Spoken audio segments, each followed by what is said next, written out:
Hello, it is finally time to tackle the untouched sequel, Soul Reaver 2. So, a summary for those who weren't around for the first game, in particular my feelings towards it. Um, I liked everything besides the core gameplay, which was essentially Gex with extra steps, and that speaks a lot. I don't think there's a whole lot you can do with that foundation. Maybe I'll be pleasantly surprised and they actually enhance the formula in some way that's more appealing than just press buttons to do auto combo and that's it. And everything else is just somewhat clunky platforming. But we'll see. At the very least, if it's on the same quality, on par with the first game, I'll be content because,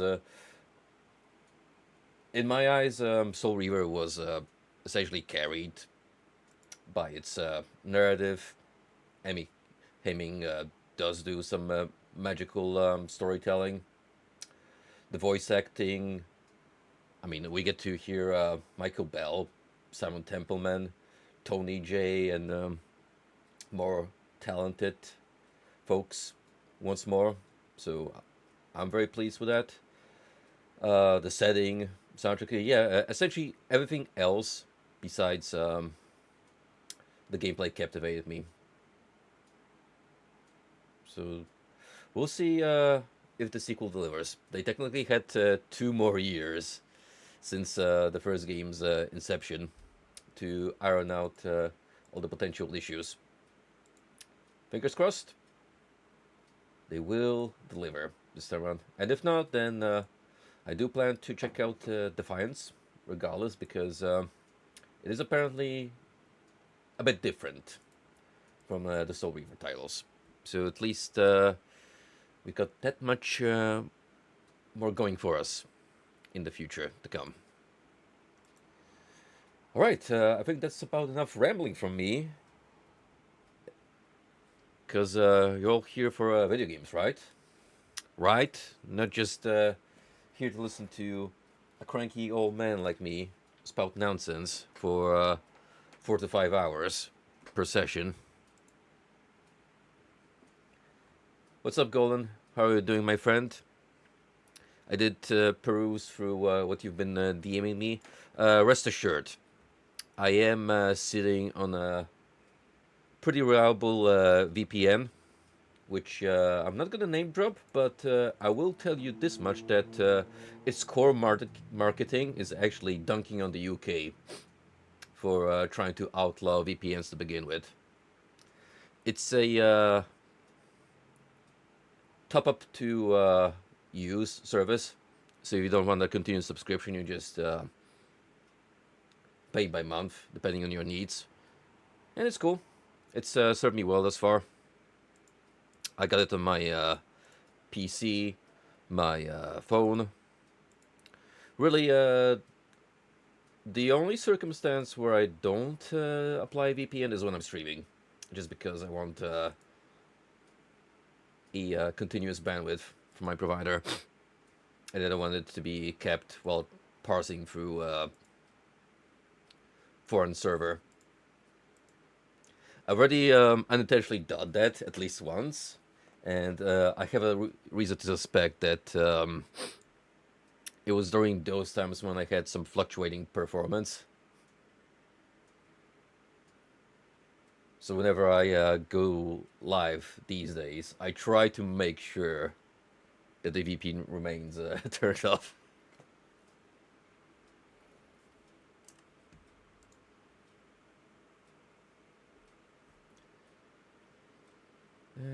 Do we have game capture set up? Hopefully you will remember. It did. It did actually remember my Soul Reaver Remastered settings. That is great. We're hopefully up to Better start than usual with no tech issues.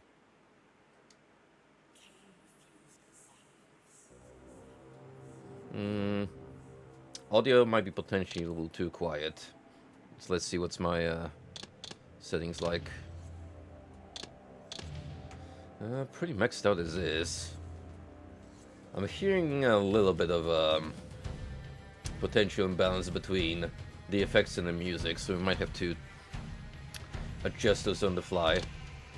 But we do have subtitles to back us up.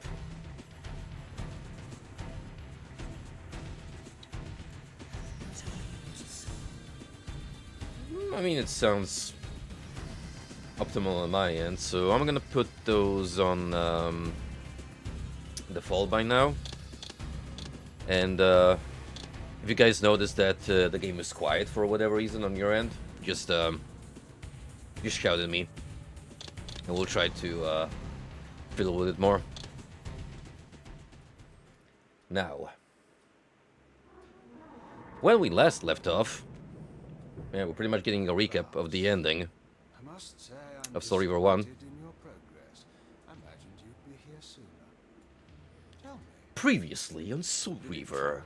To murder your brothers. Did it trouble you when you ordered me into the abyss? Eternity is relentless. Did they actually crank up the bloom on these cutscenes? Because Raziel in particular seems way shinier than he usually is.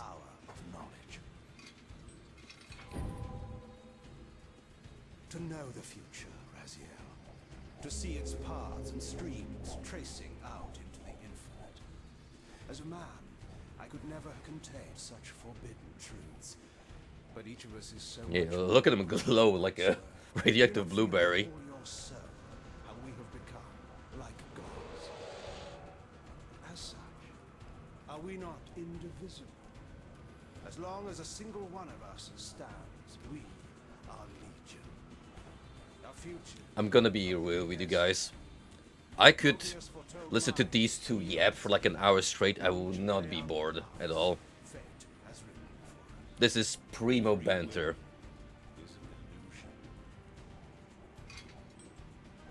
I found the tomb of Sarafan King. How could you profane a priest by turning him into a vampire? How could I not?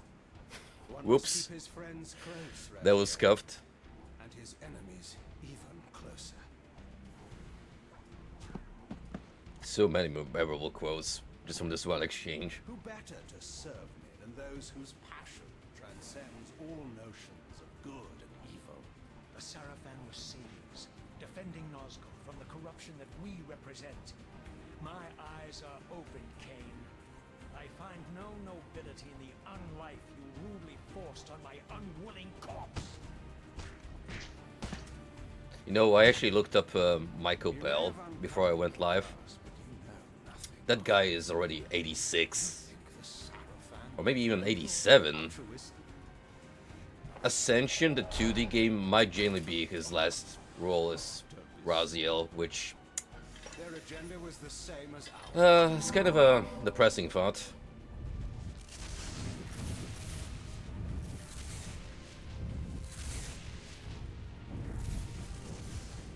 But my head goes off to him, regardless. You nearly had me, Raziel. You couldn't really have picked better people to be cast as these characters. Where or how it ends. Fate promises more twists before this drama unfolds. Very particular camera angles in this cutscene. Lots of awkward zoom-ins, Dutch angles.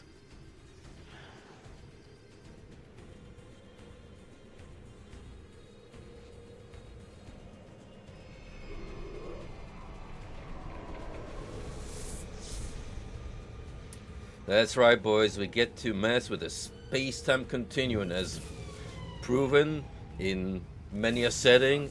It always goes well. Redeemer and destroyer, pawn and messiah. Welcome, time-span soul. Welcome to destiny.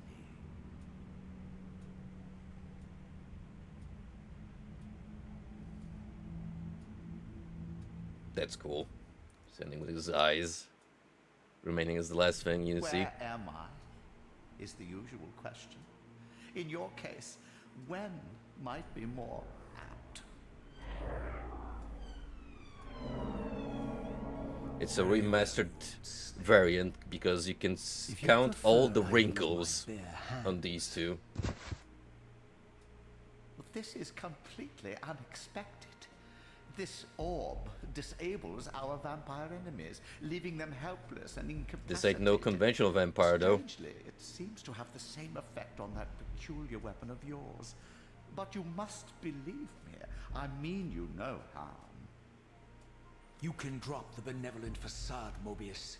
I know who and what you are. I should kill you where you stand. Perhaps you should, my boy. But you don't. Are you so certain of that, Mobius? My role as Time Guardian affords me a certain level of omniscience, Raziel. No, you don't kill me. That arm That belongs to your lip maker. sync is Some 30 years from uncanny. Like the way that You mouth two moves. are a pair. You're just as fatalistic as he is. now. Death comes for us all, Raziel. Raziel. It's just a matter of time. How is it that you know my name? We have never met. On the contrary, Raziel, I know you very well. And it grieves me to see how cruelly Cain has used you. I knew you when you were one of the Sarafan Brotherhood, Raziel. We were even close. Oh, please. Fortunately, you need not love me now to be my ally. Are we within the stronghold of the Sarafan priesthood? Yes, but the glorious days of the Sarafan have long since passed, I'm afraid. This is a more cynical and indecorous age. My mercenary army now inhabits this stronghold. We strive to honor the memory of the Sarafan with our own humble crusade. Is this the vampire Vorador? Yes, the scourge of the Circle, the most depraved and decadent example of his Okay, horrid so we're going a little more race. closer to the original He Blood Omen slaughtered 6 timeline. of my fellow guardians as they cowered defenseless in this room. And you somehow survived this massacre? I and 2 others. The Circle was devastated. Only we 3 were spared. How convenient. You'll forgive me if I don't naively devour every scrap of information you toss me. You have a reputation for deceit. And who has slandered me so? Your malefactor, Cain? The one who betrayed and destroyed you? Our common enemy? Consider the source before you judge me too harshly. We'll forget about rekindling our old friendship then, but consider an alliance based on our common ground. We both want Cain dead. I can help you do it. I don't want to meddle in this, old man. I know all about your sordid little schemes. But you're simply Yes, out there of is definitely a lot of scheming going on. You underestimate me, Raziel. Let me show you. I would dare say that everyone dead here, some degree. Unaware that I've snatched you out of the time stream and brought you here to me. See how he lingers at the very pillars he is destined to destroy, foolishly confident that he has eluded your grasp. The pillars are still standing in this time. Yes, Raziel. They are the embodiment of the divine force which preserves the life of our world. We who serve the pillars maintain their delicate balance, and Cain is destined to be the fulcrum upon which that balance turns. I believe you have already endured the wasteland wrought by his terrible, selfish decision. Cain's very existence is a cancer upon this world. As long as he lives, all of Nosgoth is in peril. You may never again be human, Raziel. But you can re-embrace the essence of your humanity and the nobility of your Sarafan heritage. Go to him, Raziel, and end this. But first, you will need to find your way out of the stronghold, and in this, I'm afraid I cannot help you. Oh, even if you've My taken it soldiers will over? not understand your appearance here. They will try to kill you. But need can you, not like, not fear them, of tell them course. to leave us alone? They're a match for you. Try Or to do you keep just not want to? casualties to a minimum. But do what you have to do. All great movements require a few martyrs.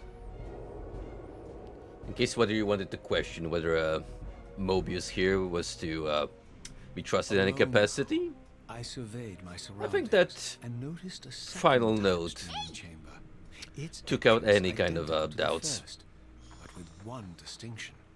That crystal was significant, but how? I had not yet discovered.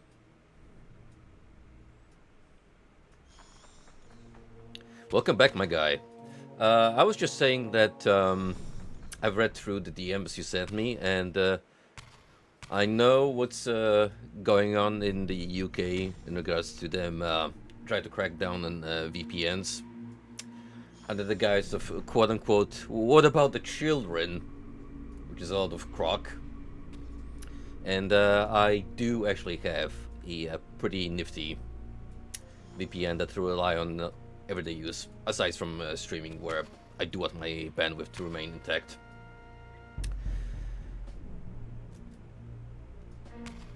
Looking back in retro mode, it's actually kind of wild how a lot of these textures remain untouched. In particular, the imagery there in the backgrounds, the paintings. I think Raziel's model is a bit better compared to the first game. For one, he has a better posture. He's not as slumped, so maybe it's all that cardio from the events of Soul Reaver 1 that improved his stance. Now, while I like both character models, I kind of prefer the old one in the sense that I look at this guy and it screams ghoul. Like you can tell this is a revived corpse that's not meant to be walking in the first place. This guy here has more of the texture of a dried tree husk, which is not inherently bad, but this appearance speaks to me a little more in terms of visceral. I have Buddy, and it has not changed my mind on how much of a bunch of losers those guys are. And it appears that Clavicular is steadily spiraling down in terms of mental health, because people have been really ruthless towards him in light of the recent binge in plastic surgeries. And there was one stream in particular where he just finished early on, and you could tell he was very upset.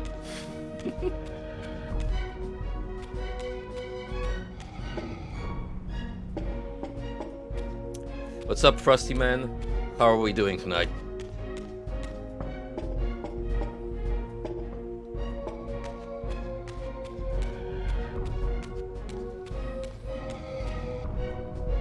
Hey, true what Mobius said. Let's have a look around the old home of Raziel and try to secure a way out for ourselves. It's gonna be a bit tricky because we have been deprived of our signature weapon, so we'll have to go back to ye old punch and cleave our way through. Actually, we should try and refresh our memory in the controls. So we got our jump and glide, our free tap combo. That's feeding. Ooh. That's something I don't quite remember. So when I press triangle, that's like extra 2-tap combo with a big kick. May involve a knockback. Indeed, what is on the menu tonight? What was he cooking?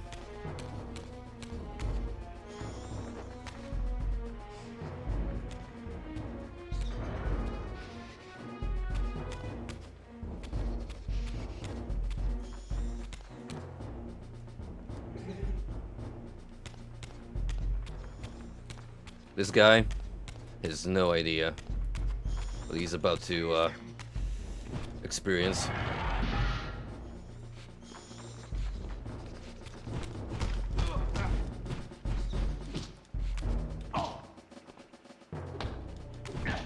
Oh, that's...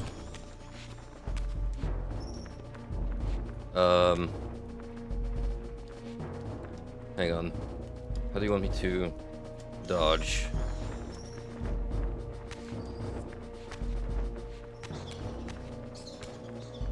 R1, directional, and then X.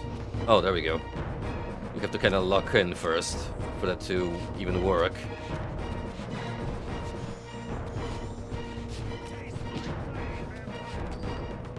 For a polearm, I have absolutely zero range with this thing.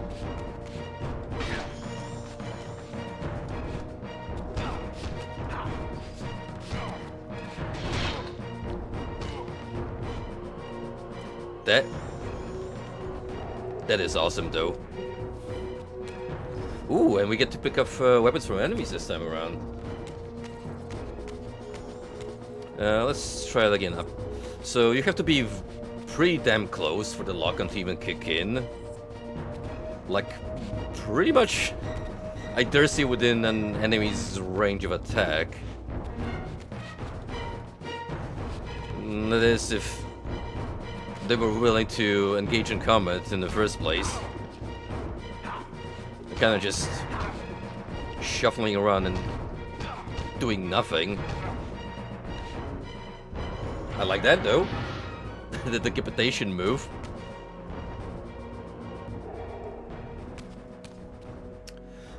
I did not. I actually didn't check the Deadlock modding scene that thoroughly. I know that there is one character swap that turns a hero into Gleb from Smiling Friends.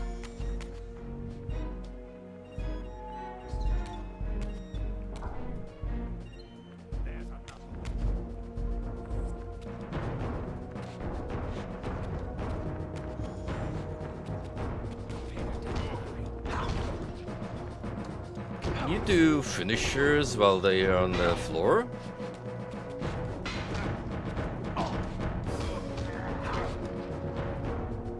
Not sure. You can, however, just instantly kill them with the feeding animation when they're in a dizzy state.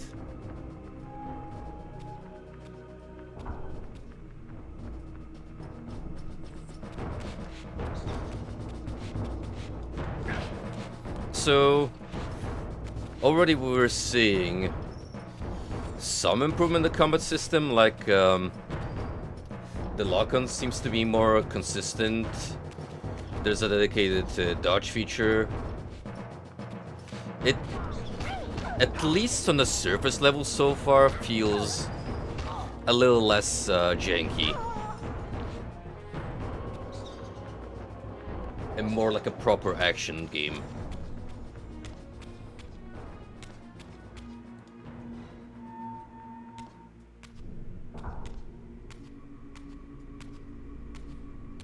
Where did my sword go? They just shove it in a pocket? I discovered evidence of my former nobility and my life as a Sarafan priest. This was the heritage so foully stolen from me when Cain raided my sacred crypt and defiled me.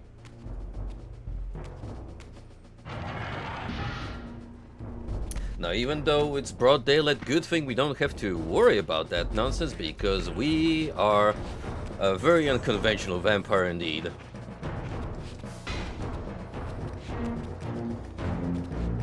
Let's see how fighting fares when you have a group of enemies to deal with.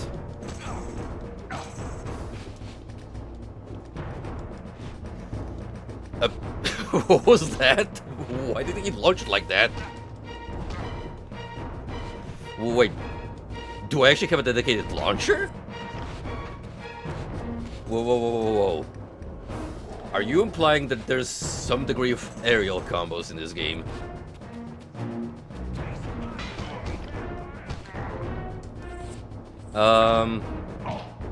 I don't think I can jump while I'm locked in, however. So mayhaps not.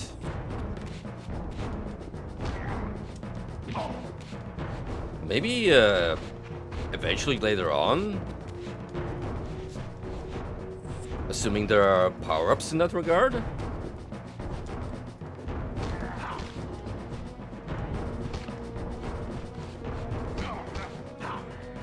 If not, then, it's pretty silly for sure.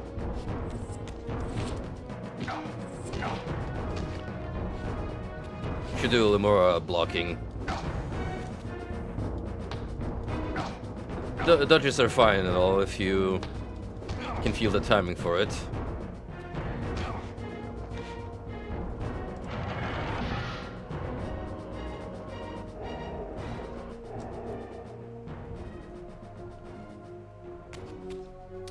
Enemy models looked a bit better in old school visuals.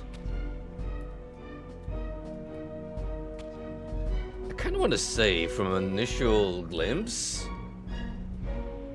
not that much has changed in Soul Reaver 2 so far.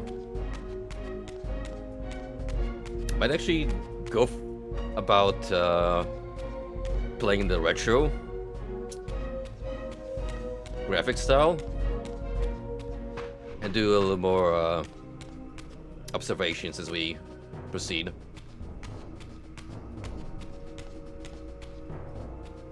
Must be in Spectral. Well, I'm sure we'll get a reminder on how to enter Spectral Realm soonish.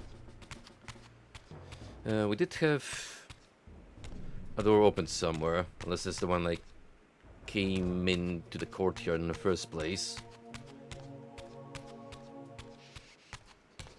Rat.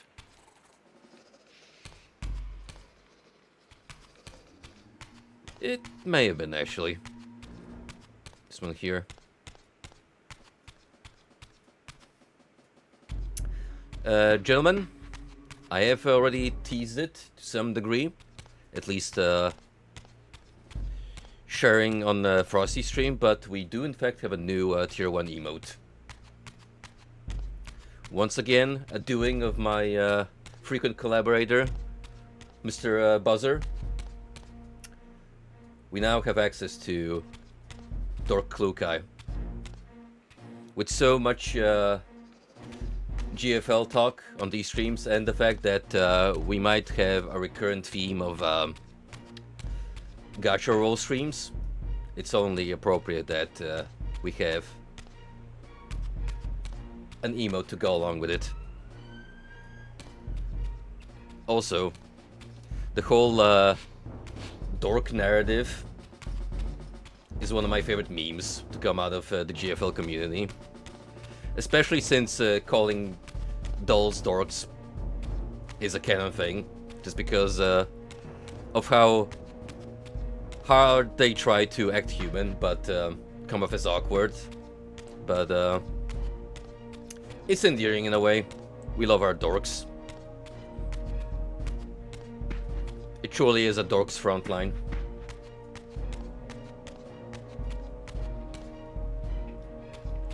Does the game want me to go into Spectral of my own volition, or just take a different way first?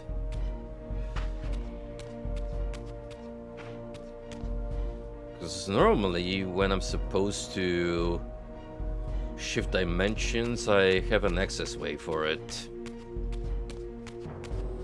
like a little portal thing. Let's try and backtrack. Maybe I have to do something else first.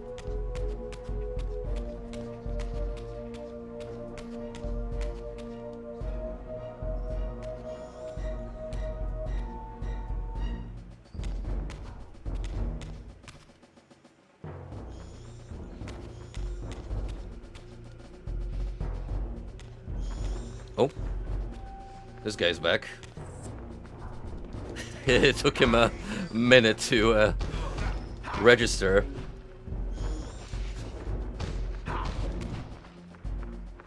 Oh, this guy's a little junkier. Look, his compatriots.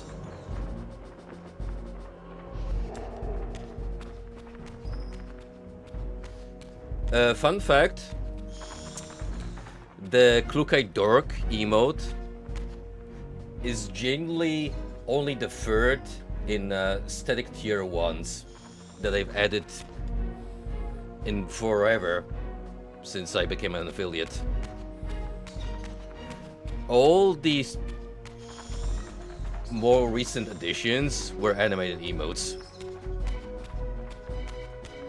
And I still have at least 4 available slots for regular emotes. So no shortage in terms of what we can do.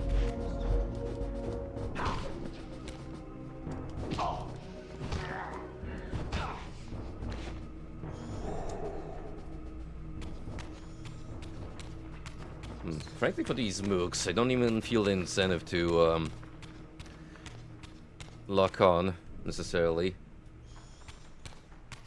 So there's this thing, which I don't know if it does anything or not. Well, we succeeded in making a grand comeback to the starting room.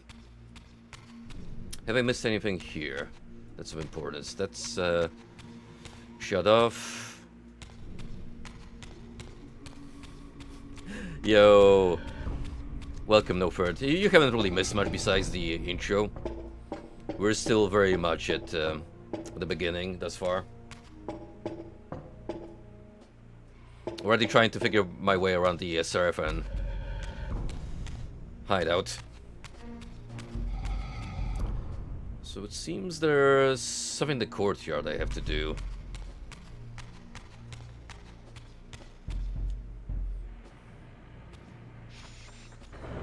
Which I may have not noticed.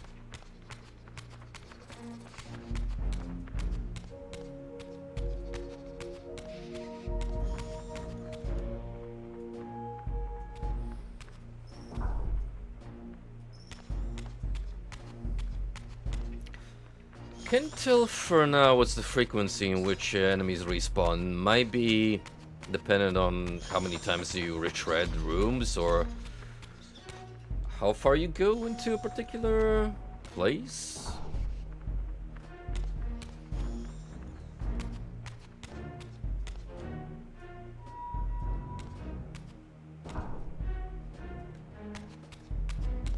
I'm doing okay. Another heat wave has officially hit the British Isles, so fan is on full blast.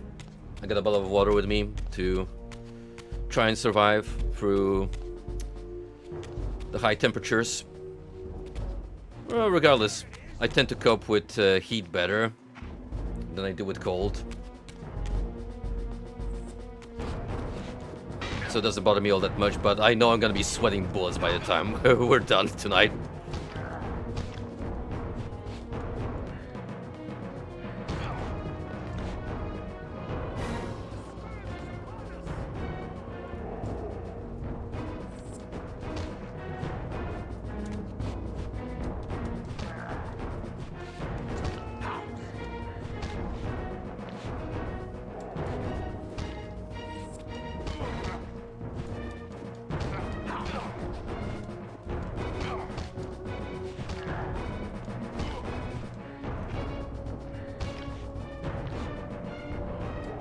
Would you like to decapitate your foe or stare at them awkwardly for a minute until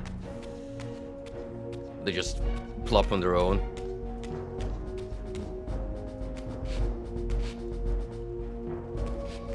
So,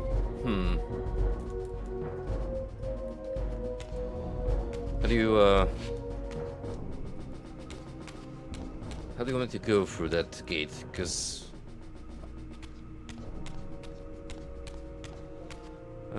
that's off limits for sure.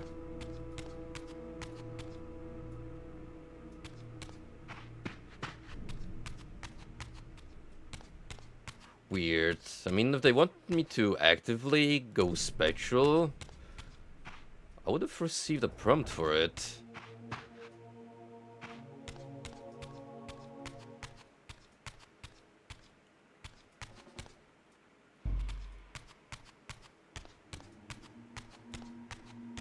Well, I mean,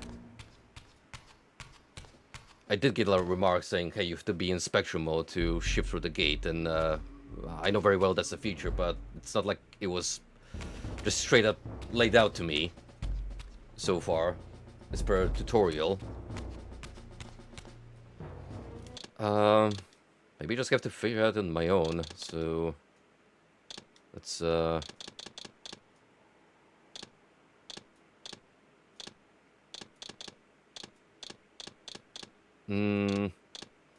pretty sure I would have to be on dedicated glyph.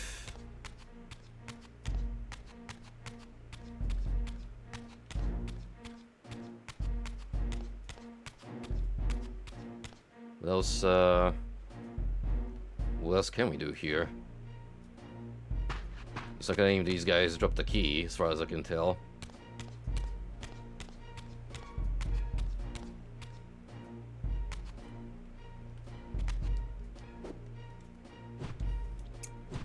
Can I drop this thing? Maybe it's in the way?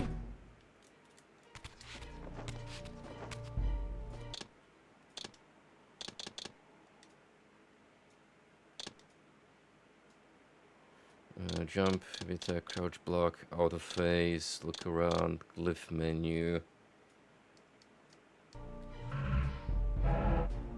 Ah, so I do have it enabled by default.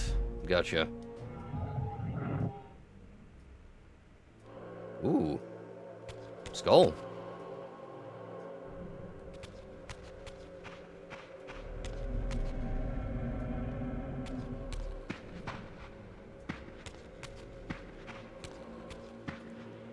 I love how distorted this other plane looks. And you have a snazzy purple skybox to go along with it. Ooh, nice. I hope you're enjoying Ninja Gaiden. Never got to try those games, but I always heard good things about Ninja Gaiden. Kinda segueing into a topic I wanted to cover regardless, though. And since we brought up ninjas, how about that Ninja Fury shutdown? Right after they announced the new Senua game.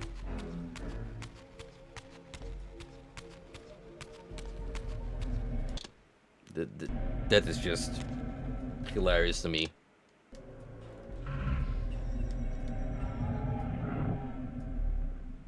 Away from the influence of Mobius's cursed staff, I could feel the strength of the Soul Reaver slowly returning. If that orb was as debilitating to vampires as it was to the blade, it gave Mobius a powerful advantage over his enemies. I finally understood how Mobius's crusade could decimate the vampires so successfully. If he could immobilize his enemies, they were at his mercy. But why, I wondered, would the staff have any effect on the Reaver? Probably because it's heavily linked to Kane. And, yeah, as, per tradition, I suppose, you get hit once, and there goes, your badass weapon. Not something, I'm too fond of, to be honest.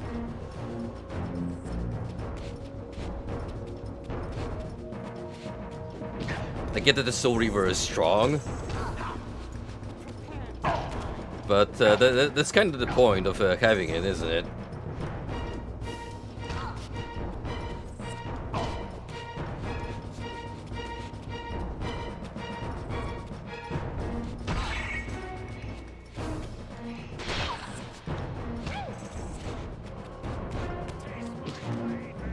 Hang on, maybe I should try feet first. These ones are a bit aggressive,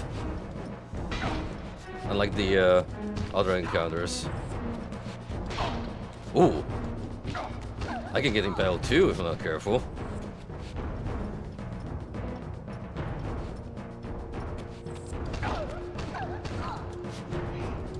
The kick certainly helps, though.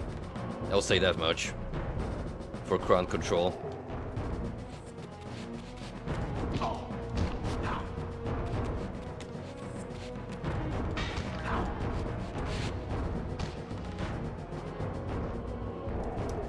I'm not gonna pretend I particularly cared about Ninja Fury, especially past Hell Blade. I gave the first game a try, and it was novel in some regards. I liked some parts about the whole way the game was written and how the protagonist was handled, but I don't think it was a great premise to make a whole video game series out of. It was a one and done deal, sure. But otherwise,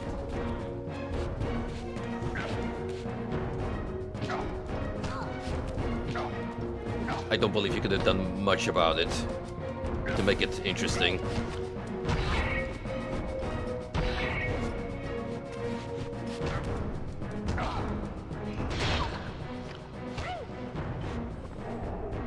We, my good friend Frosty, are referring to how Ninja Fury was murdered in cold blood by Microsoft.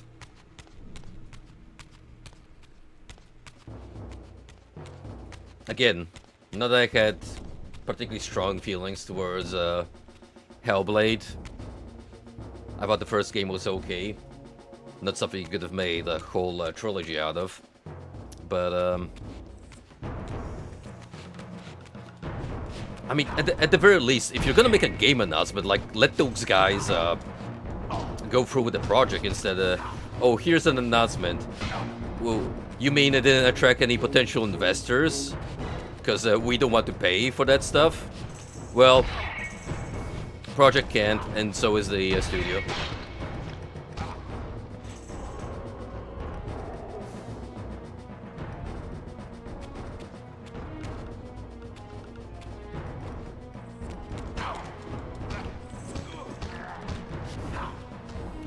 Ninja Fury as a studio sure has a very peculiar track record. I mean, they did make one of the more controversial entries in the Devil May Cry series, for one.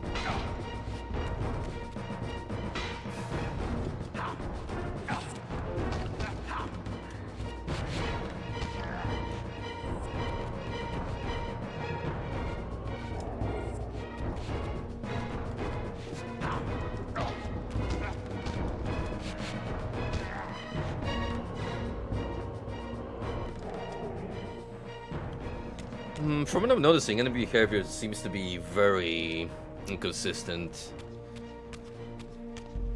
It might actually depend on what type I'm facing, with some preferring aggressive approach, while, say, these guys are in a more defensive stance. A bit too early to tell.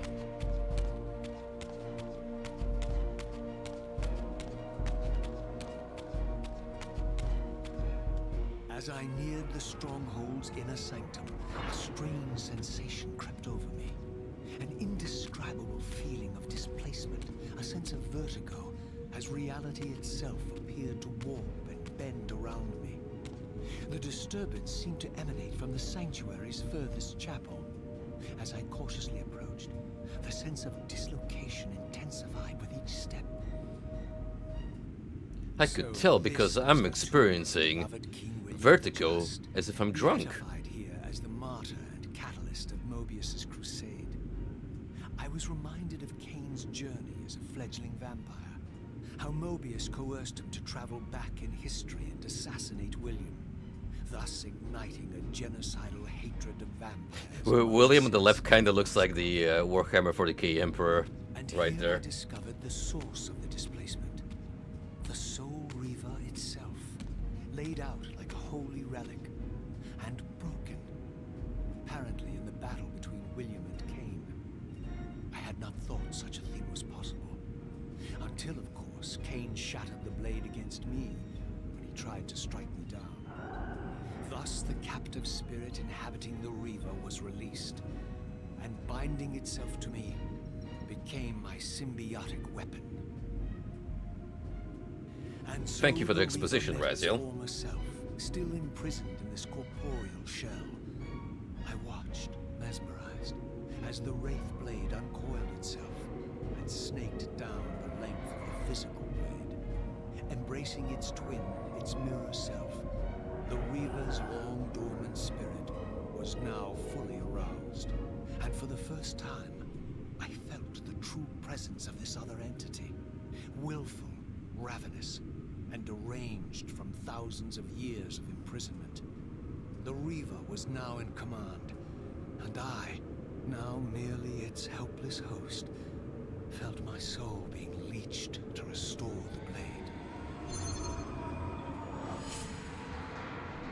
But the Reaver knew better than to destroy its host, and just as I neared the I brink dare of not oblivion, speak the blade released when the its king, Michael Bell, is narrating. As I recovered, I realized we were now bound together in a fragile alliance. The Reaver no longer merely my symbiotic weapon, but a sentient parasite competing for control. What have you done to me, Mobius? Is this your trap? How mine? Don't forget it was Cain who led you here, not I. While you curse me, the only soul in Nosgoth ready to guide and assist you, Cain laughs at our folly and revels in your dismay. These blades, now coiled in sinister embrace, have inspired terror in the hearts of creatures far more durable than you, old man. Bound together as they are, I can only imagine Don't you love that little your punt he soul's gave him on the fragile head? shell. Raziel, I beg you to stay your hand. This was none of my doing. I have sought only to aid you in your righteous quest. Why, you're trembling, Mobius. Has your confidence abandoned you? You seem to have made This is a very comical situation in a way with how exaggerated Mobius is acting. That's where all your courage comes from. No worries, man. See you in a bit. You don't know what you're doing. I have taken an enormous risk by appearing here before you, so defenseless, yet eager to prove my good intentions. If there's anything left of the Seraphim in you, you won't do this. While you threaten me, It'd be funny if he your did, true enemy for in you sure. Don't concern yourself with Cain, old man. He'll join you in hell soon enough. As you said, death comes for us all. Yes, the wheel of fate demands it. What did you say? The wheel of fate. The inexorable cycle of death and rebirth to which all men are compelled. We serve the same God, Raziel. To strike me down would be striking God's own attendant. And I don't believe even you would take that risk. I tire of your games, Mobius. Now that I know you fear me, I needn't concern myself with you. Cain is waiting for me. That might be a mistake, actually. Go then, Raziel. Seek Cain out and destroy him in the name of the one God we both serve. You, who were once a Seraphim priest, That seems like something Mobius would want us to do. destroyed and reborn again from his mercy. Let the two vampires destroy each other, so he can pull the strings from behind the scenes. This instrument of restoration and retribution. My own vengeance is motivation enough.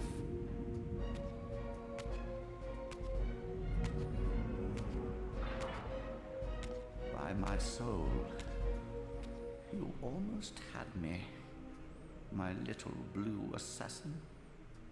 Who could have That'll be seen the that one coming? And only chance you get. I assure you of that. I could now summon the blade at will, regardless of my strength. Nice. But once summoned, the blade's ravenous appetite could not be contained. It devoured the souls of its victims, and if I allowed it to become over-aroused, the Reaver would now turn its hunger on me. Well, I suppose we'll figure out what that means with some trial and error. Also, that is really cool, Frosty, what you said about the little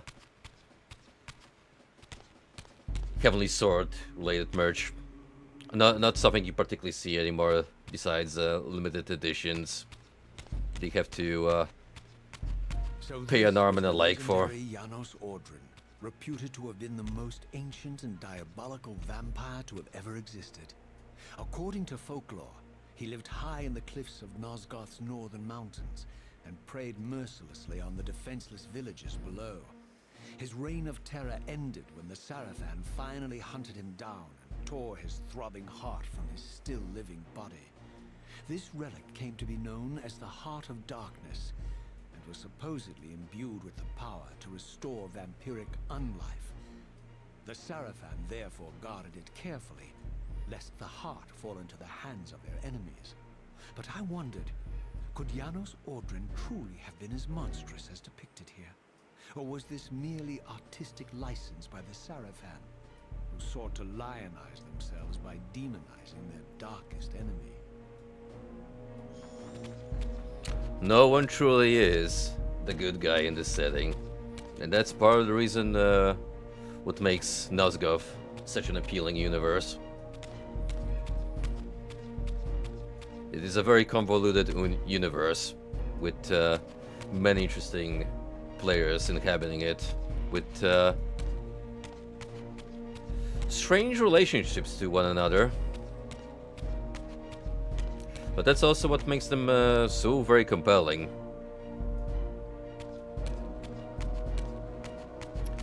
The entire angle I'm seeing so far as the plot setup is concerned is Mobius trying to pit Raziel against Cain, or at least fuel his already existing hatred for his own master,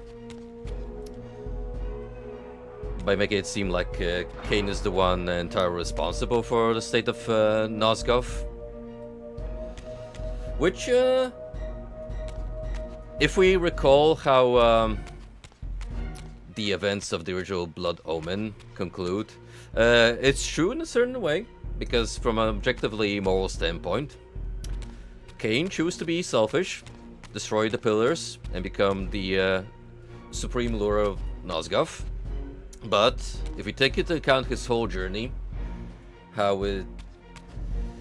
he was set up from the beginning as an instrument of restoring balance, you can definitely understand why he chose to end it the way he chose it.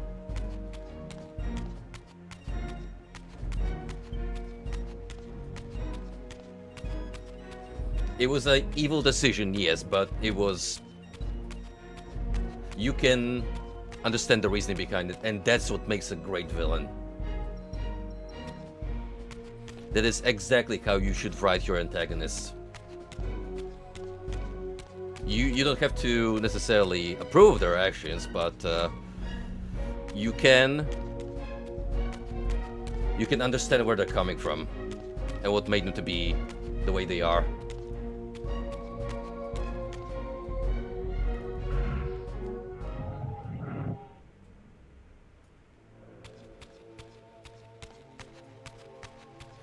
You know, I actually had no idea that was Richard Doyle.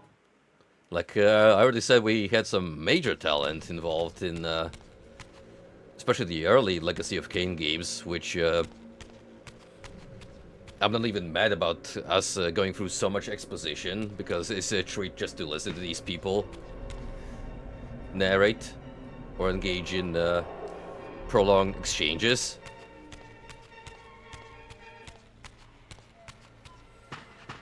But yeah, it's just crazy to think how much this lineup is stacked.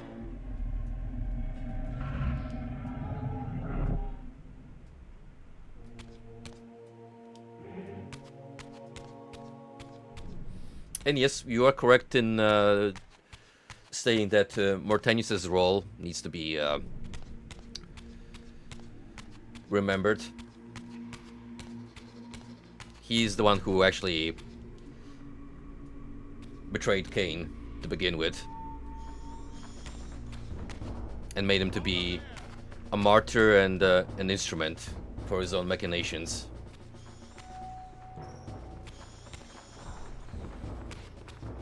Tap twice to turn the Reaver on and off.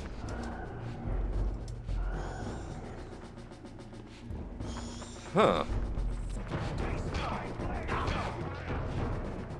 So it's more of a passive enhancement then, when you use it here in the human realm.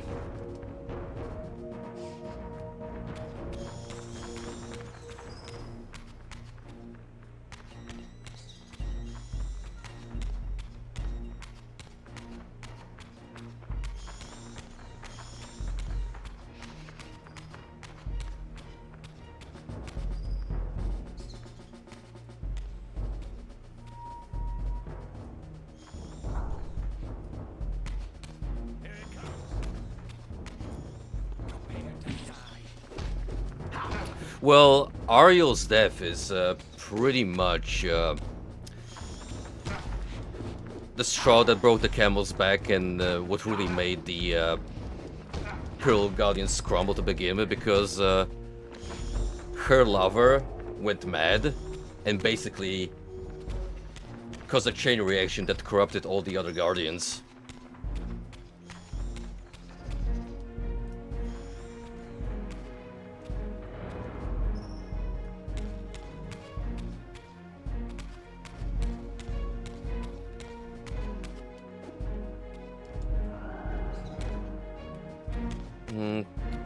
Doesn't seem like I can open this door as of yet.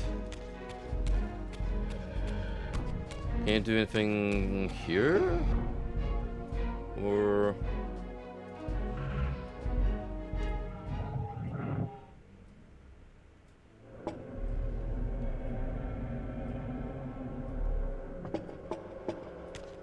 I haven't thought about activating the spectral realm in other rooms.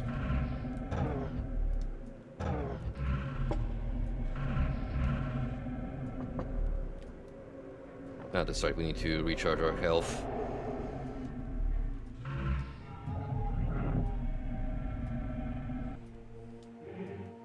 Say what you will, but Legacy of Cain lore goes kinda hard. You cannot understate just how much of an influence Amy Hemming had on fleshing it out.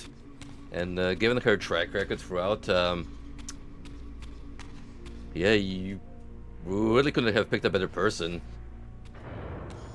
to hand the series over to.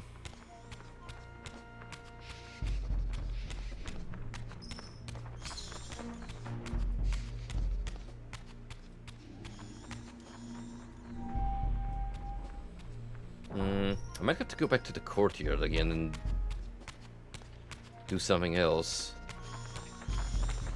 Unless there's a way we can open this gate now to proceed.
Maybe you need to keep the Soul Reaver for a while out to strengthen its power. Because if I just briefly enable it and then disable, it doesn't seem to do much of a difference.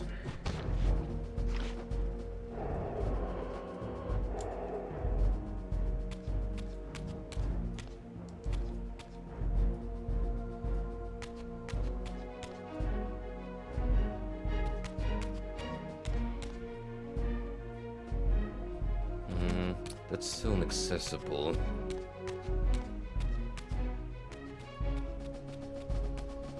Anything else of note here? Possibly.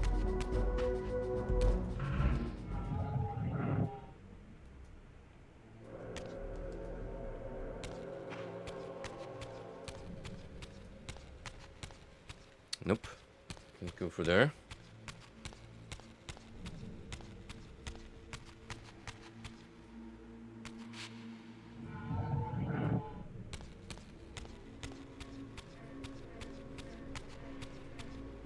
Well, there's this grandiose door right here.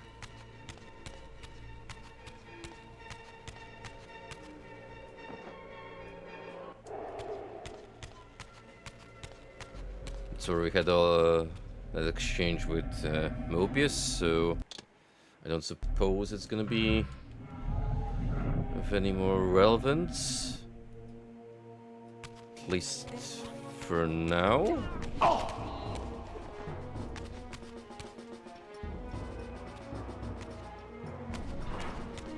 That's just something I forgot to do here. Maybe this room?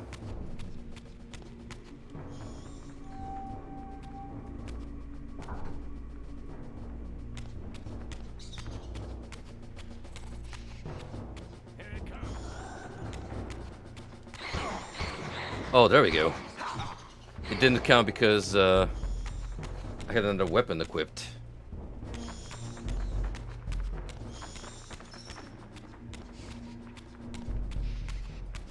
So the bar does deplete gradually. I'm curious what happens if it goes all the way down. I was kind of hoping for a visual cue where you can actually see the Soul Reaver dwindling in size. That would have been an awesome way to complement it.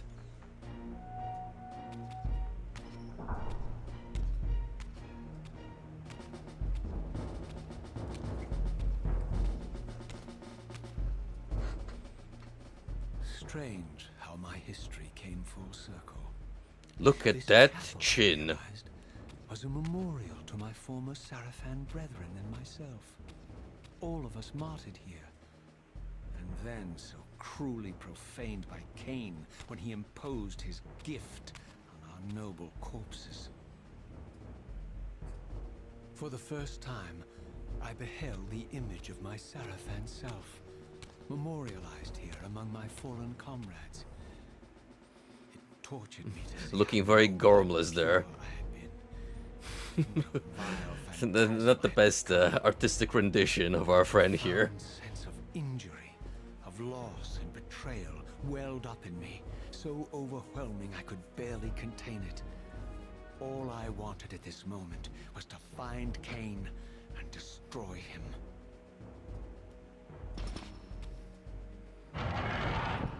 How convenient.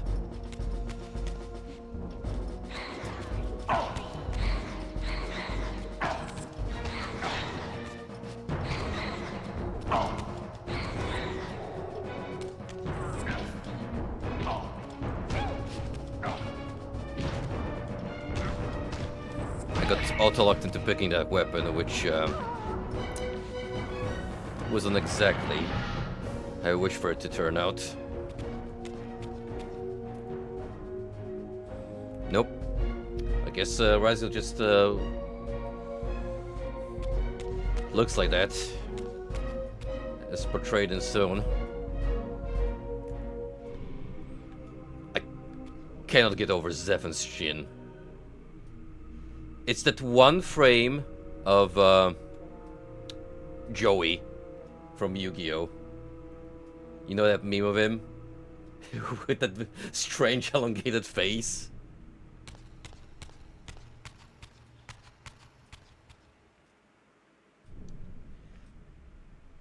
Ah, yes. All the people I have murdered to get to where I am currently.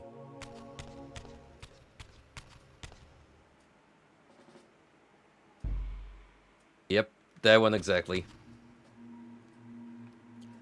I don't know if it's just me, but the way these Seraphin Knights are presented, they kind of have Elder Scrolls aesthetic going for them with those armors, don't you think? These are very much plate mail sets you could likely find in Tamriel. Yo, check out Duma over here. Why does he get the evil demon behind him on his mural?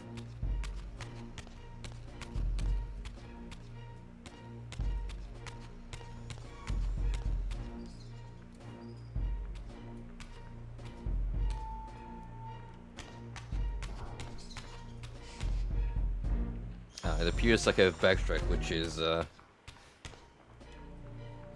quite an easy feat to accomplish, considering old school video game layouts. In particular, it is a platformer curse.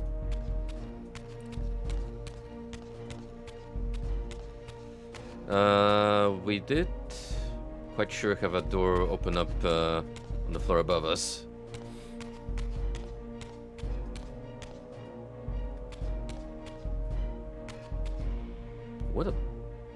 What an awkward staircase this is. It's wide with low ceilings.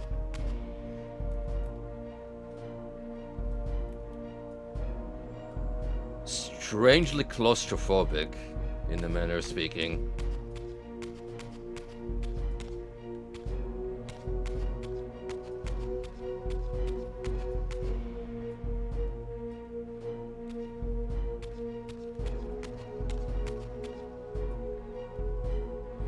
Oh, come now, I'm sure we could have afforded more glass stain textures.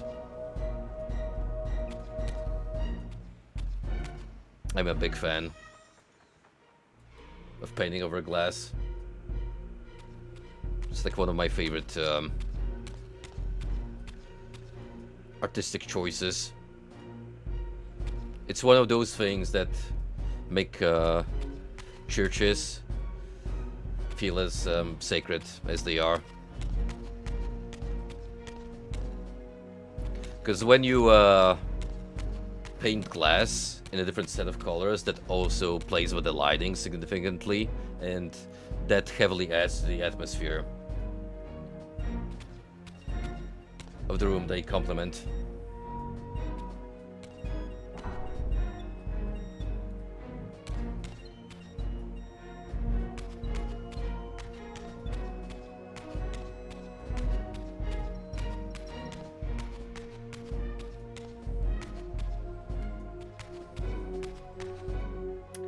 They don't make doors like these anymore. That's Gothic architecture for you. Everything has to be massive as a tribute to the Almighty.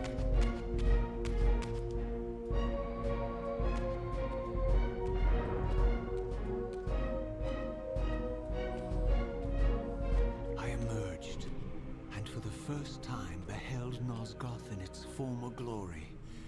The land overflowed with abundant life and vitality, and I knew with certainty then that the world I had left behind was nothing more than the corpse of Nosgoth, a lifeless husk bled dry by the corruption of Cain's parasitic empire.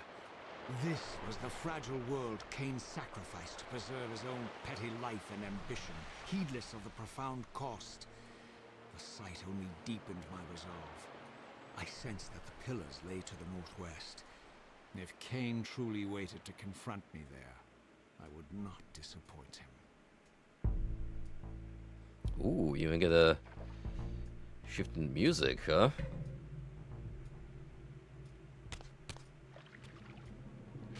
Well, if we're actually heading out to Nosgoth proper, I'm on board. Because as interesting as the desolate Nosgoth was, it did run into a problem of samey environments, even with all the tricks to add variation they did, like sunken chambers. We did go up north to a colder region, but still, it did have that like gloomy, devoid of many colors aesthetic, which did feel quite overwhelming at times. So if we're gonna break that, that's cool.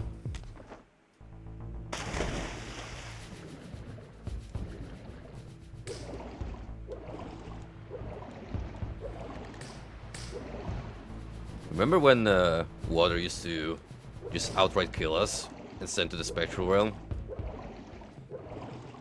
Good times.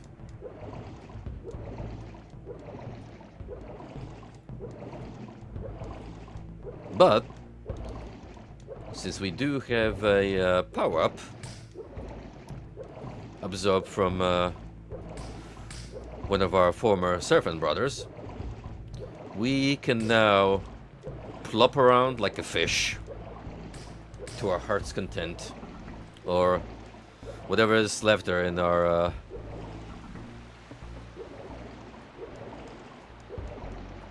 decomposed husk of a shell.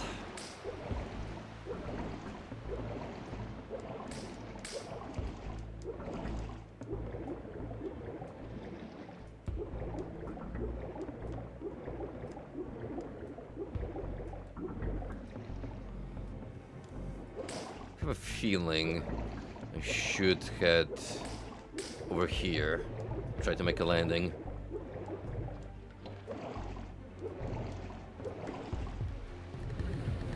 So that's L2.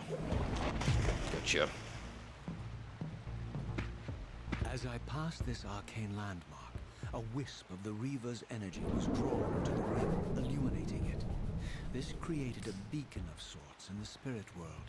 If ever I found myself depleted in the spectral realm, and my soul tossed on the ethereal winds, these beacons would draw me back to safety and restore me. Lore-friendly save point.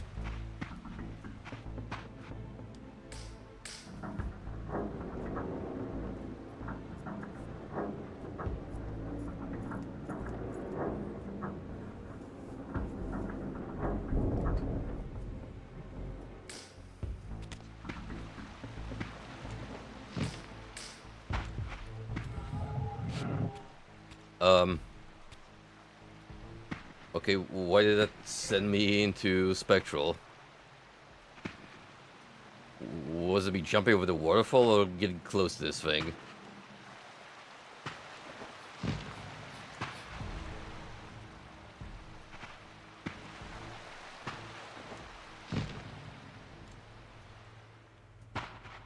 Oh, right, we are dead, so we can't really swim anymore. Well, I mean, we're already dead, but now we're, like, double dead.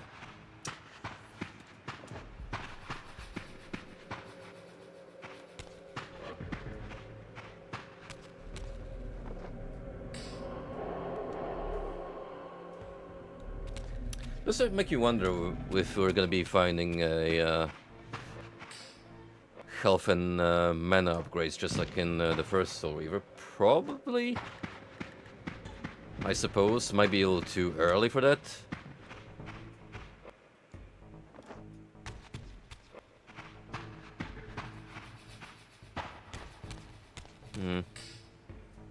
Oh, it's these fellas.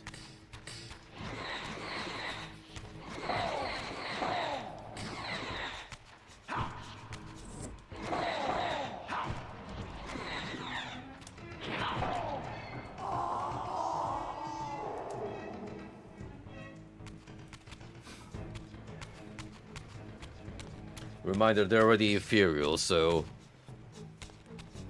technically we're swallowing their souls whole.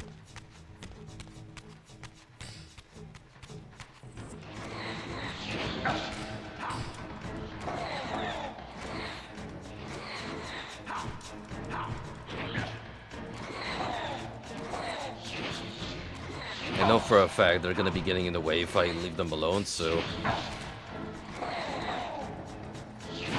Especially if I take care of them, I save myself the headache.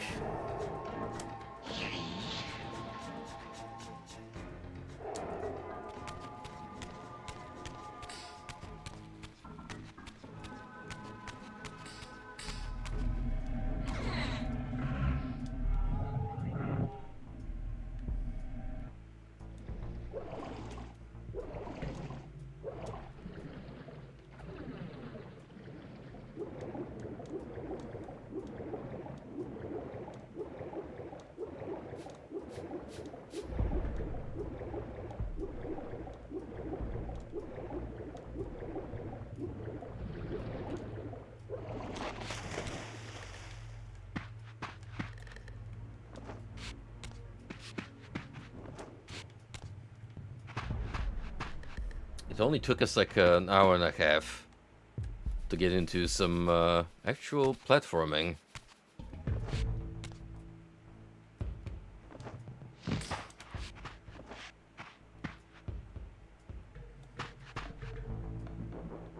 Oh, you know, back in the day, when Soul Reaver 2 came out, this would have been like a wallpaper you could download on your PC. And you know, it is a beautiful backdrop of the Seraphan Stronghold.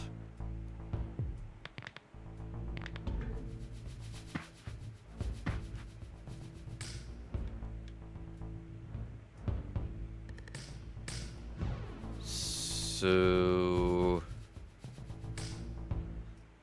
effectively you made it on the other side.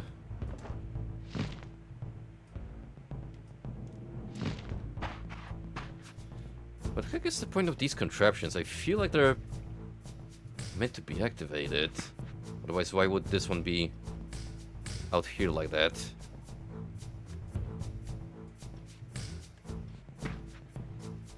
It's like the only notable landmark. Oh, look at that static skybox.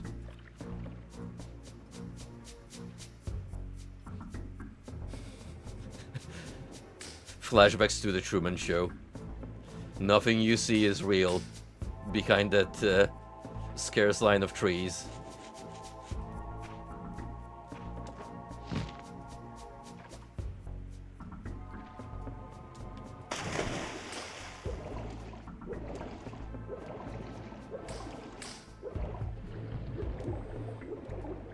Suppose I'll be going here then.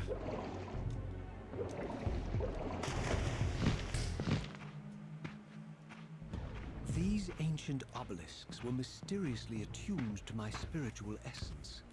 By simply touching the symbol, I could safely preserve an imprint of my soul, and thus create a milestone to which I could return when weary, and from which I could resume my journey. Lore-friendly waypoints.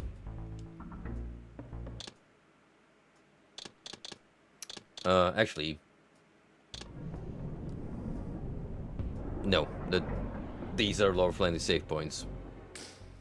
And thus, I have to correct myself.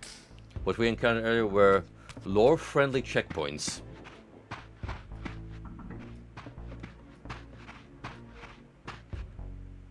Wait, maybe you're supposed to, like, get the Soul Reaver out and then use it here?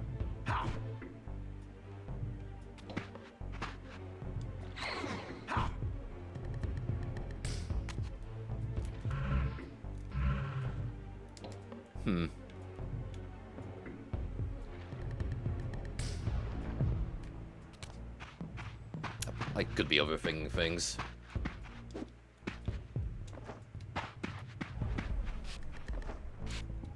While I had only just escaped the stronghold, I sensed that in time my journey would return me full circle to this place. Infiltrating the fortress, however, would be no small feat.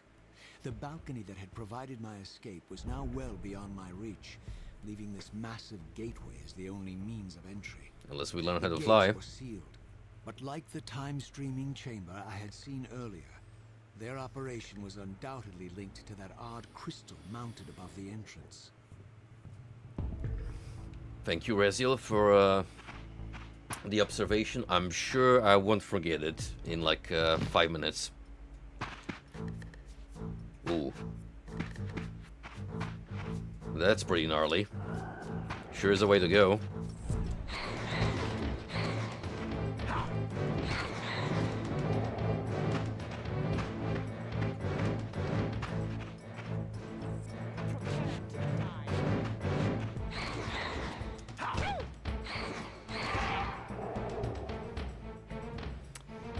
I see what they're doing, so it's kind of a trade-off because when you have the Soul Reaver out, it's way easier to kill enemies. But you essentially destroy them entirely. So you can't absorb souls for health.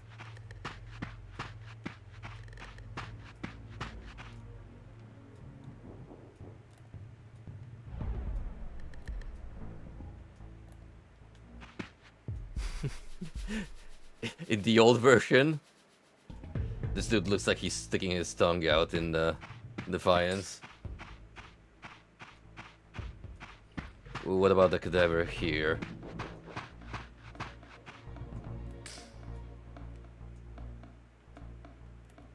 More or less the same. I'm guessing they put up some vampires as display of power and warning to all who dare infiltrate. Ooh, a cannon! My, we're getting a little steampunkish here as far as weaponry goes. Now, why can't I take the cannon with me? Aren't I a former Sarafan? I should be able to know how to operate firearms.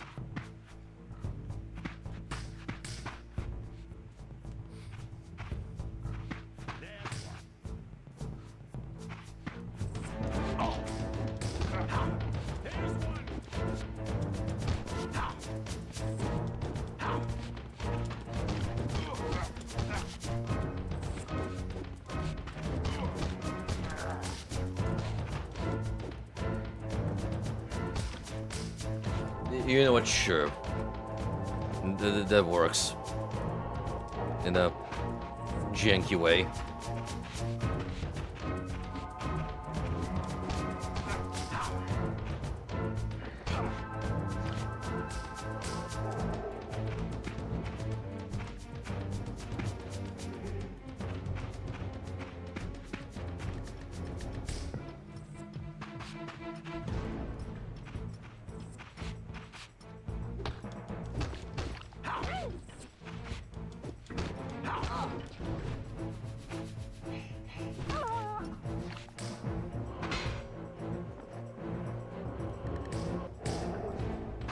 No punishment in not engaging in finisher moves.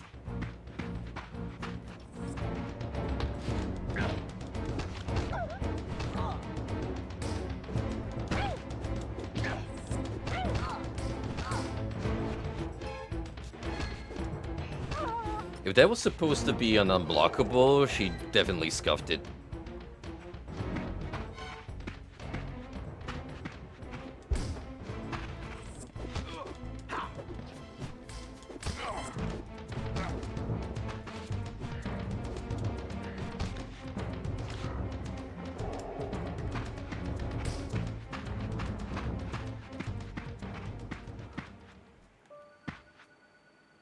You know what I'm wondering about? Let me actually look through the controls.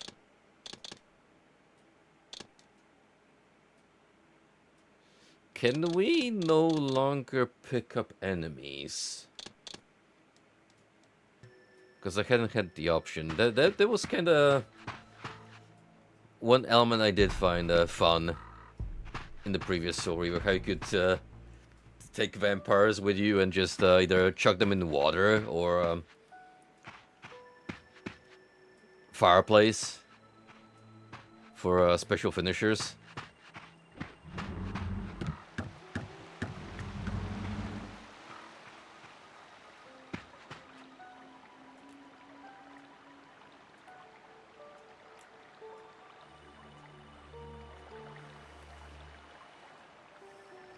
They touched up the water by adding some extra ripples here and there.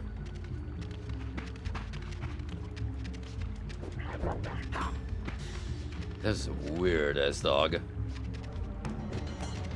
I don't like it very much.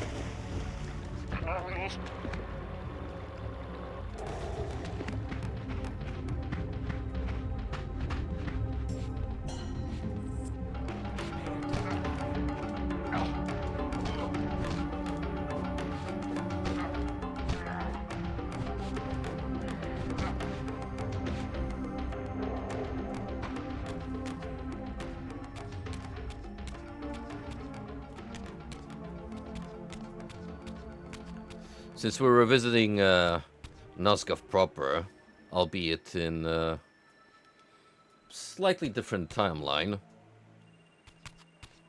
I can't help but wonder if we're actually gonna be exploring some familiar locations to us from the very first Blood Omen. That would be an interesting angle.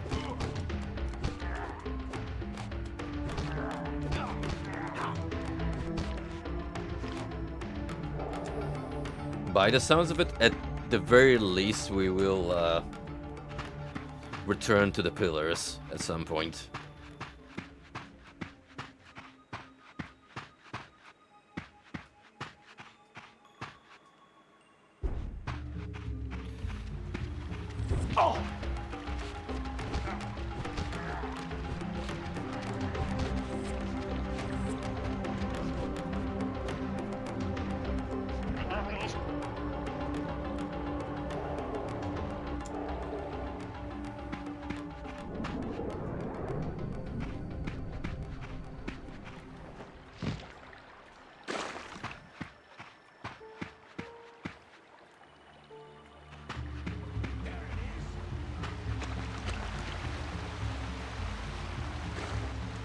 Shockingly, no secrets behind the waterfall.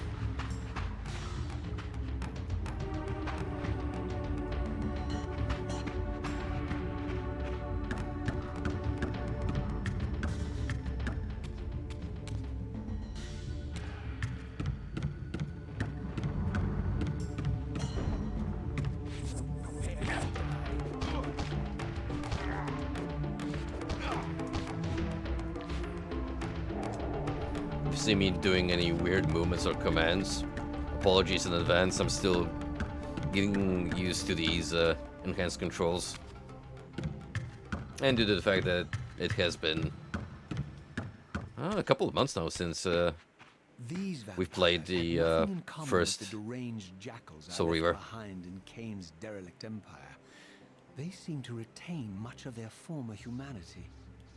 In this era, vampires were clearly not the uncontested predators we had been. These creatures were hunted mercilessly and oppressed. And while I still believe that vampirism was a plague and had to be wiped out, there was nothing noble or righteous in this crusade. This was simply ruthless persecution. True. Hunt or be hunted down.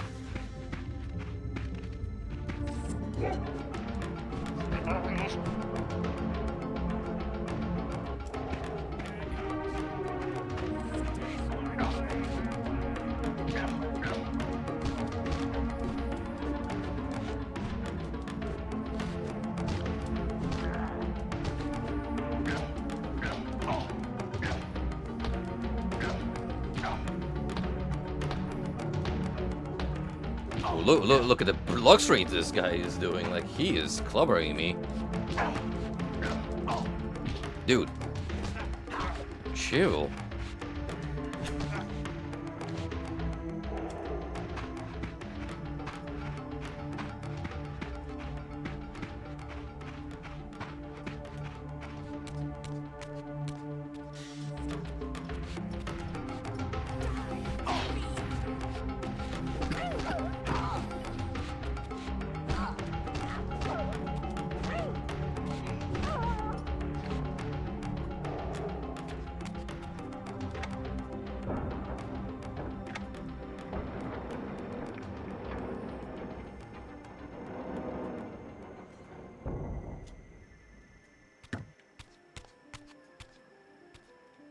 Open wide.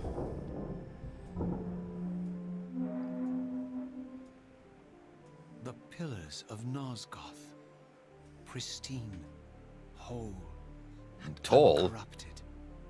I had never beheld them in this undefiled state, yet something profound and indelible resonated within me at the sight. And there, waiting at the very heart of the pillars, Dun dun was dun. the canker that was destined to destroy Canker. them.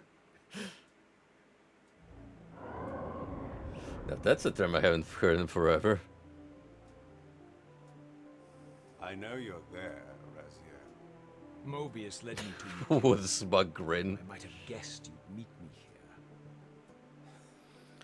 And if This Mobius bottle knows is I was lucky hidden that on the I'm other side of locked in a hell, cutscene he right would now. throw Otherwise, yourself into oblivion your message would have been long gone, pal.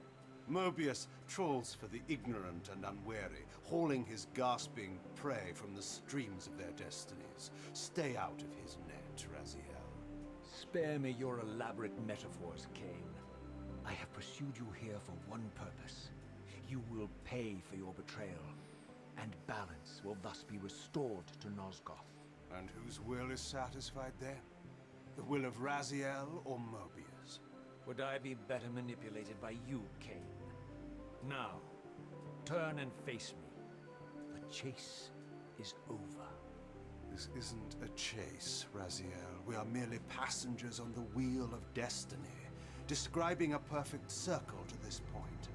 We've been brought here for a reason. I've seen the beginning and the end of our story, however, and the tale is crude and ill-conceived. We must rewrite the ending of it. You and I. Face me, Cain. Even you shouldn't die a coward's death. Isn't it customary to grant the condemned a final request?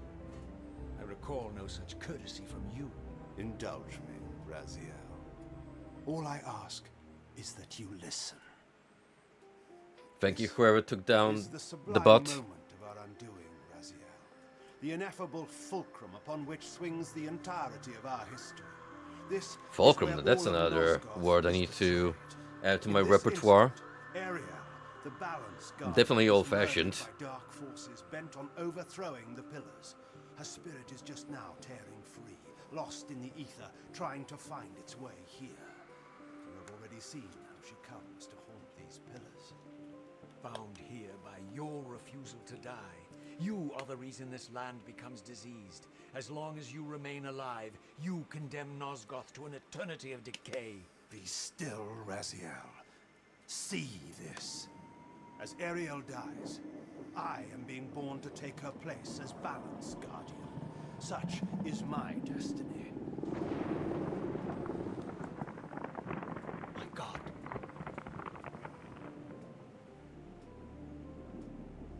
At the moment of my first cry, Ariel's beloved, the Guardian Nutraptor, finds her corpse. Racked with grief and tormented by suspicions That's exactly of what treachery, me and No for the Nutraptor Impact were plunges talking about into a earlier. madness which overflows and infects all of the Guardians who are symbiotically bound, including me. You know, after all this time, I don't mind a Repercussions of refresher Ariel's on the assassination were Blood Omen roll. expertly calculated. The entire circle descends into madness, and I am tainted at the moment of my birth, instantly rendered incapable of fulfilling the role destiny has prepared for me. Shall I show you the same mercy you showed the rest of the circle then? You blithely murdered them to restore their pillars, yet your hand faltered when it came to the final sacrifice. What makes you exempt, Cain? You're merely the last man standing. Why condemn me for simply carrying out what you hadn't the courage to do yourself? Let's drop the moral posturing, shall we? We both know there's no altruism in this pursuit. Your reckless indignation led you here. I counted on it. There's no shame in it, Raziel. Revenge is motivation enough. At least it's honest. Hate me, but do it honestly.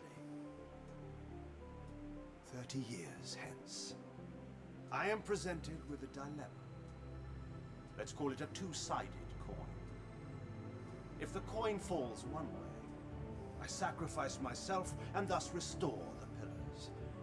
As the last surviving vampire in Nosgoth, this would mean the annihilation of our species. Now, would that be inherently bad, though?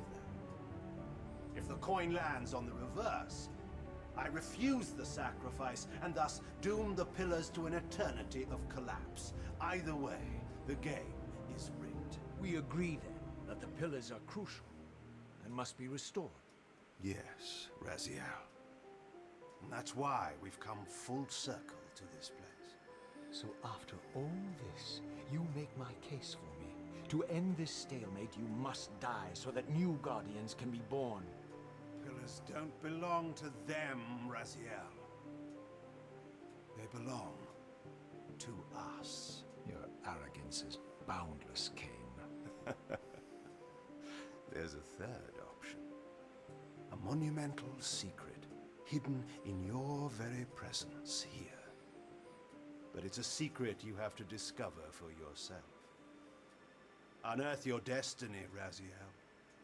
It's all laid out for you here. You said it yourself, Cain. There are only two sides to your coin. Yeah, you can't really have a three-sided coin. But suppose you throw a coin enough times. That it Suppose one bends on a day edge? it lands on its edge. Hey, now we're thinking outside the box.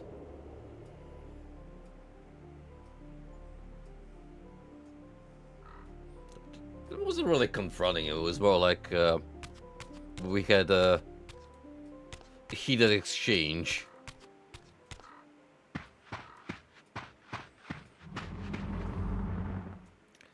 Regardless, we're indeed posed with an interesting development. In the sense that we might not have to restore balance per se, as we thought we should. Instead, find this supposed secret solution.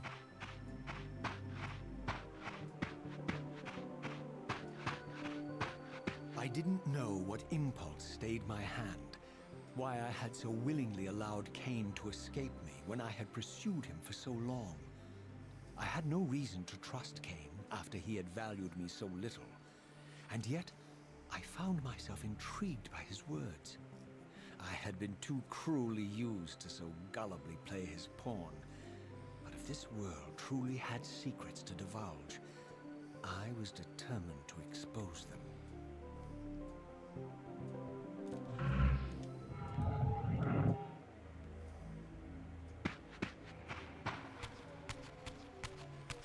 Not to mention, if we outright killed Cain here, it would have been a very short sequel now, wouldn't it?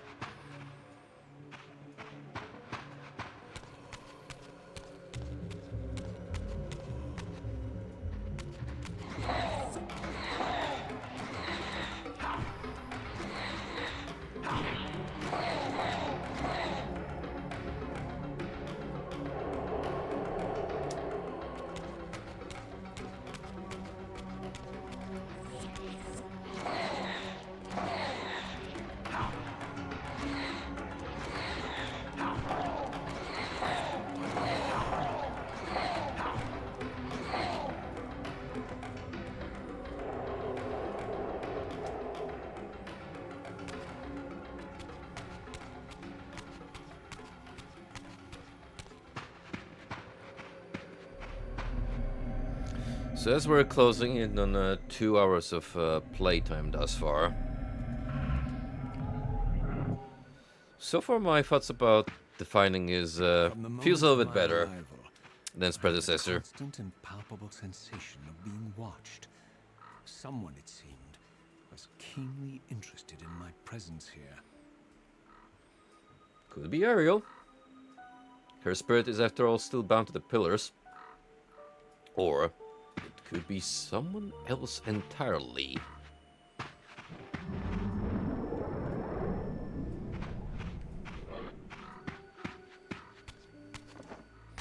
But yeah, we'll see how I feel about the combat when we get to the more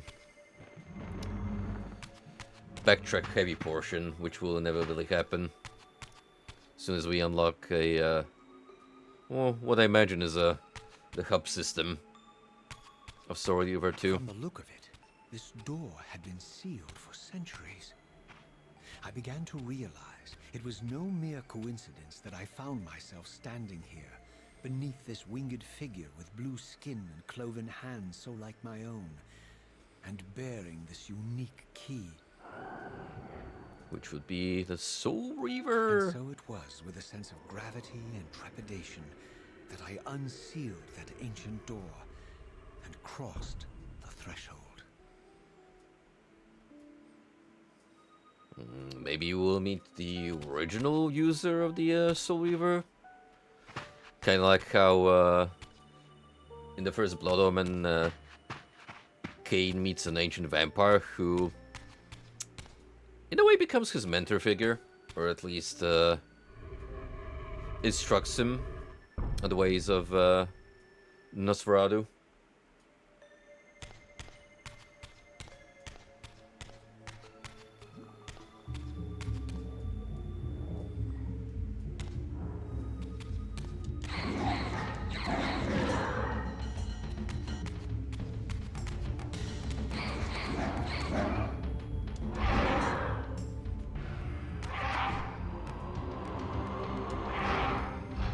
Alright, I can do that when I have the Soul Reaver out.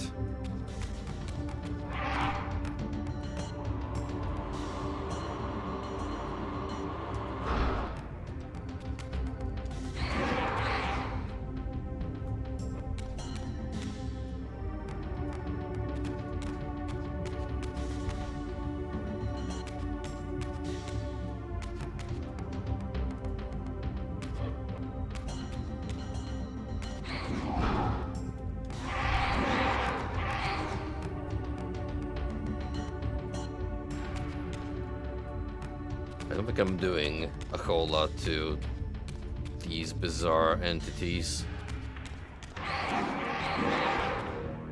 Besides chasing them around.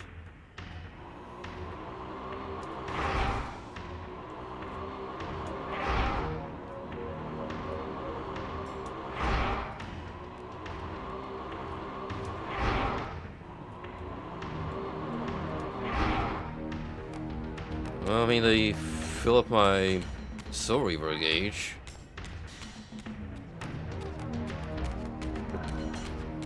Maybe they're unkillable, so I should leave them alone.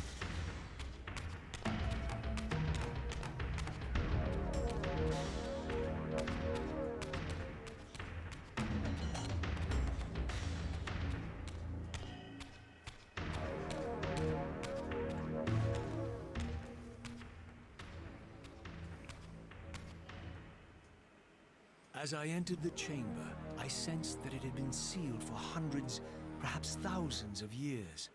And while this room was clearly built when the pillars were erected, I knew that no human hand could have shaped this place, and that perhaps it had never been seen by human eyes. The surrounding murals depicted a winged race, their features so like my own, but beautiful, where mine were grotesque, and angelic, while mine were demonic. I tried to decipher these images. A great war, but with combatants like none I had ever seen. Proto-angel slash vampires. Race, who thus defeated their adversaries. The winged beings again, writhing in agony, apparently afflicted with the same bloodthirst I had so recently suffered. And throughout the chamber, inscribed everywhere, Images of the Reaver itself. Was this what Cain had urged me to discover? I wondered. Lies, Raziel. Hey. Now that's a familiar baritone.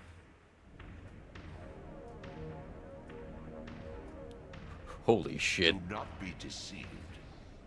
Ah, my ancient benefactor. And I dared to hope we had parted ways forever.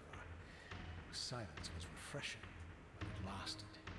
No Come doubt now, you have a don't be like that to convenient Tony J. inexpressible reason for your presence here. Do not be insolent, Raziel. I am eternally present here and everywhere, now and always. I am the still center of the turning wheel, the hub of this world's destiny. But perhaps not so omnipotent as you'd have me believe. Your hold on me appears to be tenuous. I no longer seem to need you. Yet I'm guessing you still need me. This impudence is unworthy of you, Raziel. Do not forget that you have a task to fulfill here.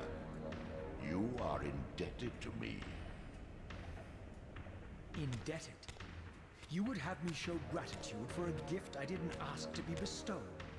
Do you forget that you forced me to inhabit this vile carcass? I restored you to yourself, Raziel. It was Cain who destroyed you. The very enemy you've just let slip through your grasp. Do not fail me, my servant. I serve no one.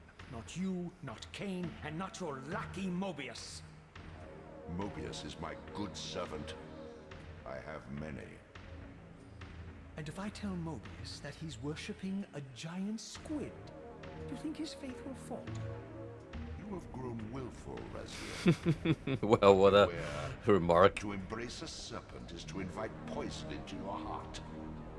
Cain is a sinuous beast. He will seduce and deceive you. You pride yourself on your free will, yet you let that degenerate deter your resolve. I harbor no illusions about his integrity, nor anyone else's. In fact, I am beset by manipulation on all sides. Merely seek the truth. These are the fathomless truths, Raziel. The agony of birth and death and rebirth. This is the wheel of fate, the purifying cycle which sustains all life. Vampires are an abomination, a plague which leeches this land of its spiritual strength. They obstruct the flow of life and death. Their souls stagnate in their wretched corpses. But the wheel must turn. Death is inexorable and cannot The be wheel of denied. fate is turning. Your destiny is irresistible, Raziel. You are my soul reaver, the scourge of the vampires, reaper of their apostate souls. Remain steadfast, end the vampire's parasitic curse, and restore Nosgoth. Cain's blood belongs on your hands. Cain indeed deserves to die for condemning me to this repugnant form. But if and when I kill him, it will be for me alone to decide. Cain destroyed you without a flicker of remorse. He tore the soul from your noble corpse, and after you had served him faithfully for 1,000 years, he discarded you in the abyss on a jealous whim. Remember your rage, Raziel. Let it guide your hand.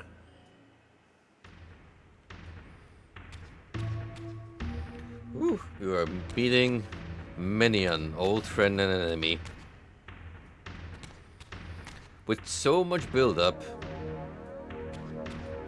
you cannot help but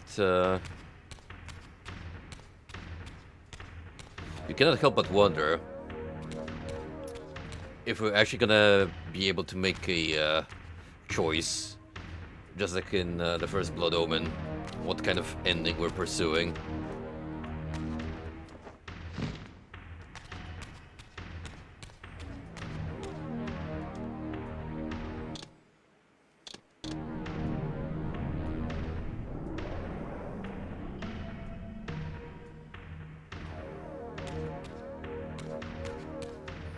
Well, now that we met again with the old one, who you should confirmed is a Cafulian monstrosity, who I'm sure has no ulterior motives, but only the good of Nosgoth, and to ensure our own revenge.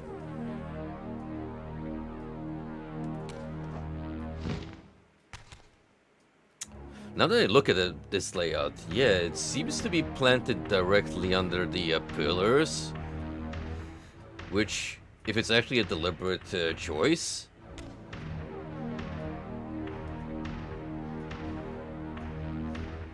that is a pretty sweet extension of the lore.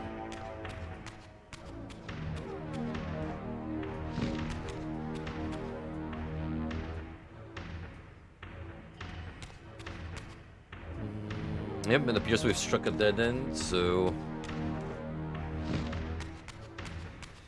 we must carry on.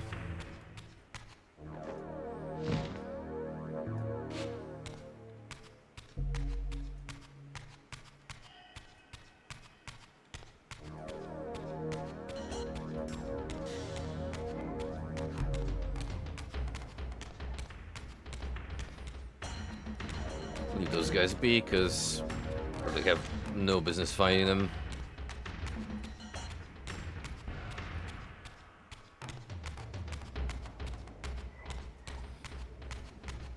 Excuse me, fellas, I have places to be. Vampires to kill. You know. I'm a busy soul reaver as is.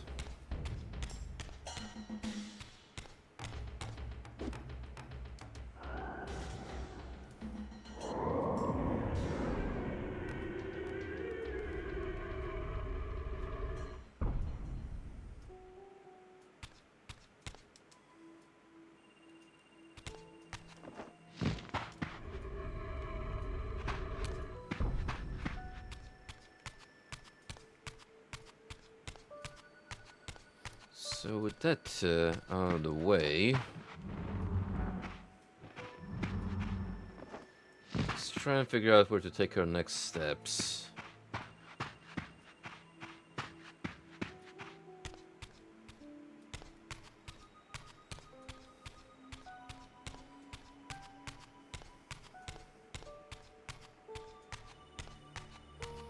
Perhaps we'll get a new interaction by the pillars, or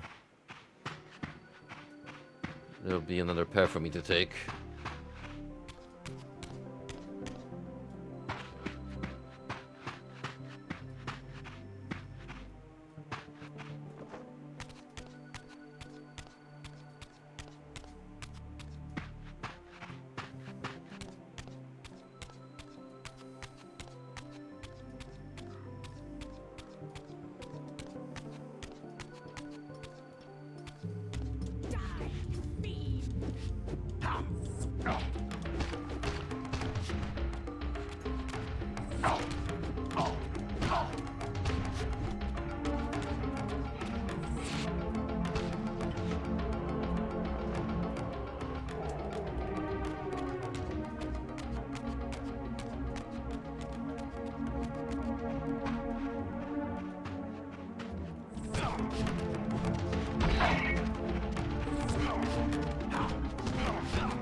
Yeah, it certainly seemed like a one-way trip down to the pillars.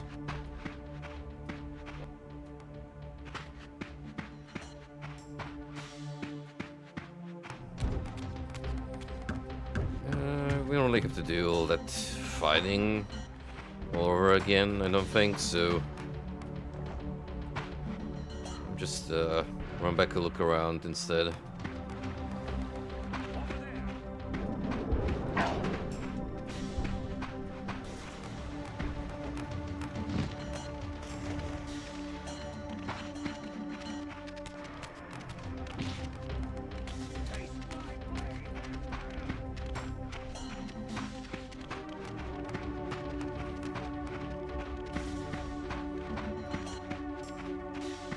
Oh, no, no, no. In a big old circle, which I didn't intend on.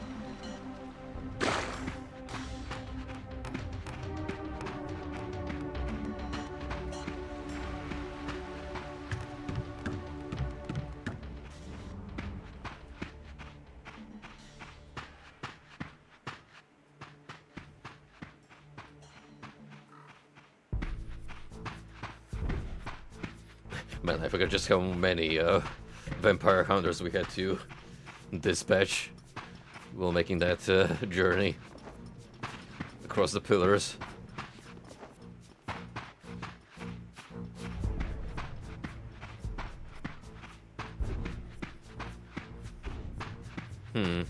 Up to this point, it's been a rather linear journey. Not necessarily bad, but certainly breaks the pace from the first century.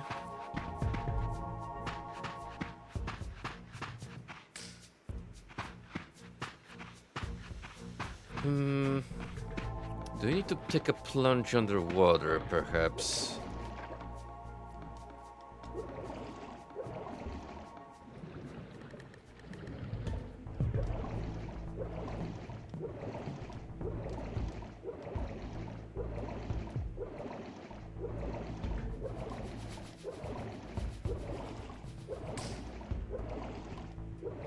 Or alternatively,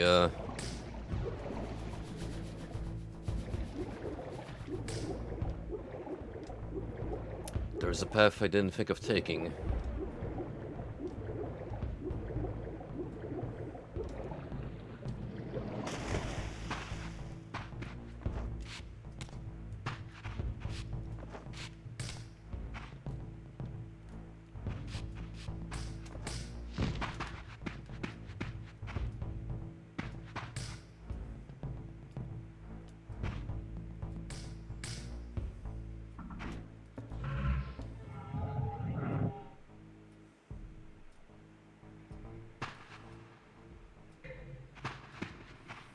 I thought that maybe if I enter the spectral realm, something a little more obvious would have come up, but not really.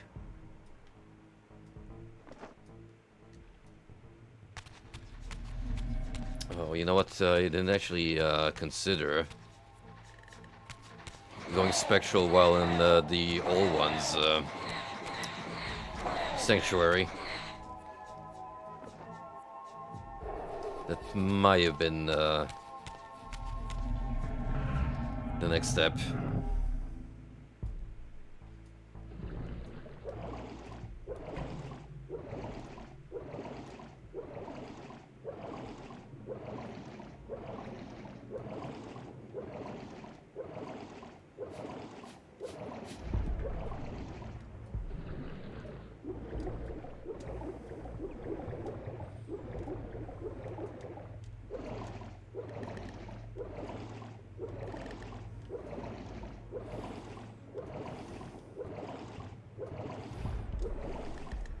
It is a little hard to decipher what's the intended progression with how particularly cryptic old games can be.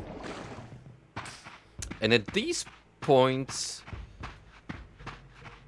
I do have to internally debate whether I prefer this approach or yellow paint in modern gaming.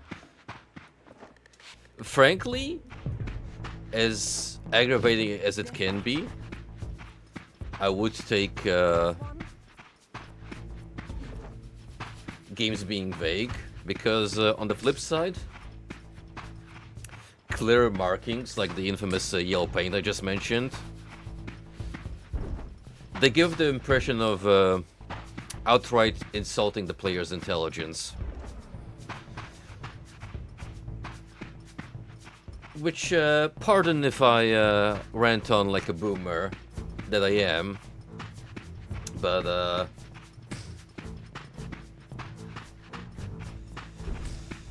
new-gen players do need to be cuddled. We all remember the video game journalist that struggled on Cuphead's tutorial for like an hour without being able to proceed. And that was not a bit. Oh no, that was actual not understanding how to play video games, period. Moment.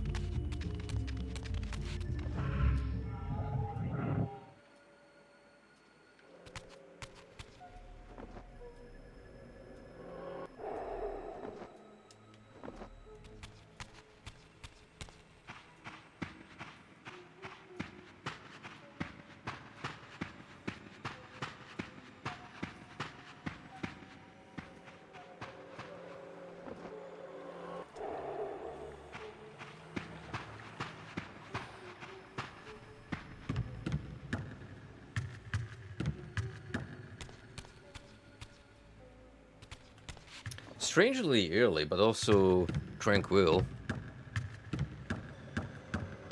Venturing through Nosgoth while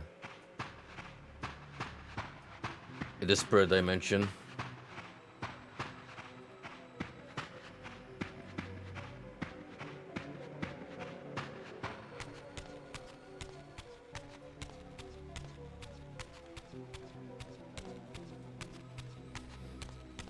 A big part in this is definitely the purple aura. Something about this color definitely adds a more mystical tone to the world around you. That and blue flames for sure.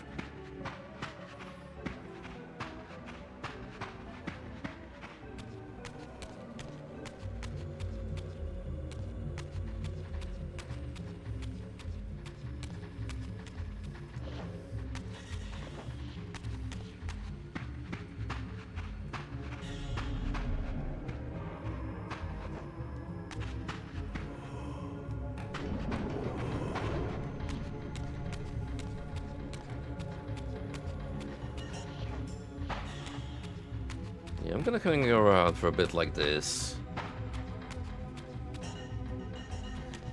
Well, I would have, if I wasn't forced to return to material world. Just to open up the chamber again.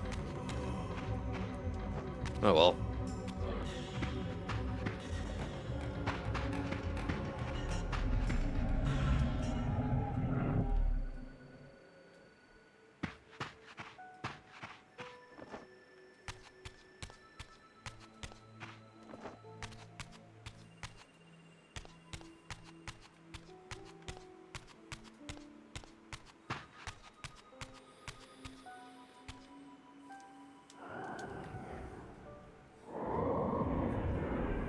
Oh yeah, in other news, I've decided on a whim to purchase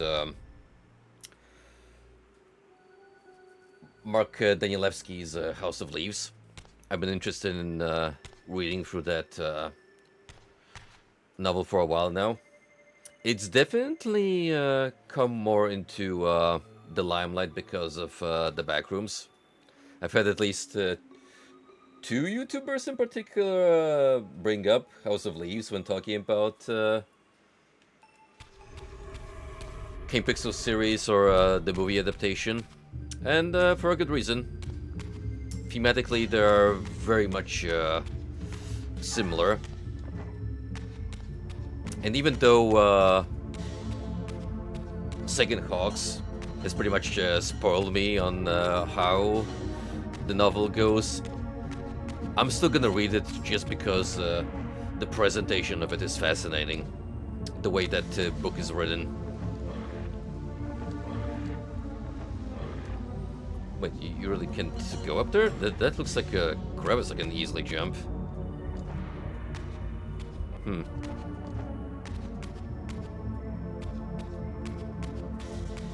Oh, peculiar.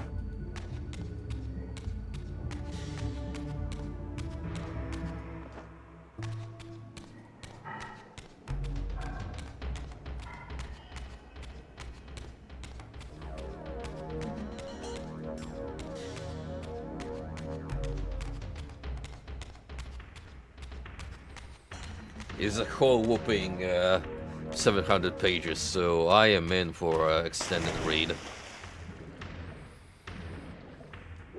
But you know what? I'm not scared of literature, so as long as it's a good time, I'm all in for it.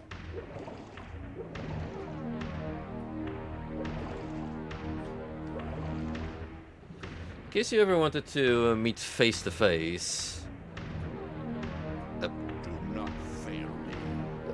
kinda, with the old one, the game does let you.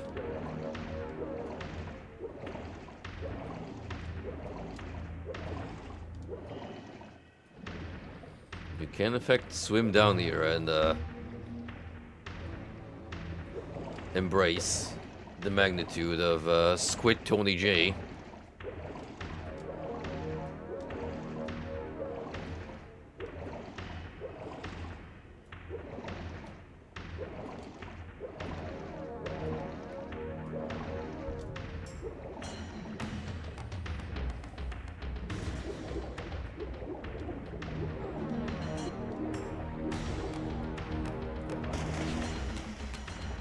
And lo and behold, I was meant to get over this way.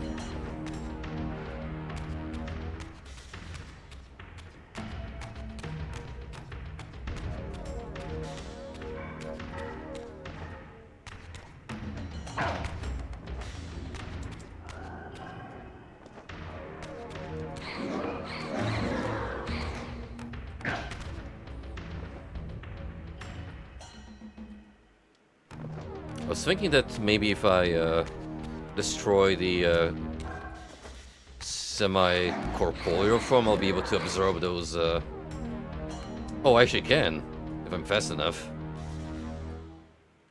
Huh. Didn't even consider.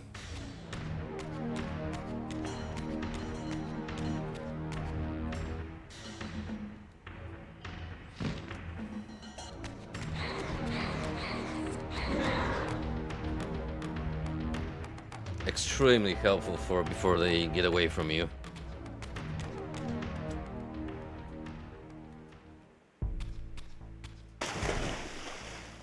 Nope. Looks like we're in for another swim. What we got? This thing, whatever it may be. I'm gonna guess more ancient civilization relics.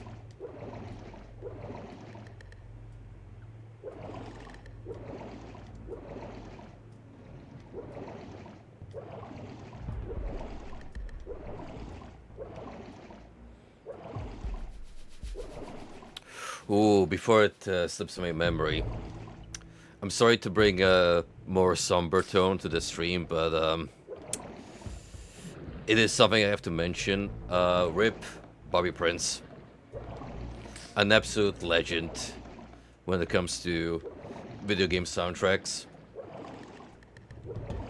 Passed away a couple of days ago. Was well over 80, but he lived a long and very productive life. And indeed, you are correct, Frosty. We will forever remember his great contributions to many retro video games, but primarily, for many of us, we grew up with his music playing. Id Software shooters, Wolfenstein 3D, Doom 1 and 2, but also the Duke Nukem games. He did compose the soundtrack for the first two side-scrollers, Duke 3D, 64. And I do have to bring up one game in particular that I finished streaming recently, Rise of the Triad. Now, I may have had some issues with Rot, but the music, no way.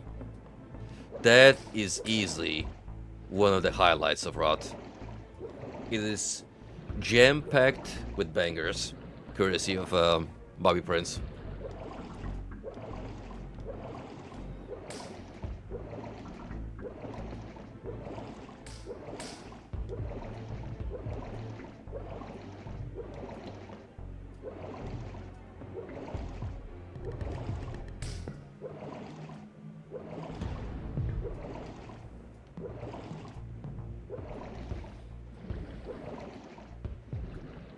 I know it depends heavily on game design, but this is one of those instances where I'm eternally grateful that we don't have to worry about a breathing mechanic underwater. And I can just swim around to my heart's content.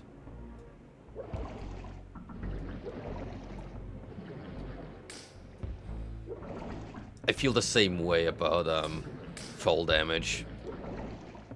It really depends on what kind of tone you're going with your game and whether it's not to get in the way of pacing.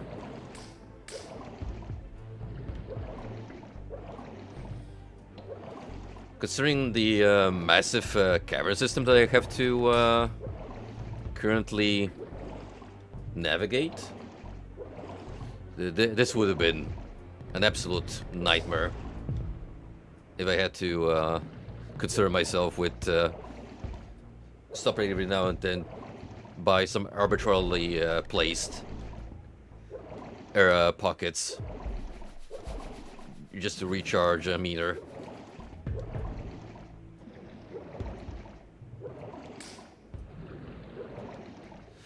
I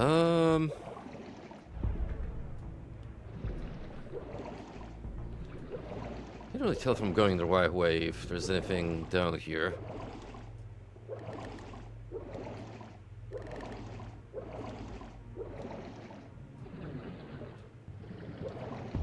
Or if I'm pacing back and forth in a massive circle.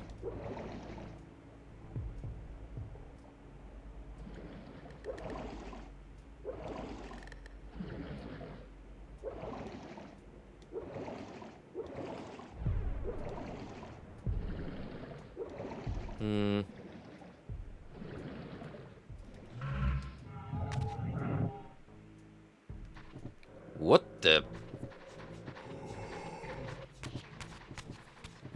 That's a new creature.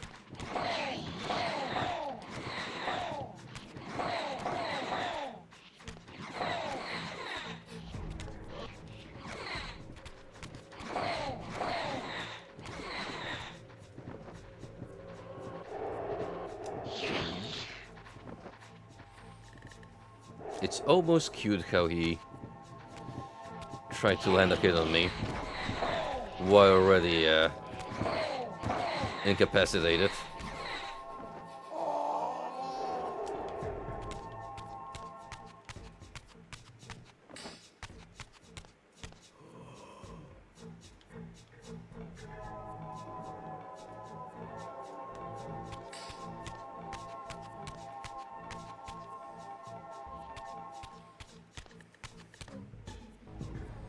Perhaps I'm meant to be doing more traditional platforming here.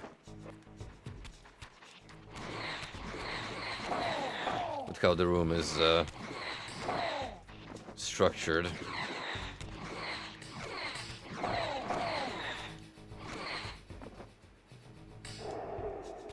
This part appears to be promoting trial and error quite a bit.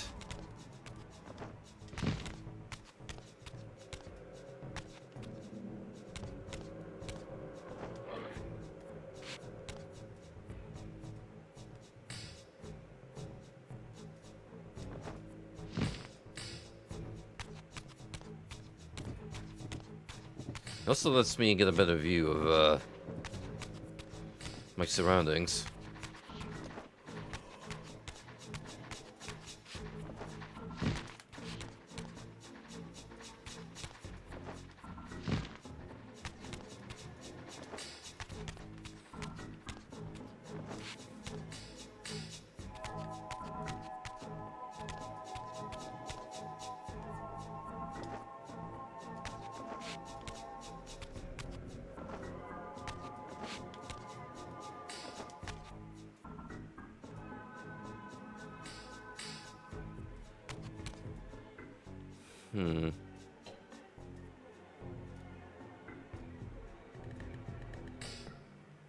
Can definitely swim back up if I want to. But should I?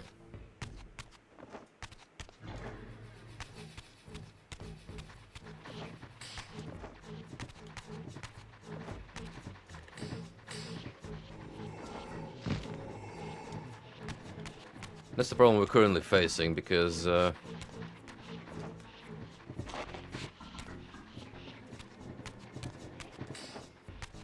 kind of feel like there should be a reason for this spot in particular to exist, because, yeah, I can clearly, like, see some stairs, I mean, to be climbing and move to a different location, but this culminates in a dead end, question mark? Unless we're gonna have to do with something with these devices, and this it's just something I cannot access yet.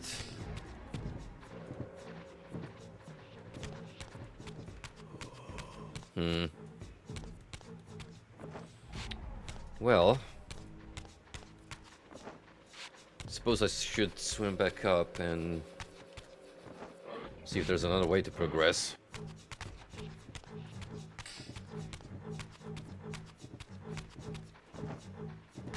There's that very same 4-part symbol.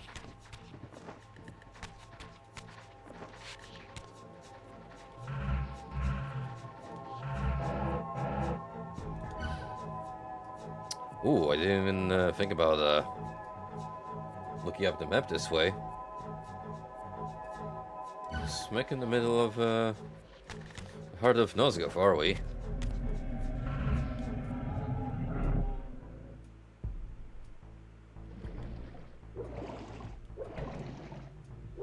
Up we go.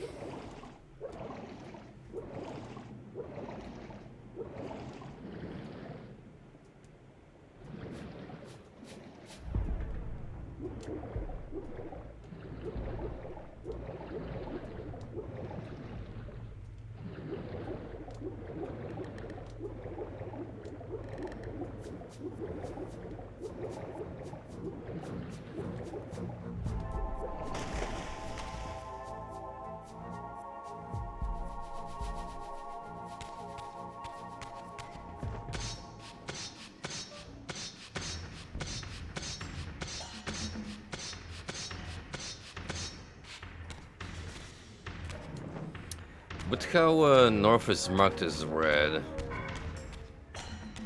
I'm not sure if that's just a design choice or it's meant to be pointing me in the correct way.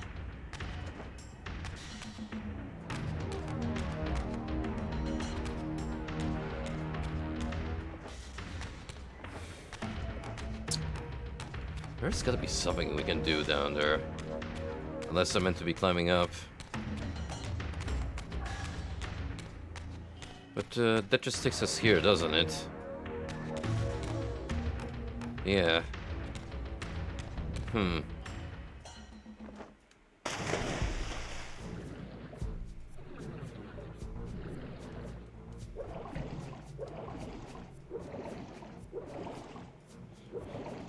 Is there another way I'm not seeing currently?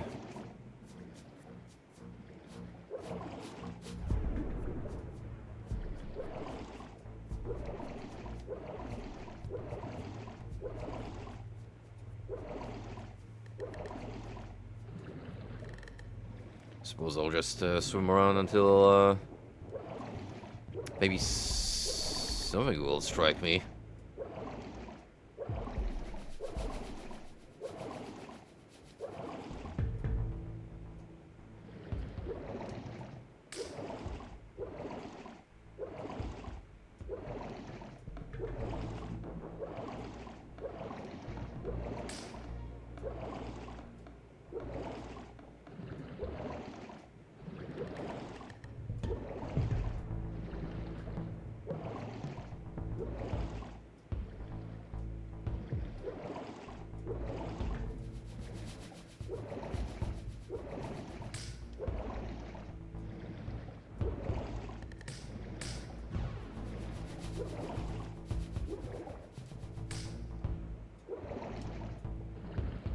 Is there like a crevice here I could swim down? No, that was just part of the floor.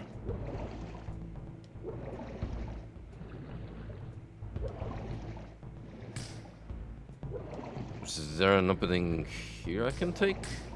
They just didn't see it before? On the ceiling, maybe? No?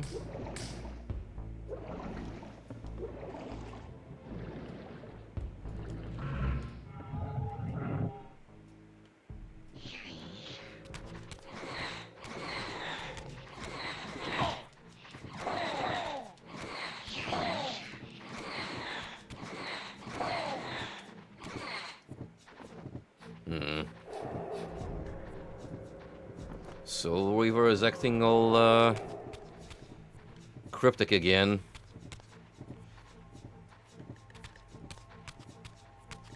Making me work for progress.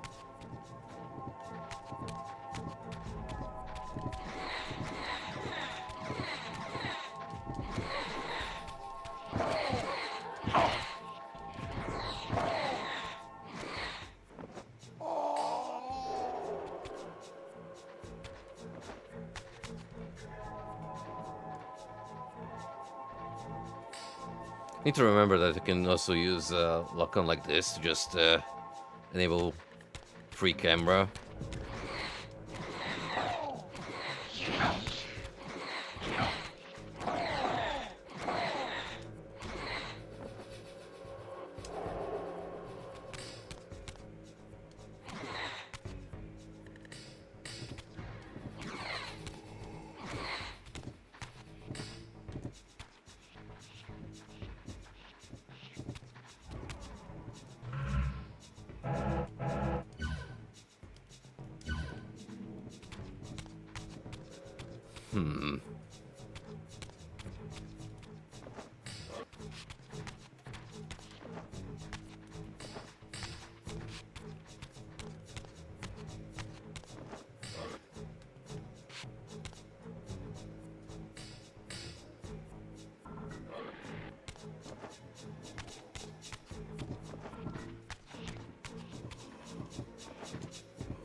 It looks like you can climb this thing.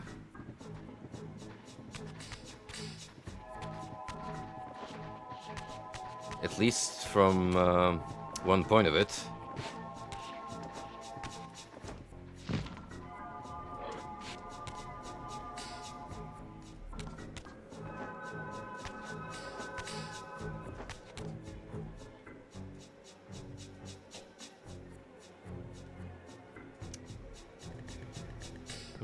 That would be rather tricky, considering that it's normally submerged.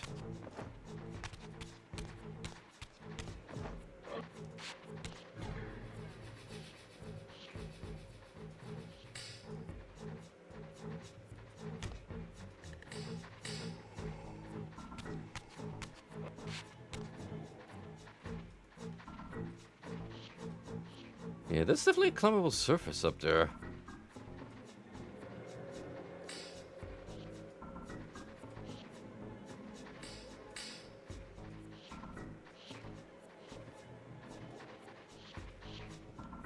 Yeah, no worries. I'm currently beyond the old one's hidey hole, just trying to work out where I'm meant to be going next.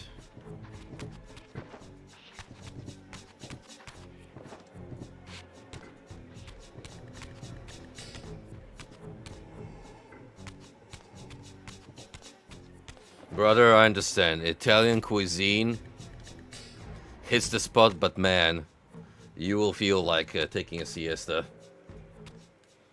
I had some green pesto yesterday, and boy, I can eat a whole bowl of pasta.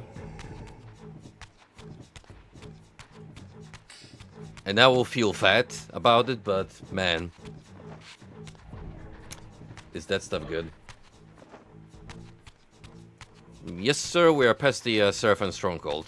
So now it's a matter of working out where we're meant to move on further on.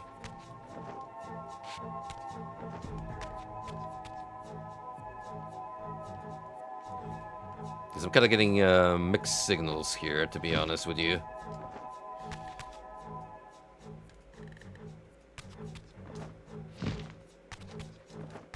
It's like... Wait, since I saw a surface I could grapple on... Hold on, let's try this. Let me swim up here, where I saw the point of interest. So that was like here.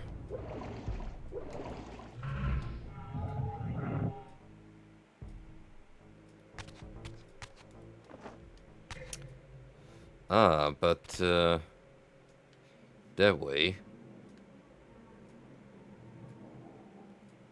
Can't really climb it when I'm in the spirit realm. Right.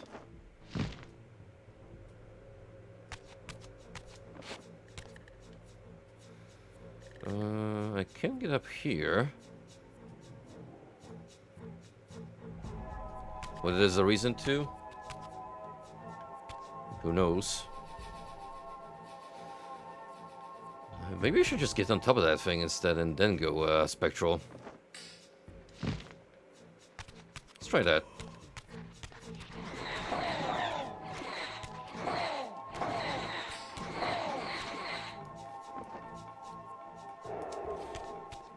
Not sure how many of you follow Seth on YouTube, but he did upload a review of the early access of Heroes Olden Era, and as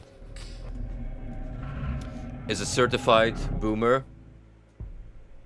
I'm happy to see the positive reception Olden Era is getting, particularly from Heroes of Might and Magic old heads, such as myself. Fingers crossed, when the full release comes out, it will be a worthy successor to the legacy of Heroes 3.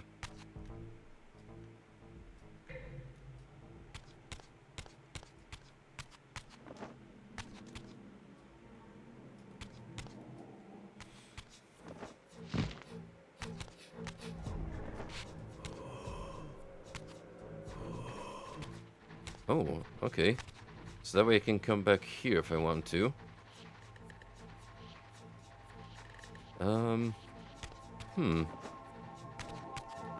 That's... Huh.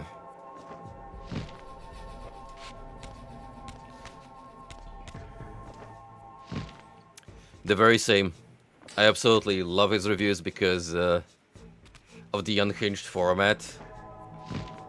And oftentimes, especially with indie games, he will mention some fun game-breaking strategies, like how to make insane busted builds.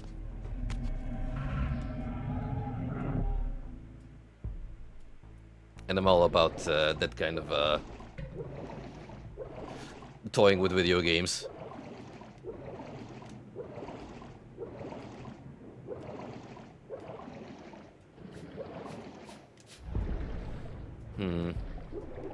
I'm gonna be honest, I thought I had something going on with using the Spirit Realm to climb back up and maybe find a different way, but so far... we're kinda back to square one.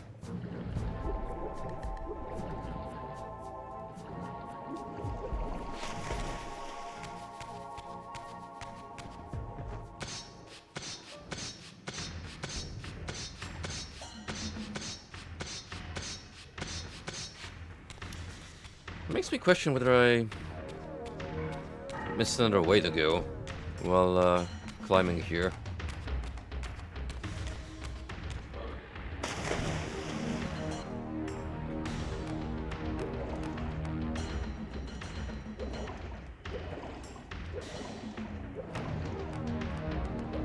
As unlikely as it seems.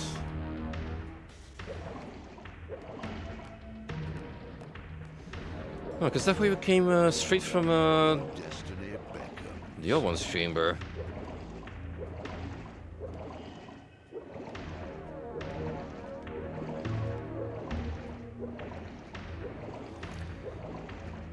Destiny being Destiny, old pal, but you mind you mind telling me exactly what I'm meant to be doing here? It's kind of tough when all I'm seeing is dead ends.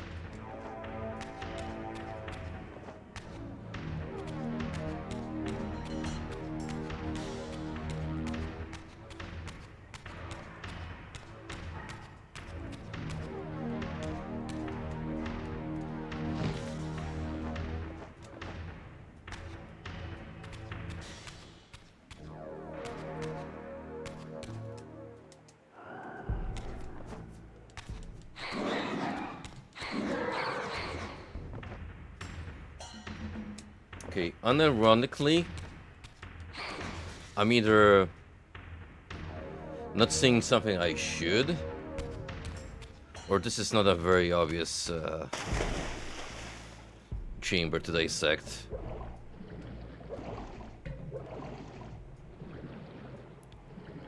Because I'm generally not sure what I'm supposed to be doing here.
No, that can't be it.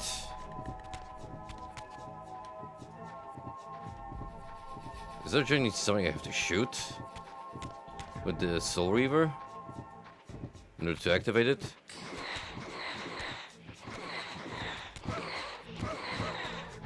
It wouldn't be in the Spirit Realm though, because if we're sticking to the logic behind this mechanic, nothing you do in this world affects the physical one.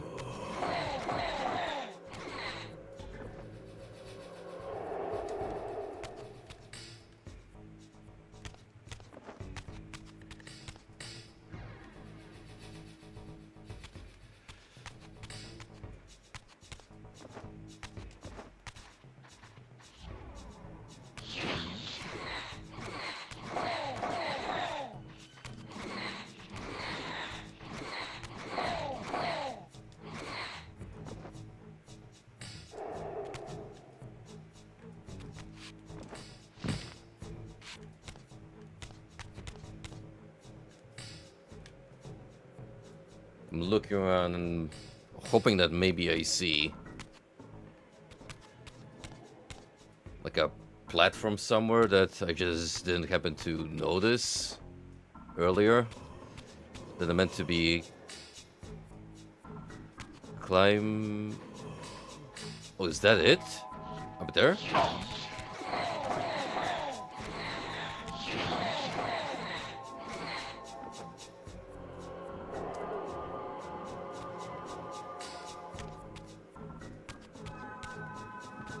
I would have to swim up there, wouldn't I?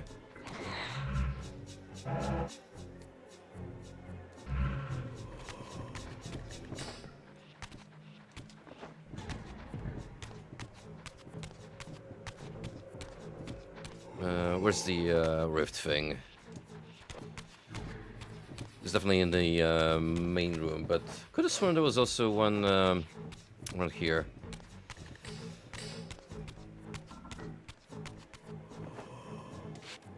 You know, I think I just genuinely blinded past that opening in the ceiling all this time. Because of how obscure the environment looks when you're swimming through water. In which case, my bad.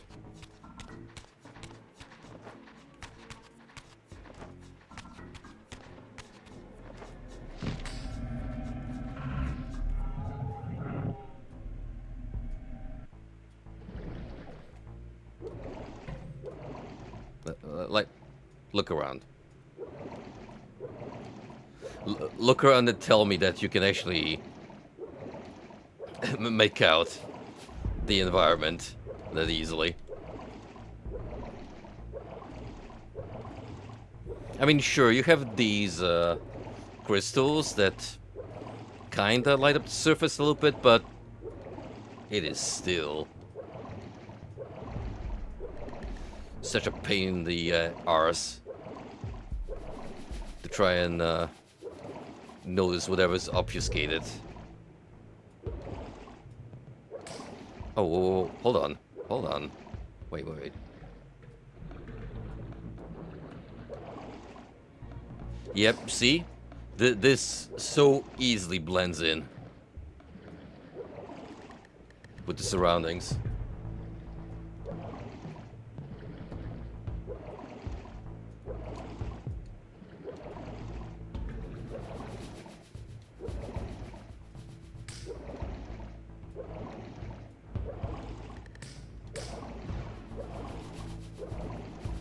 I think we're on the right track, though.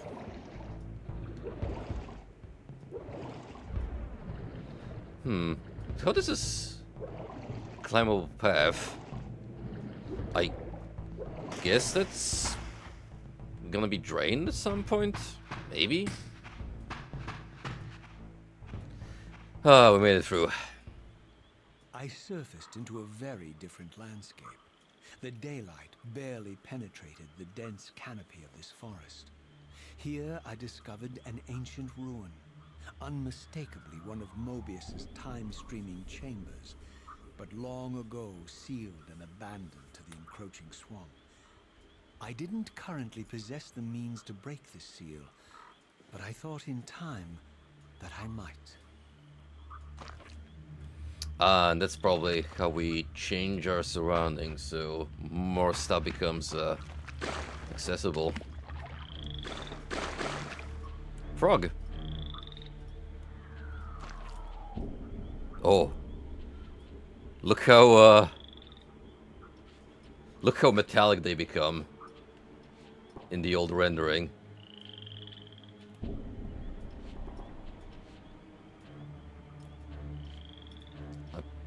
I actually kind of like this style a little more.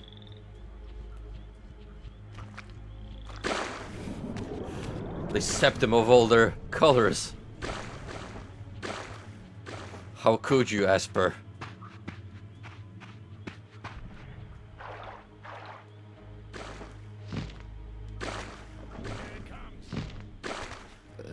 Slowly through the swamp.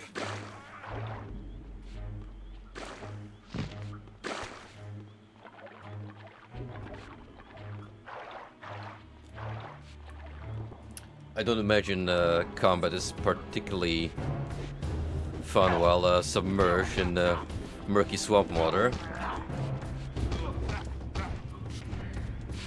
But that kind of works.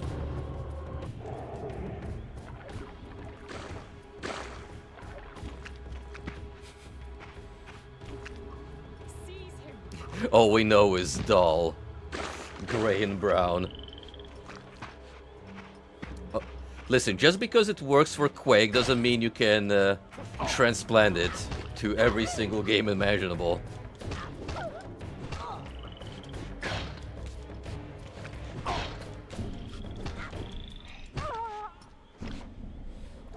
And even then, Quake 2 had a much more vibrant color pattern. It's because they introduced tech bases.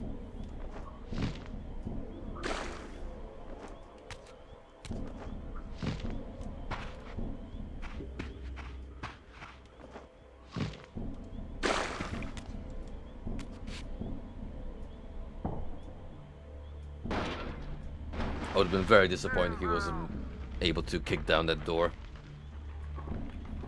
Oh, now that's a familiar face. So, my lurking observer was exposed. The creature vanished when he realized That is the vampire lord from the original Blood Omen.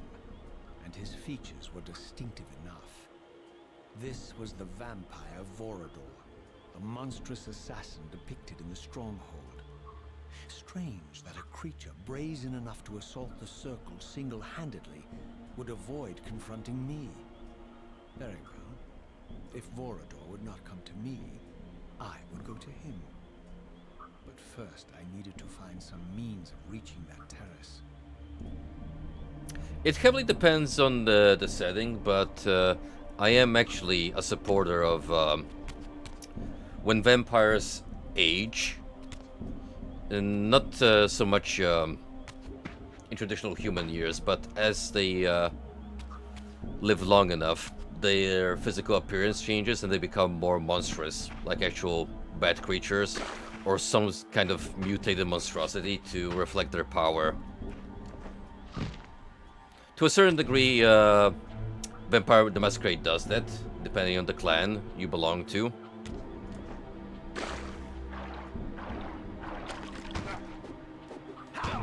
Because you have the gangrels, which are absolute freaks of nature.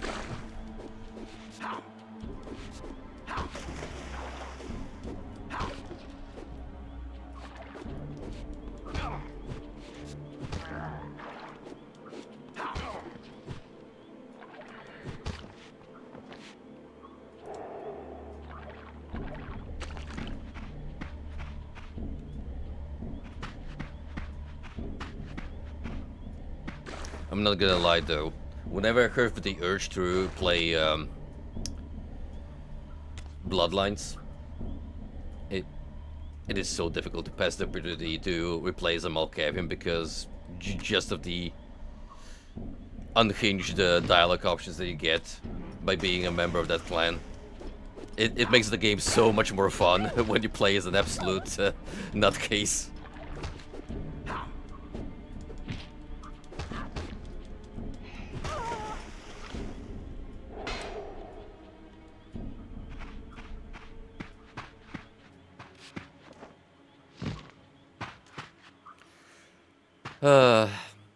Hate to be a Debbie Downer, but when I think about the state of Vampire the Masquerade these days, at least as far as video games go, we are truly in a rather bleak position.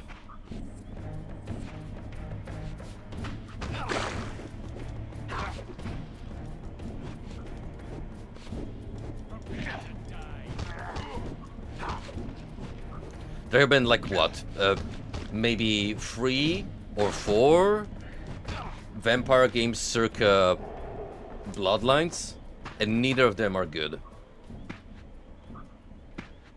Absolutely not a single one of them.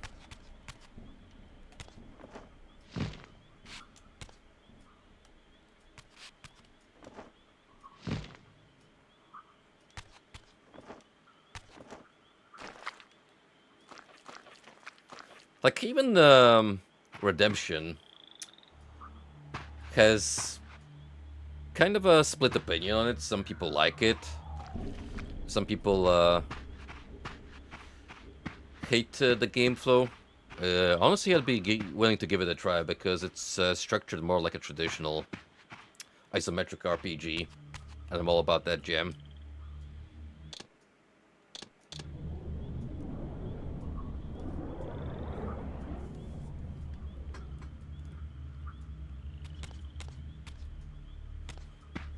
Honestly, we can pretend no vampires exist beyond bloodlines.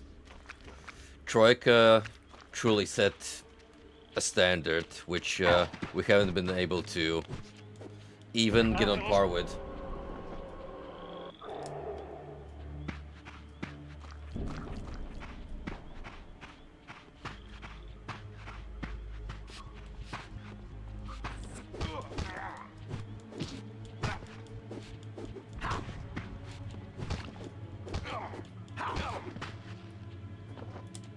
Nope, not yet.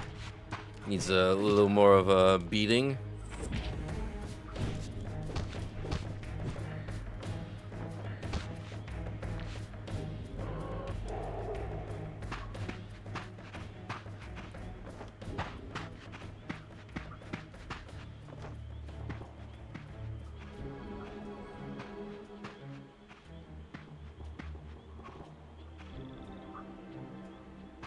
How do you make an RPG without the RPG? There appeared to be a passage here. That's leading north Bloodlines 2 in a into the nutshell. mountains. The opening, however, was obstructed and too high for me to reach. Perhaps later I would find the means to bypass these obstacles. Yeah, just casually learn how to double jump.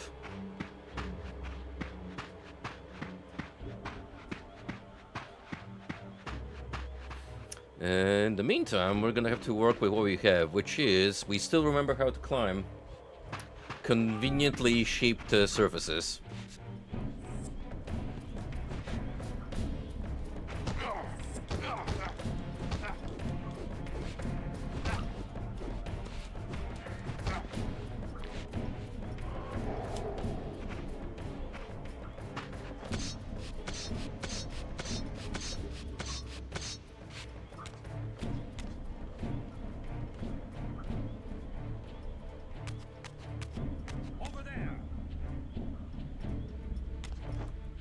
Later, suckers.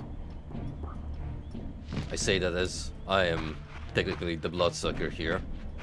Well, soul sucker, to be precise. We've given up on blood in favor of My lurking tastier foe treat. was nowhere to be seen, but I found these ruins even more intriguing. I recognized these arcane symbols from the chamber beneath the pillars, and realized that this shrine too was sealed to all but the bearer of the Reaver.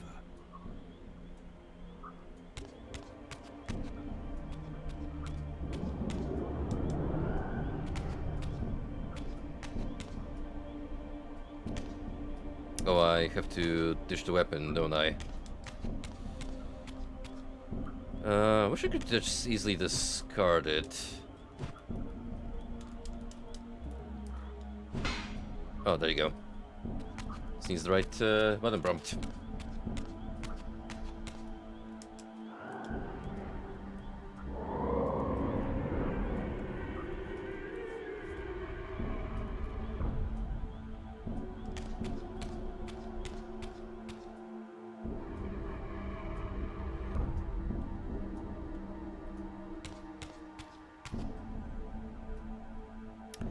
Much more heavy on the lore, the sequel, as opposed to the first Soul Reaver.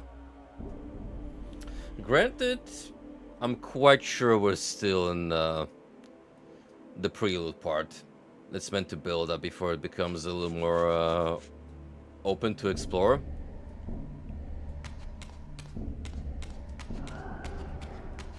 But we'll figure it out as we move on.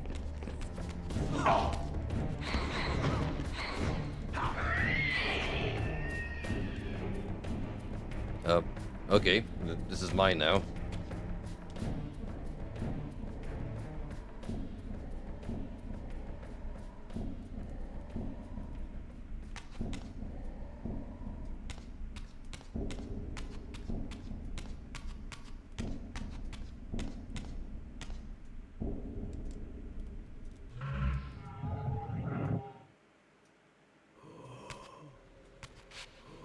Whoosh!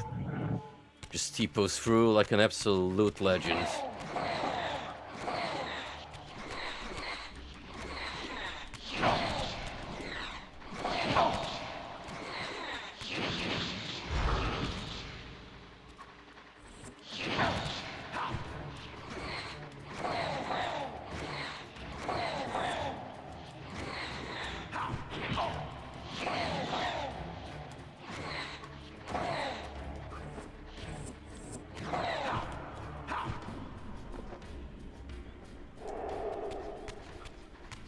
these guys continue to be the absolute annoyances that they are.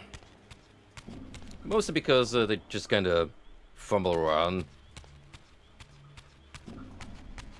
and are annoying to deal with.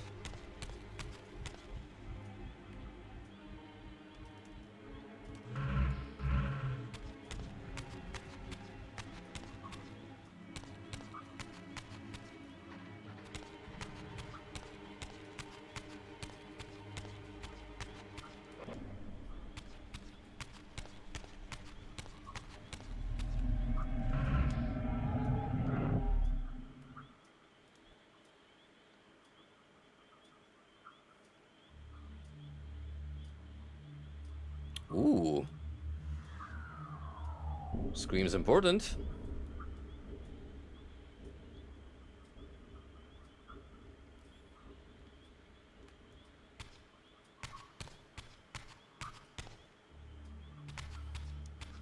I suppose I should focus my efforts first on securing the prize.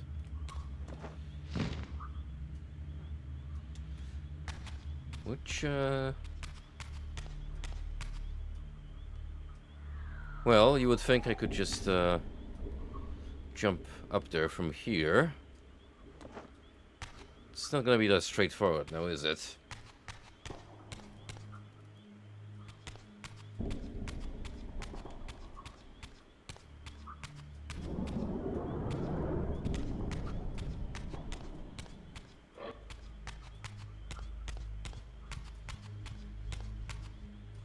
With Reaver and press square to imbue with dark.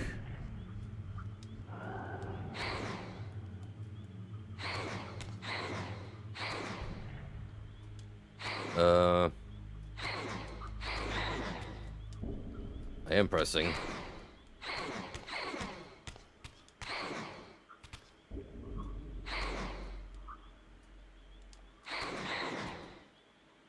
What the?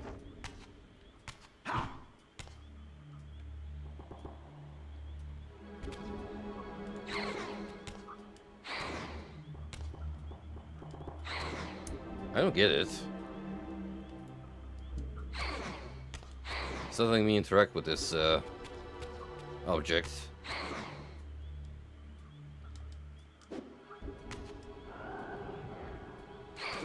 I'm just smacking it around.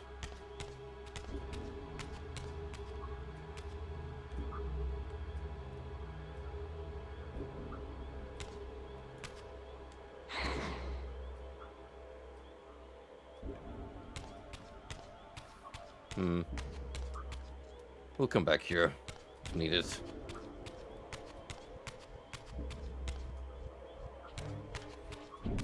In the meantime,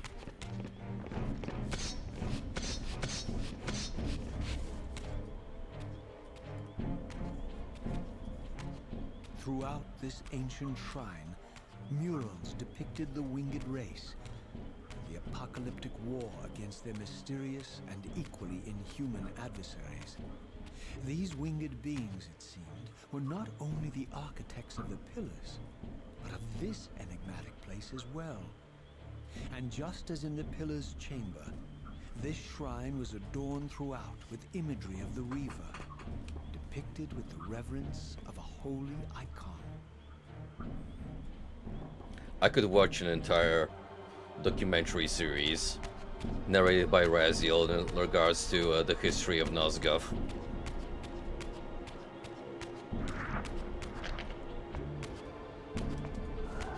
Hey, come back here. Don't get any funny ideas, you.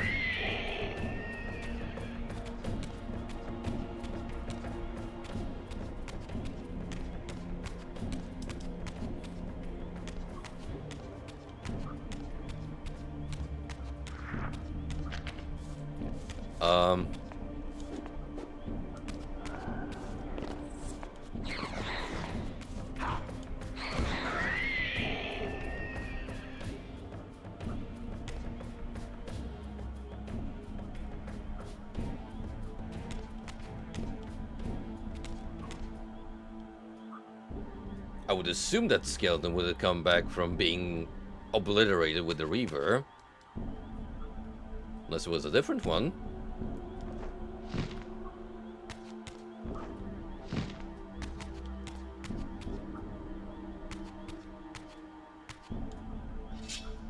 Yoink.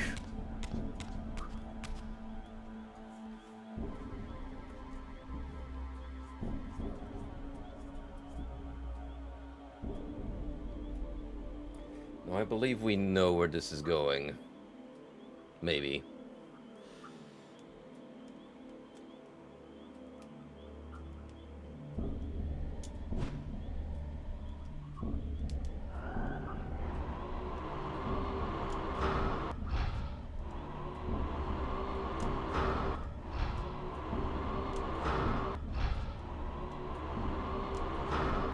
Okay, maybe you don't have to shoot the massive crystal down, as I anticipated. We're definitely gonna have to get that crest and fix it up here.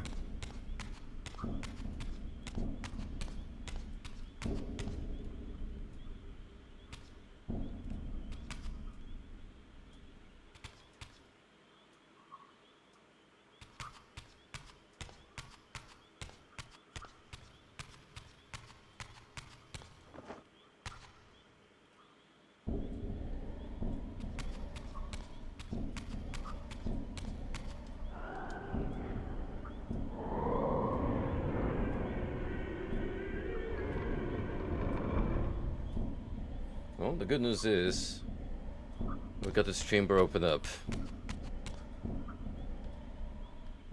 The bad news is we still need to figure out a way to get the thing. Oh, never mind. That was a one-way ticket. Unless I have to go spectral and keep it open. That may indeed be the trick.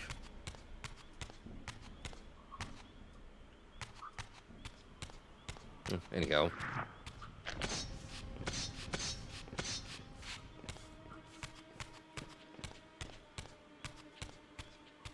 We know how to enter that place. Now let's think of means to acquire the item necessary. Where would it even be in relation to the layout?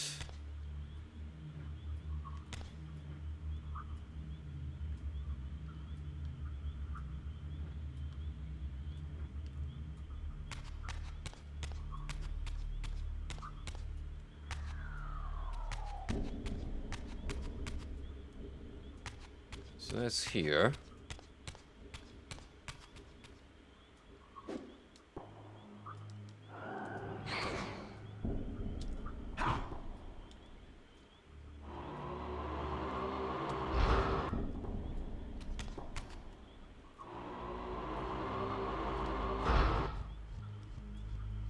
I still don't understand what it means, imbue with dark.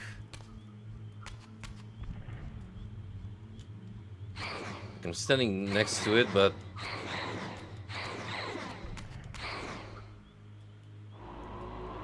I don't get to interact with this in any meaningful way.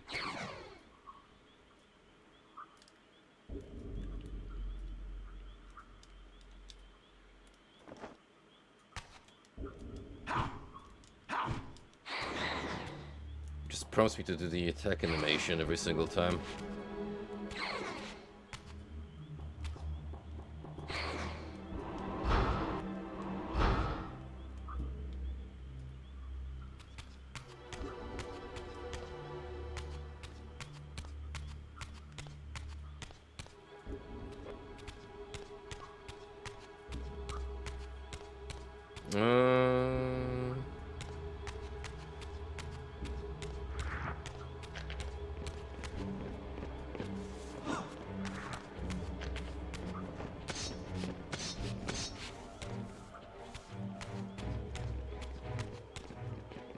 Oh, that's right, the coin was outside the gate, wasn't it?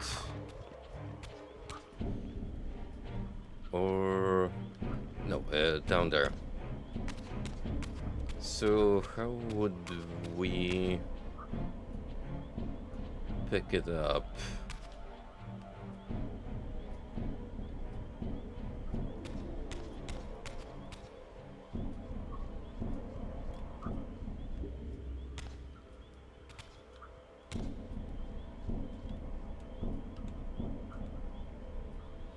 Does this seem like you can climb from there?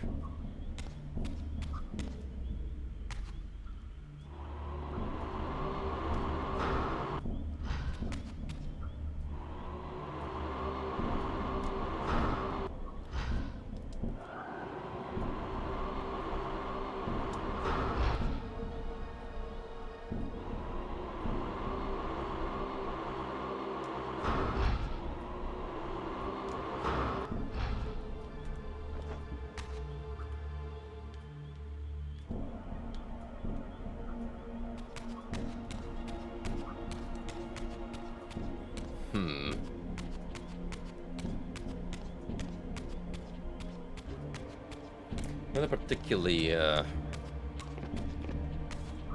obvious puzzle to solve just yet.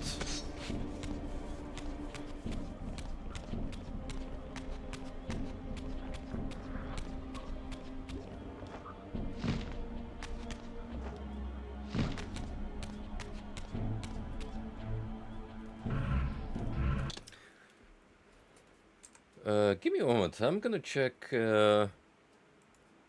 if I'm experiencing some kind of glitch with not being able to interact with that fountain thing. Imbue with darknet working.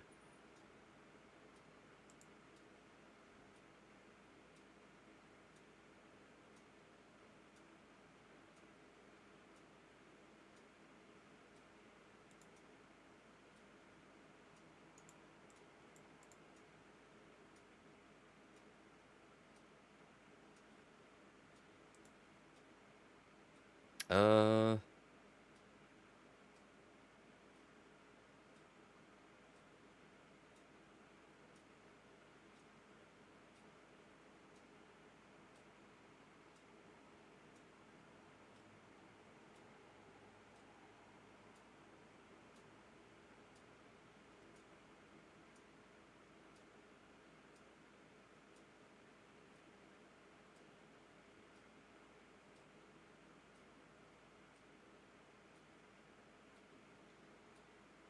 Okay, it might be a feature or an actual glitch. I'm not sure because people are giving me mixed answers here.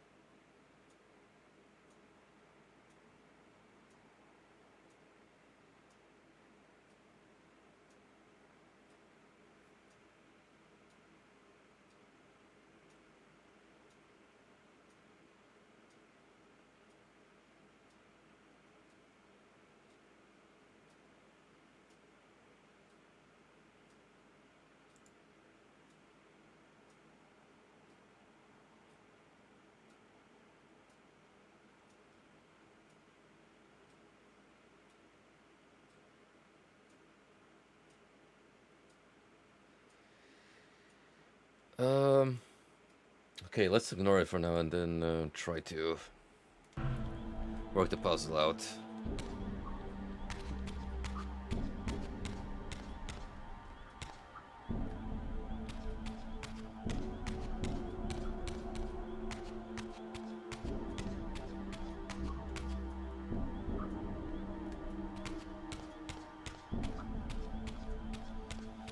So if I need to be in the physical realm to open the door... Oh, wait. Oh, we can rotate this thing. Ah. Okay. That does change things a little bit.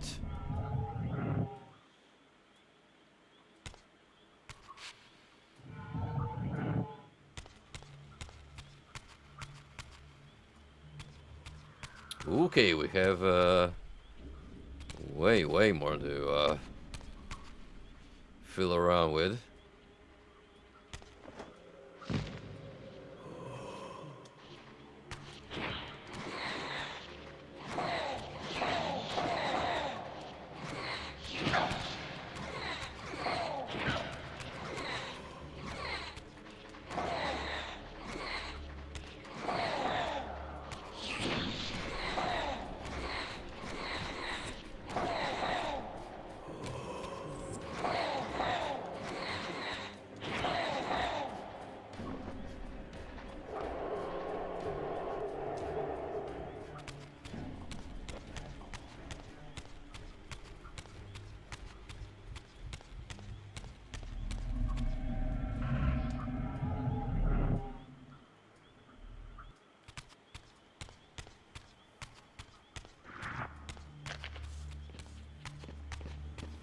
Ah, the old surprise skeleton.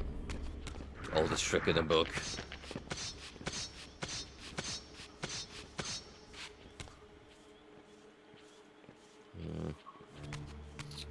Now, I do believe we have to cause a chain reaction.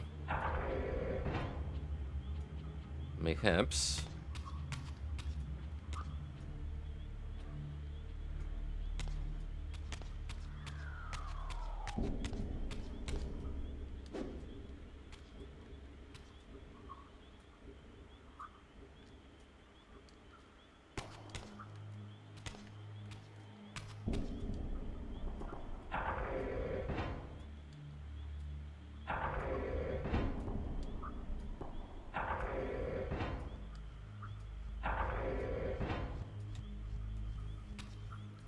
Oh, this one doesn't have any immediate results. It's probably that one I have to be concerned with, primarily.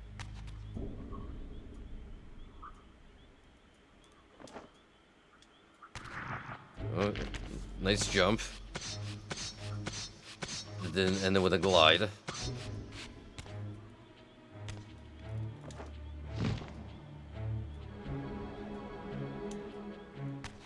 I have nowhere near enough momentum to fly over there.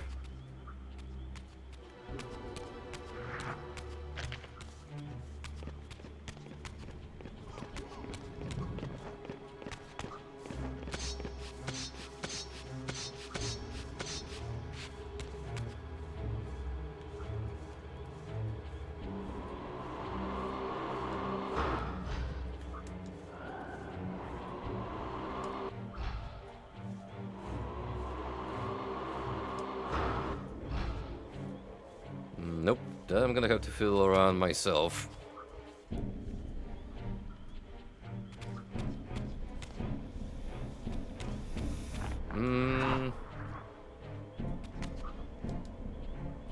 Wait a minute, wait a minute. What if... Okay, well, the walls have closed in, but that doesn't really change the geometry much in my favor.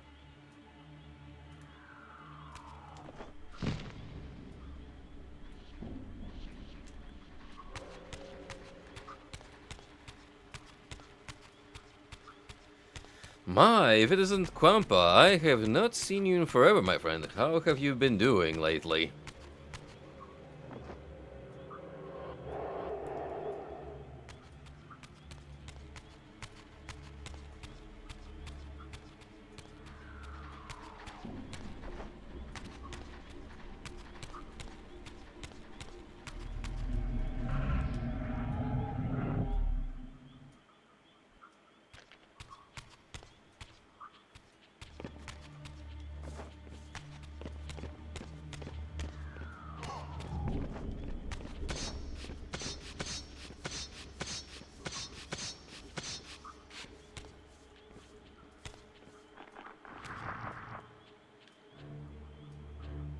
Can I get up there by any chance?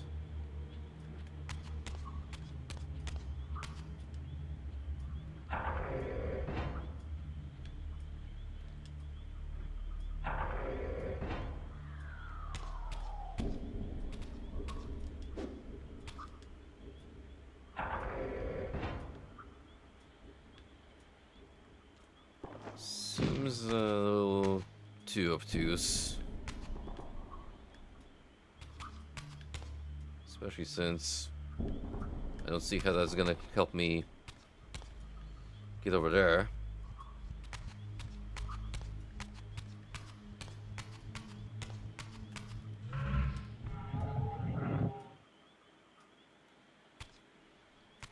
Let's try something else.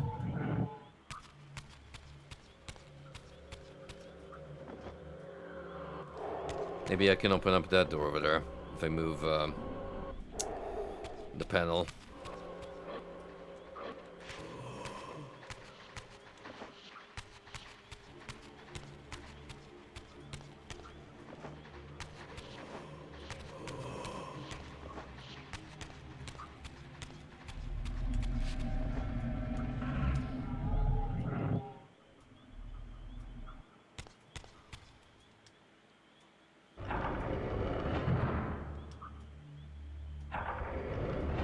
Indeed I can.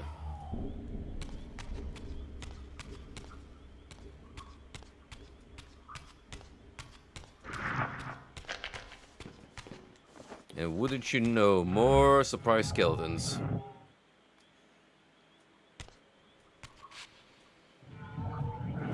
Technically my people.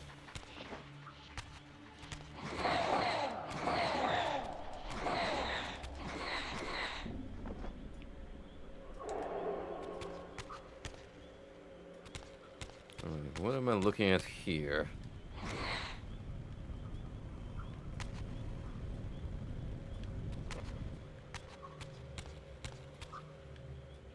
Ooh my, there's a lot more to this temple than I would have believed.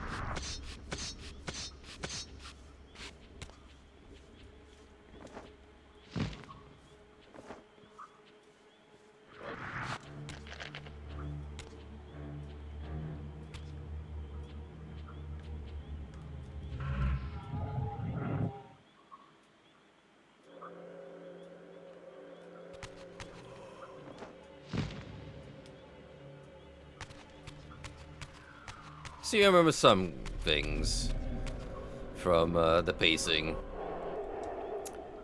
of the predecessor.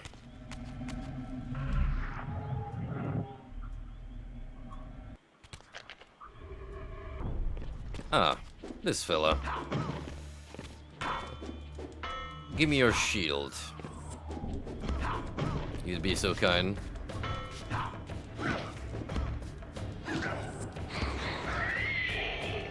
I will not take no for an answer.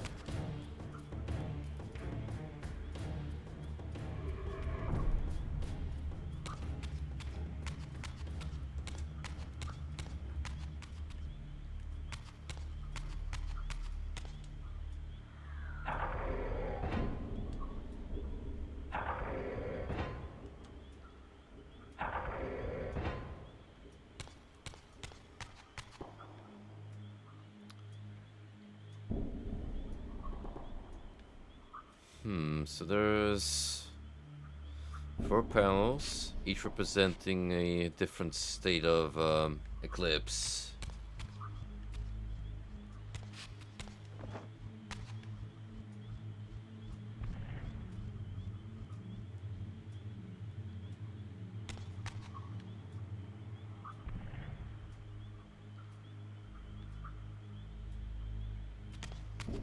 What would be the correct way of facing this mirror is not yet clear.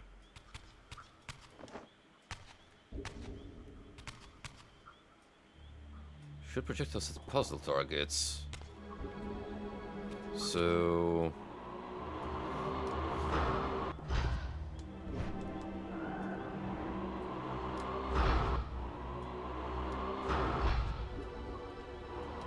I guess we have to figure out what counts as one.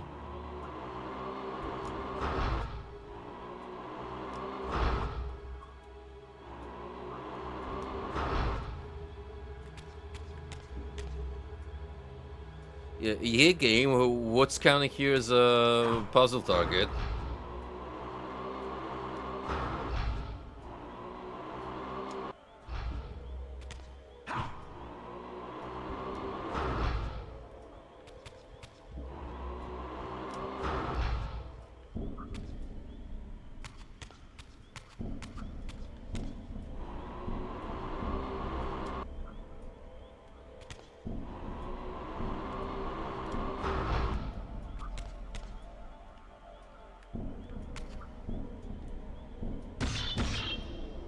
Oh, hang on, hang on. Now this is a variable I did not account for.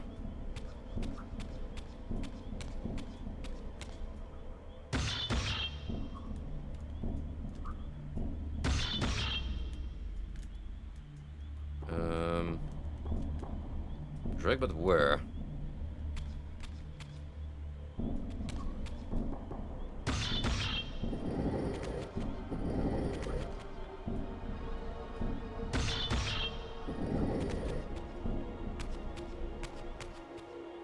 It's just that one.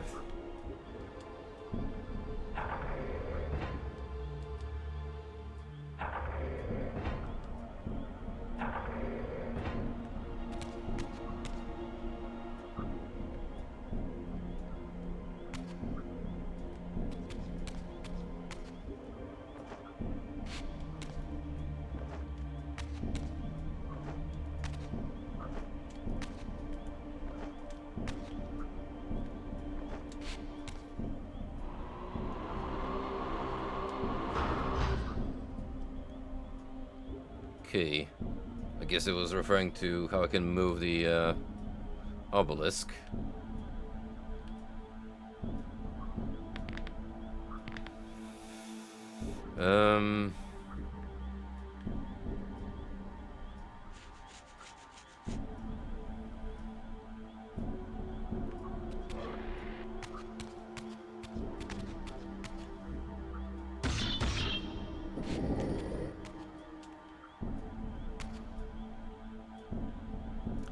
It feels like it should be lined up with...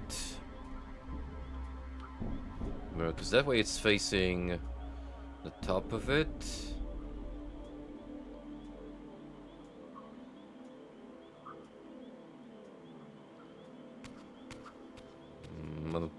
What does that lead to, exactly?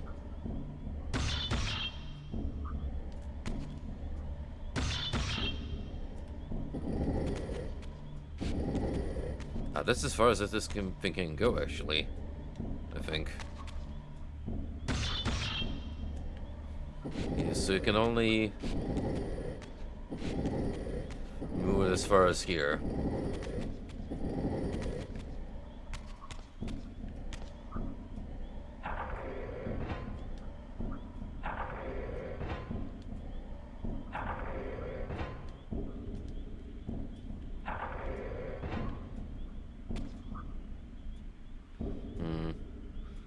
I dare say the setup is correct.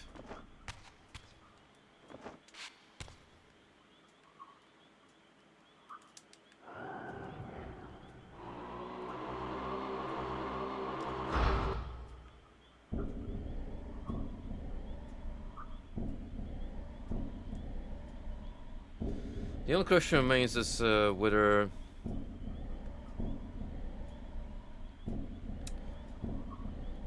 there's something that we're not quite understanding here.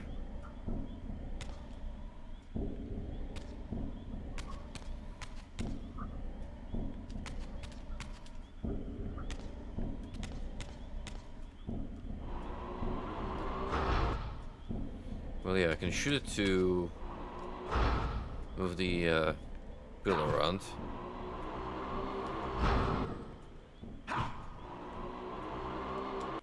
But that's about the same as just dragging it on my own.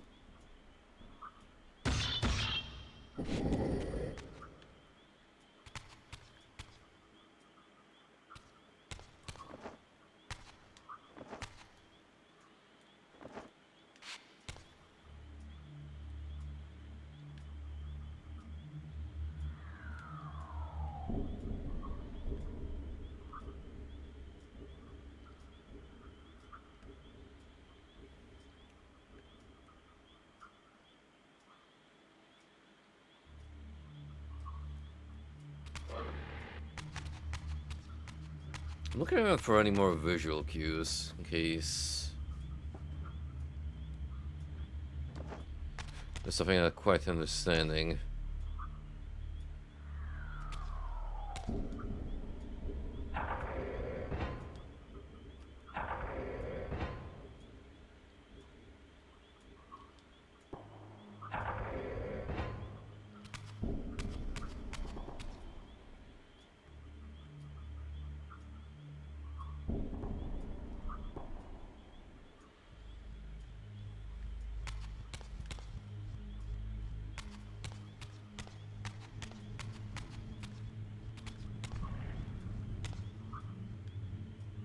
Hmm.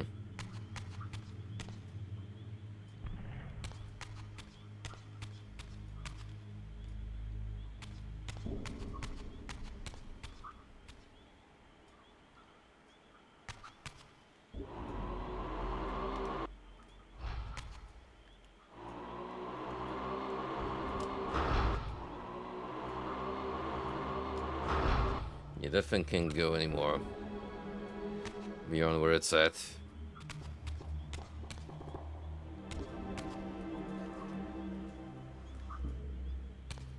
Not seeing something I should.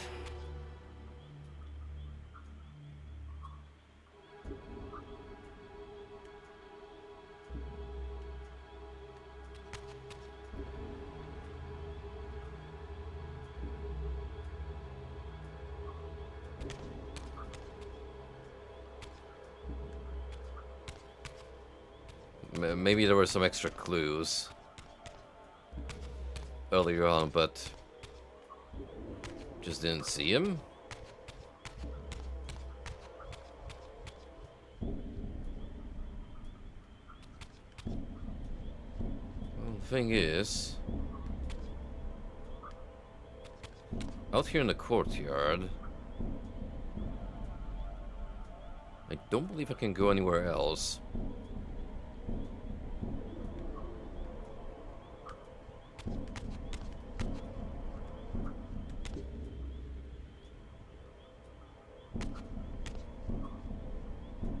No, this is definitely just a setup to get me up here.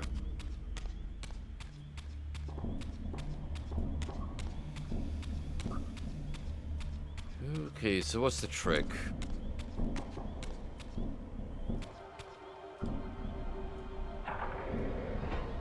Spectral realm, perhaps?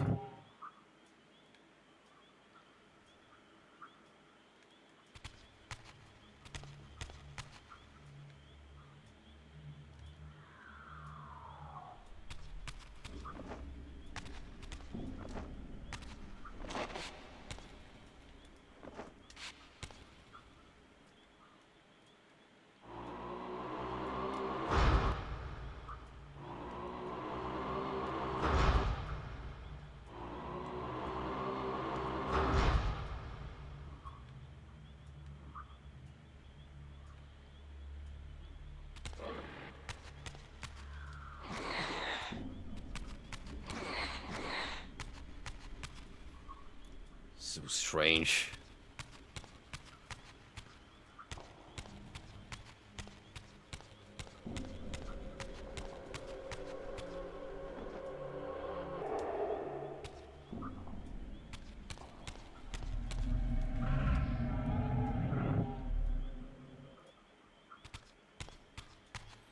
Do you want me to grab a torch? Do something with one?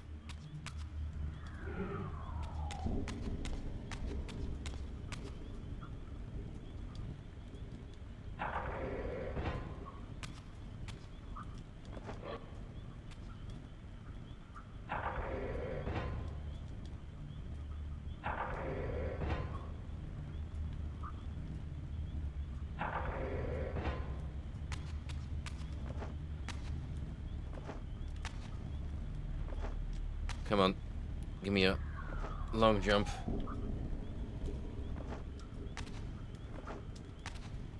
I'm crouching. Should be a... Thank you.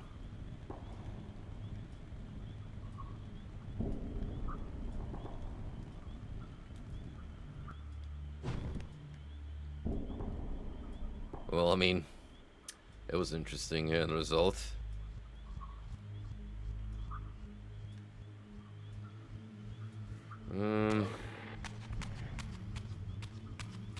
I still don't know what they want me to do here. Besides arranging setting some manner.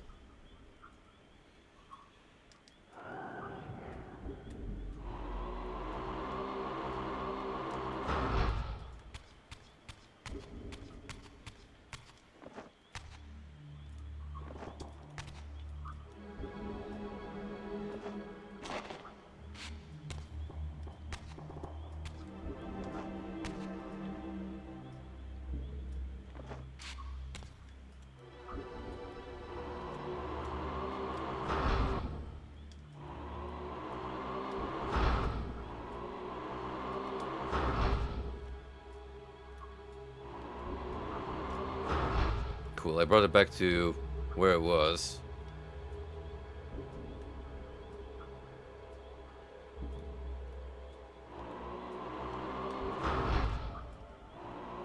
Now what?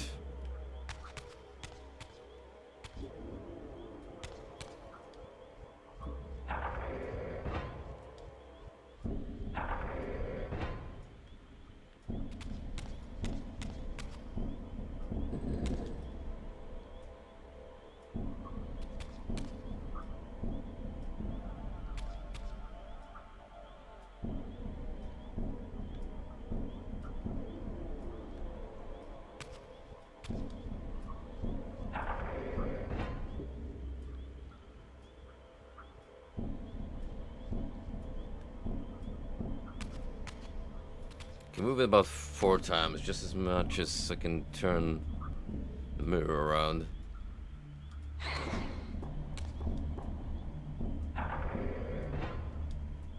There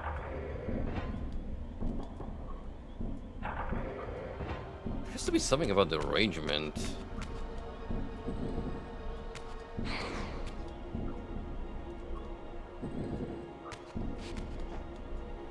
Alright.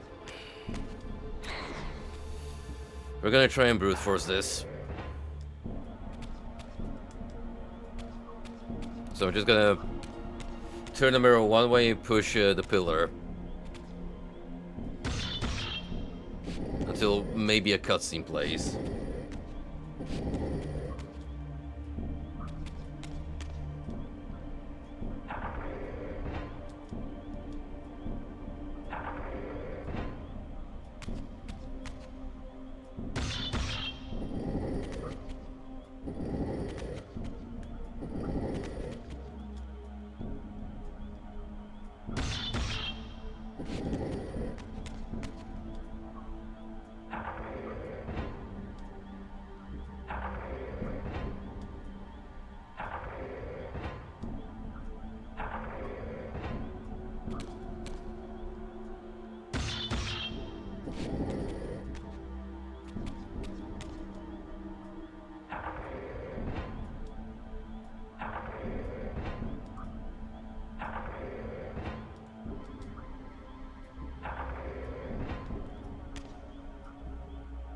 I'm pretty sure at this point I've tried every single setup.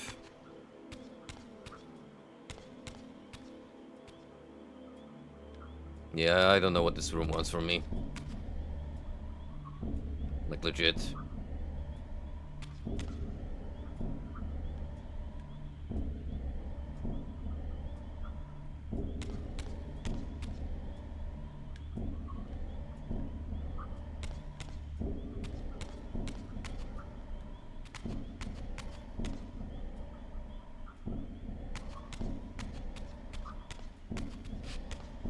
Thanks for the tip. Too bad that it doesn't,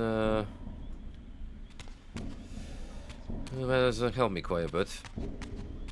I don't know, the only thing I can think of is that I just need to come back later here when I initiated another stage of this puzzle.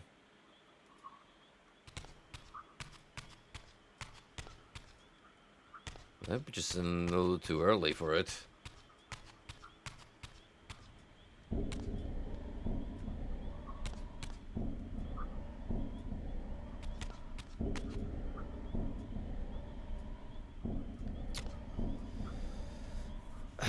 Would it though, cause...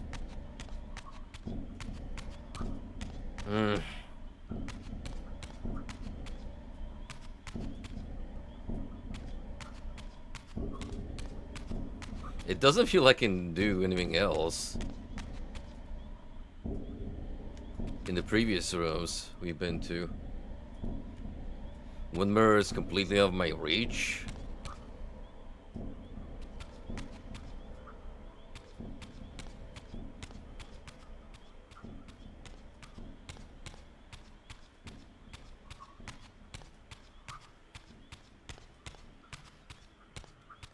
Oh well.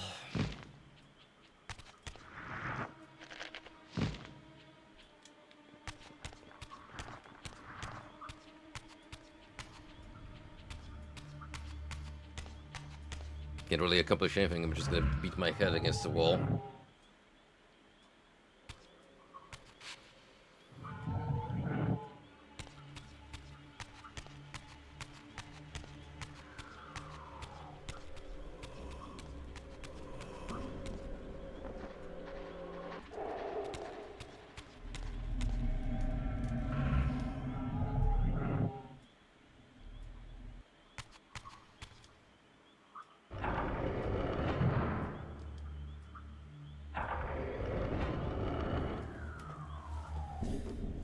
So I can only open up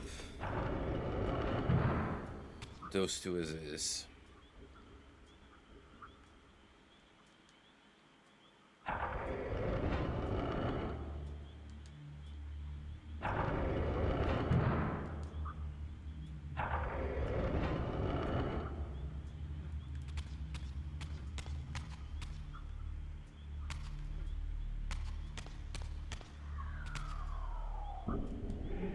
Oh, this is the stuff I threw earlier.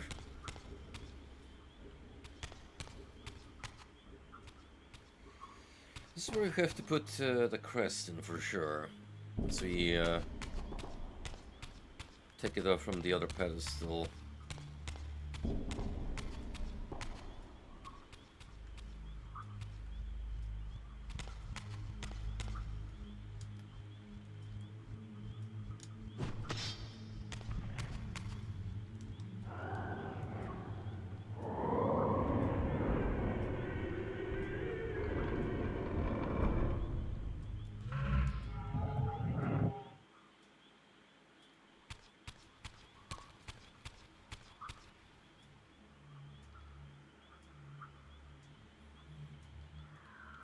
Right, so while I'm here, this door will remain open.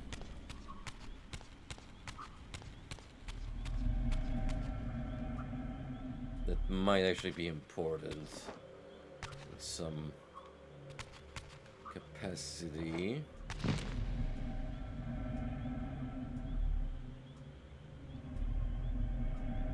Yeah, the only way we're getting to that symbol is through that gap over there.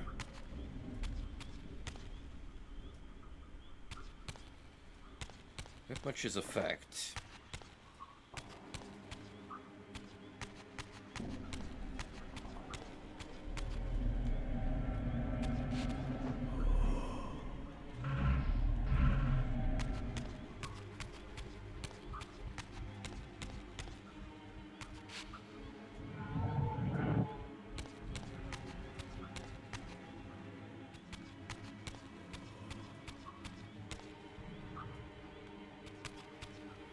As for that one over there, I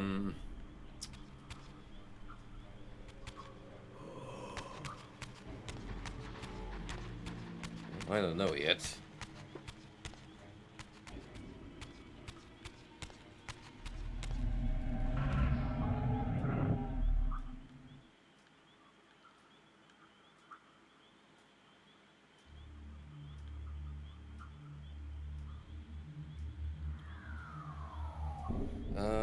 I see what looks to be an air vent.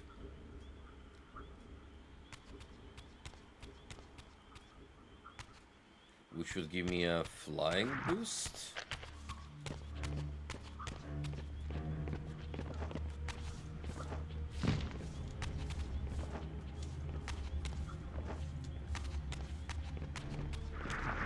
If I could make it that far, that is.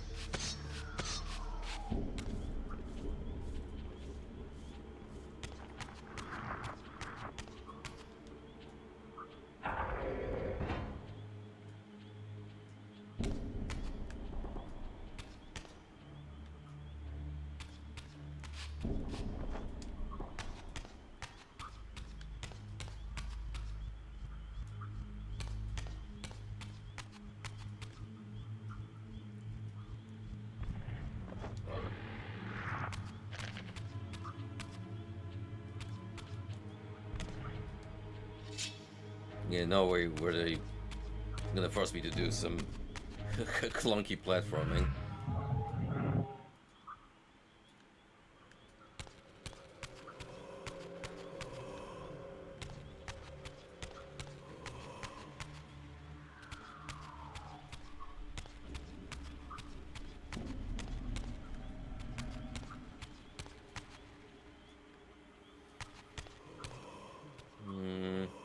Sadly, not even going down here. I see anything that could point me. What I have to do here.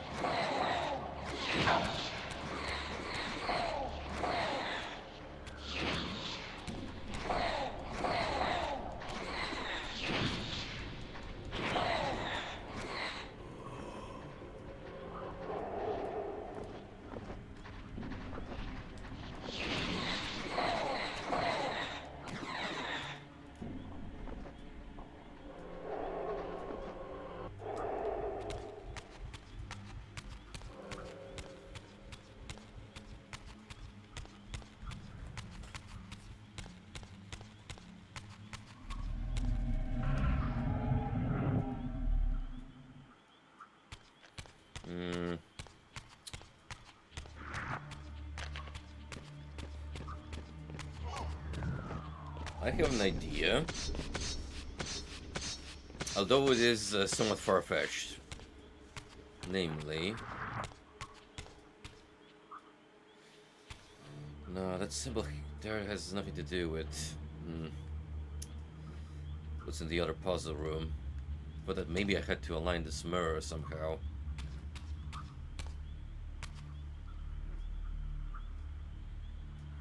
Oh, wait.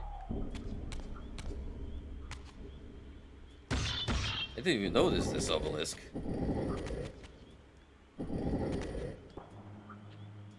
There we go.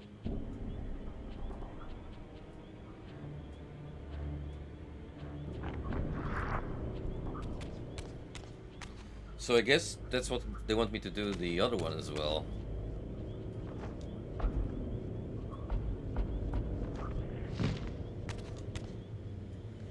Oh boy, you all shoot projectiles at puzzle targets. See here. At least it makes a little more sense because I have to guide the mirror in the correct way.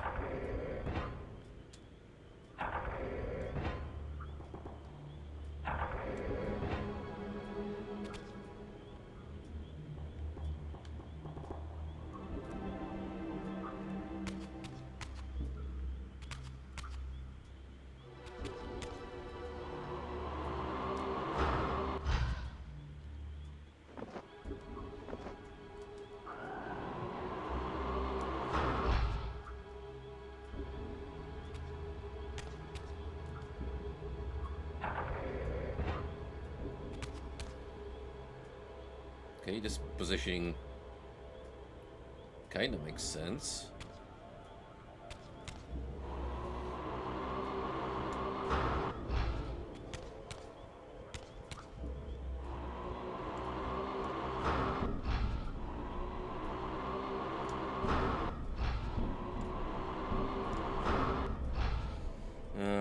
we just gotta get that guy out of the way.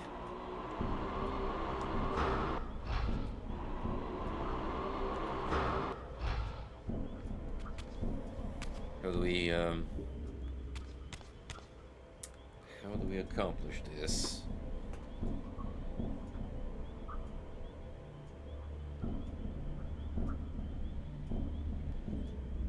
I guess I'm gonna have to wing it.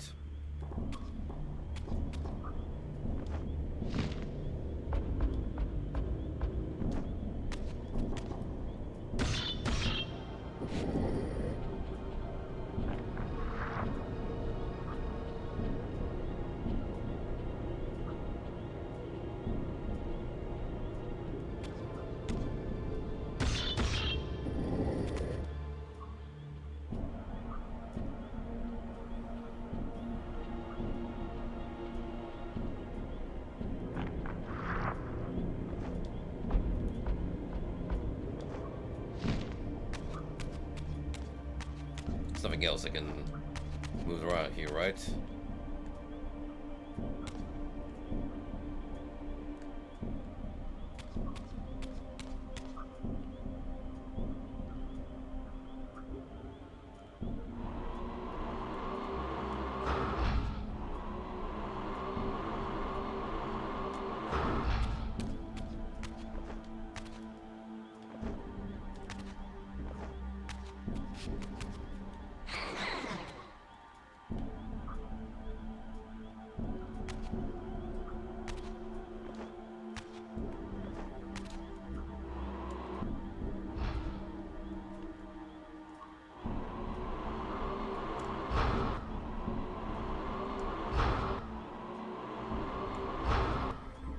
Well, I can tell you for a fact that I'm not meant to be shooting this, because it's certainly not doing anything, unless...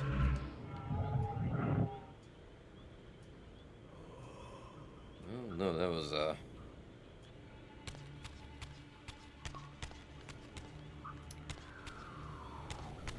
fluffed up guess on my part.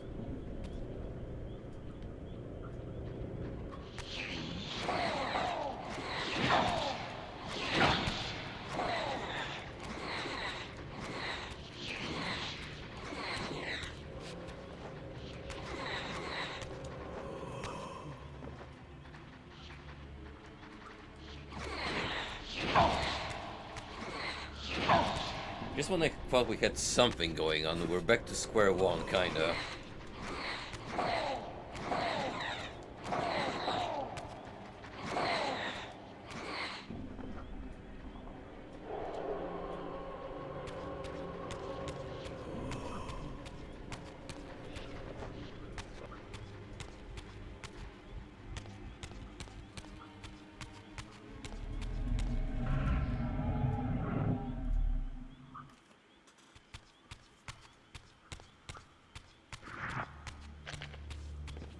What are the chances that I need to, like, blow up the ceiling in that other room? Just to get a beam of light across.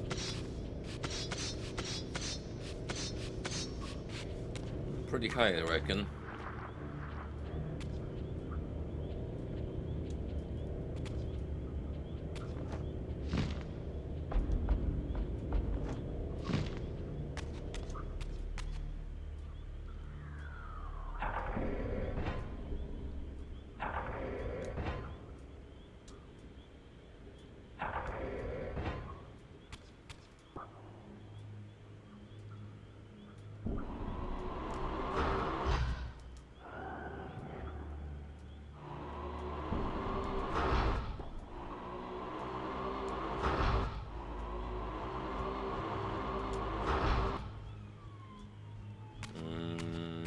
No.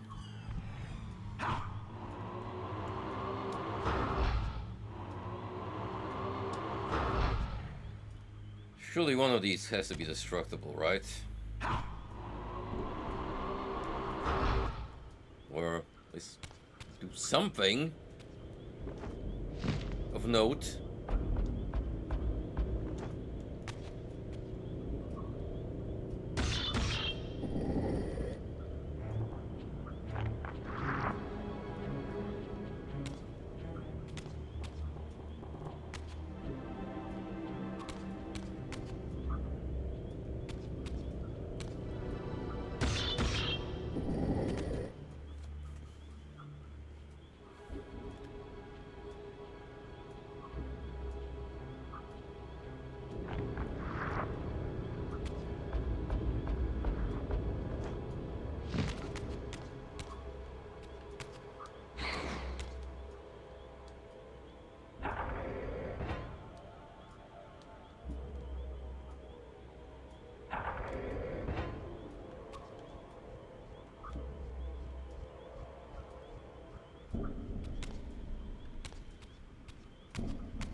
I am so flabbergasted right now. Like, what am I meant to be doing here? Honest to God.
As far as I'm concerned, I'm just grasping at straws right now.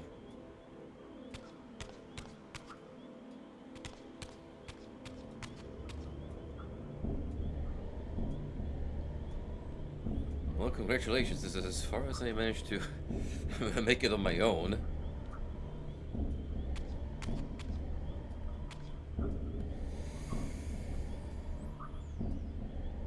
Oy oy oy.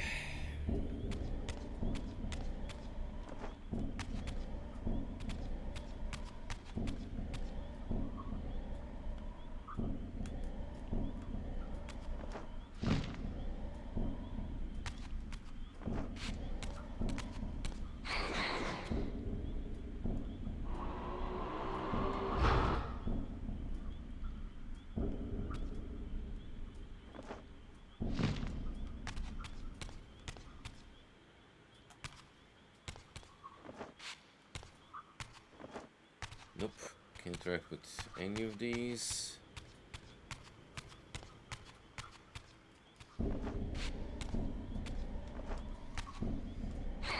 If only I could just, like, I don't know, shove the Soul Reaver. That way, solve the problem.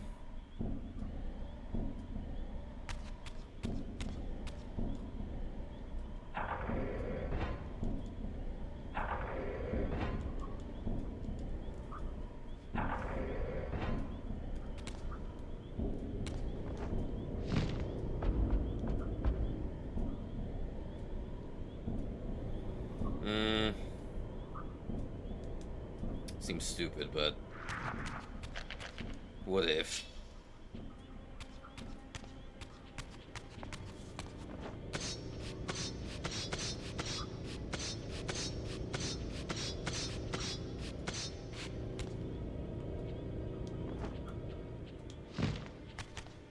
What if I don't miss my jump, first and foremost?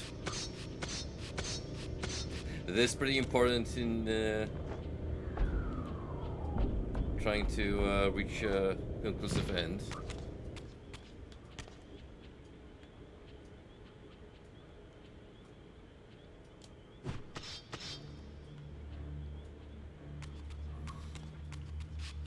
See, my thinking was maybe I need to align the staff perfectly with this cavity here.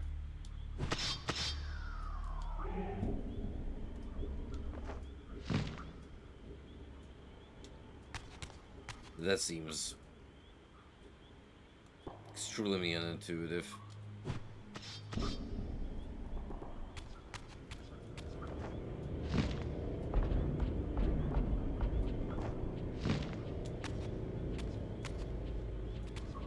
That's the only one you can move around.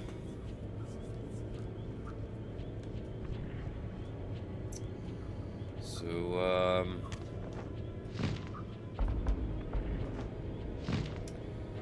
I suppose we're still in a bind over here.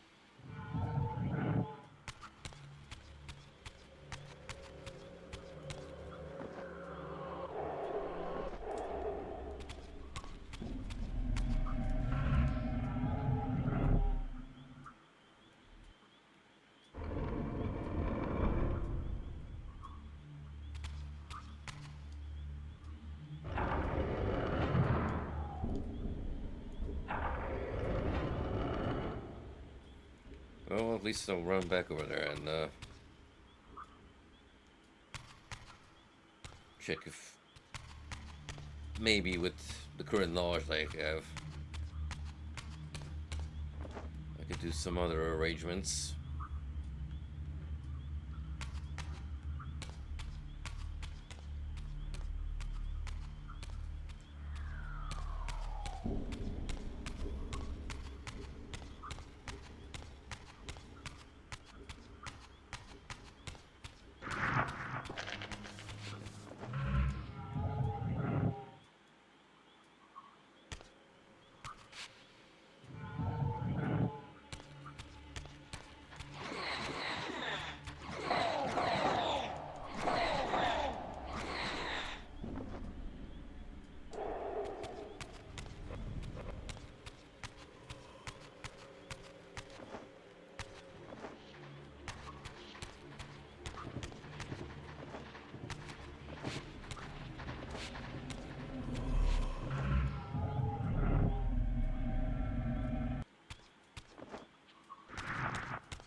That's a lot of skeletons, which I will not be facing, thank you very much.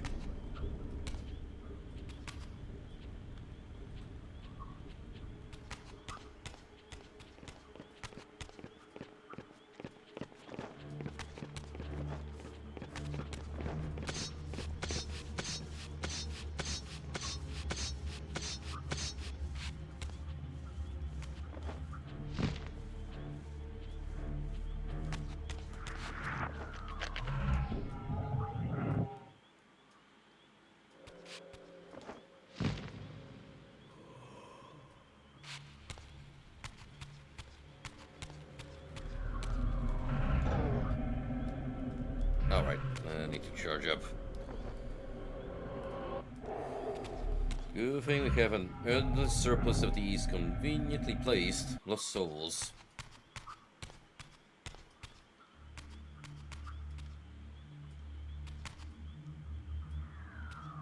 I have an opening here. However, get sunlight. I will need something to magnify that, right?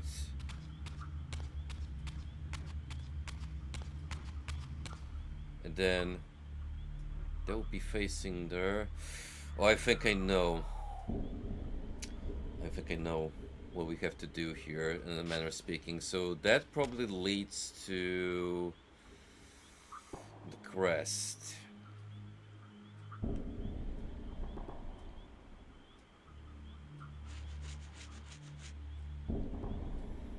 So we'll need to align, as I was suspecting, this with that mirror. And that way I'll be able to form a path for myself up there.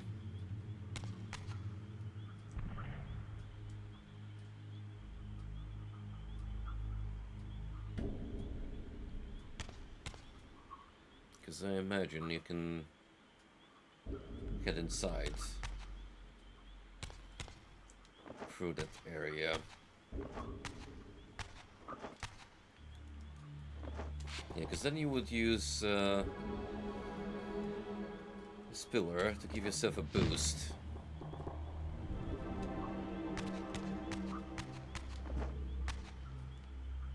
But whatever the case, then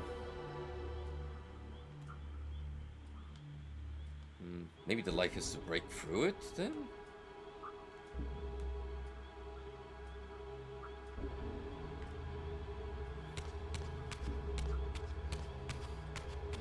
I don't know how to light light into that room though.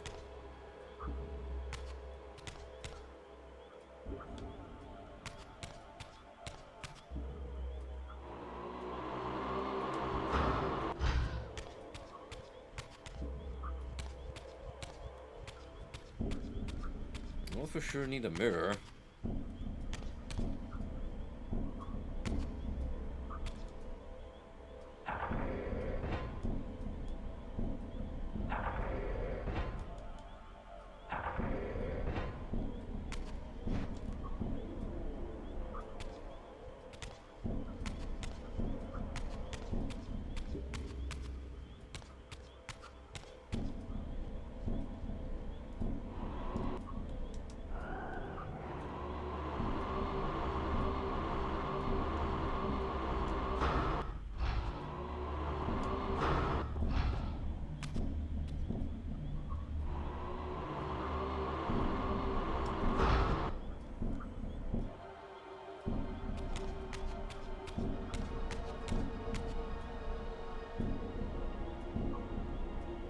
now think about it.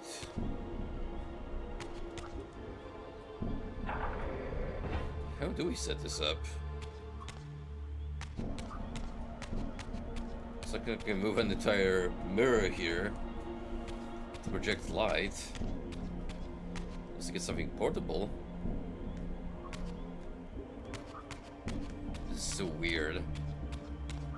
It's like I'm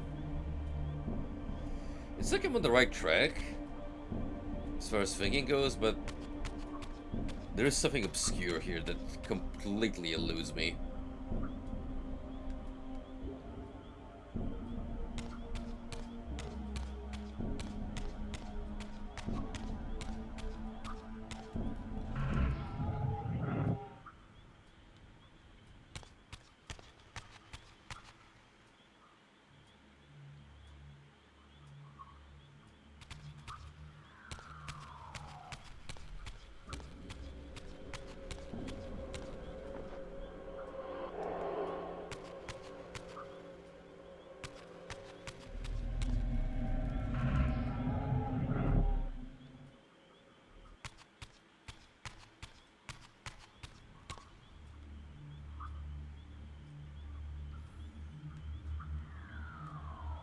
I want to say we have to do the other room first.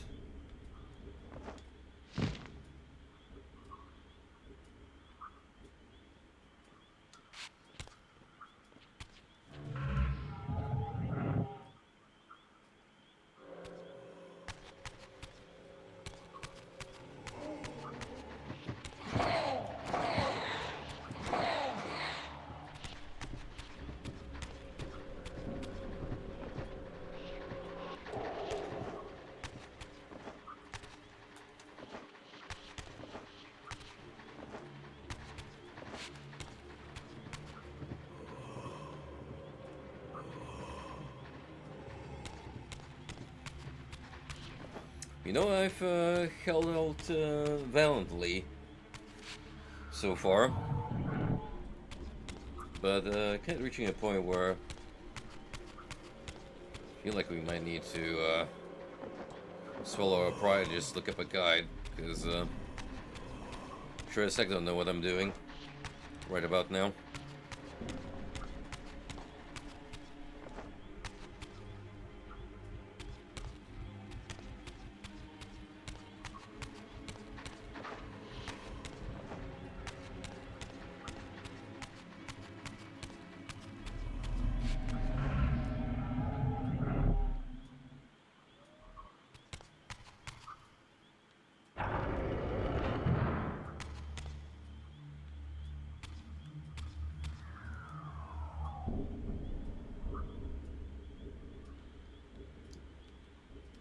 Does this one draw light from? Just a very little rhyme or reason tell me. From the back? Who even knows at this point, frankly? It's all rather arbitrary.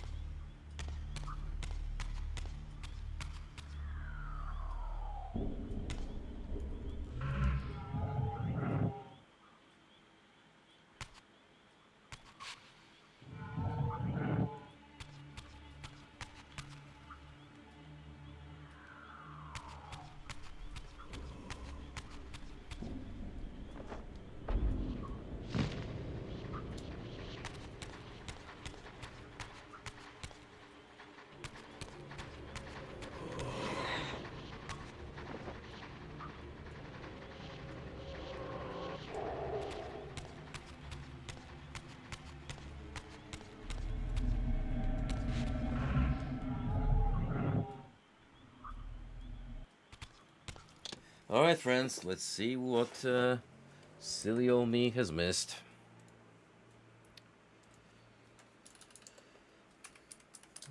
So Reaver to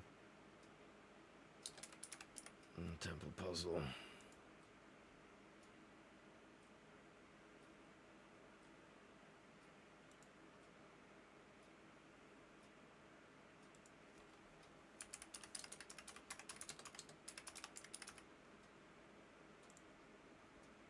I tried. Really give my best, but perhaps it wasn't quite what we needed.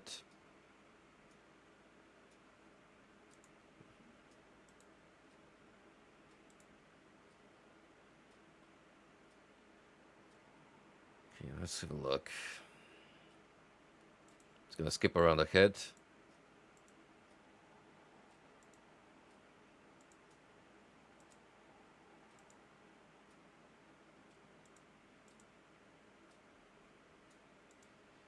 See what. Okay, so he's going to the other room. Where I struggle for a bit. He opened it up.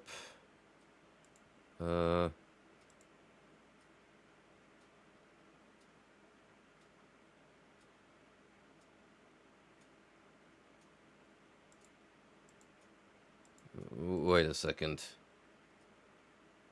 Apparently you can shoot the ceiling over there.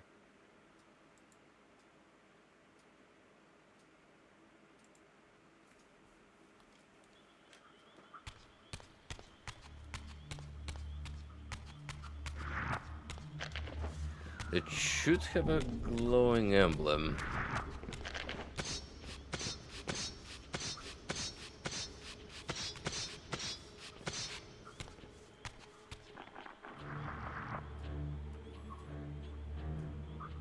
I mean, I tried to do it here.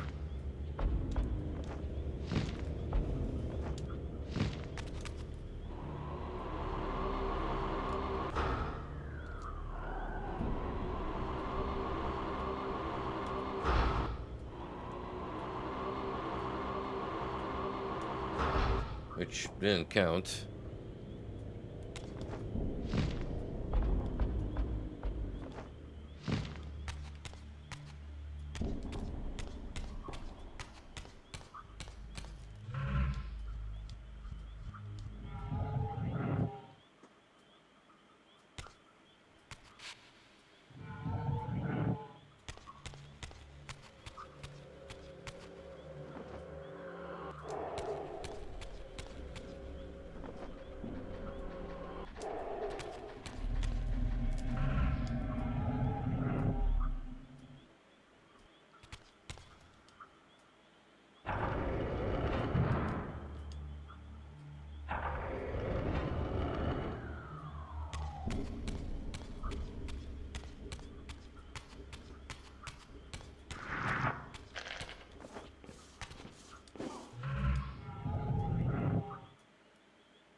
Well, I mean, it's a little embarrassing, it would be to admit. I am hoping it is a case of, hey, I'm just blind and didn't see the emblem I need to shoot with the Soul Reaver projectile.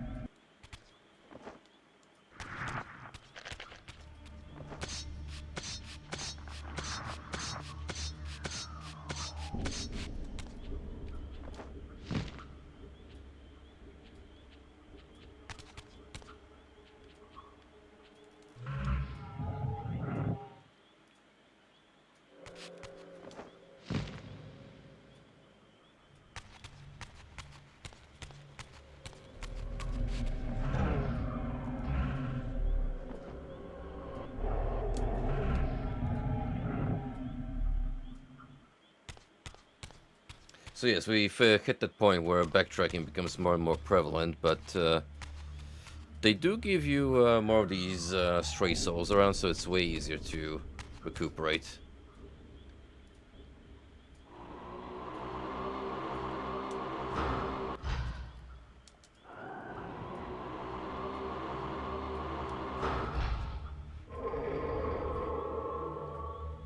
I swear I tried shooting that before.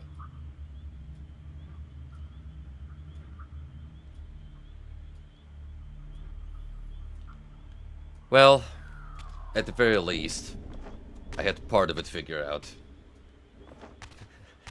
That's what I'm gonna be telling myself to feel not too bad.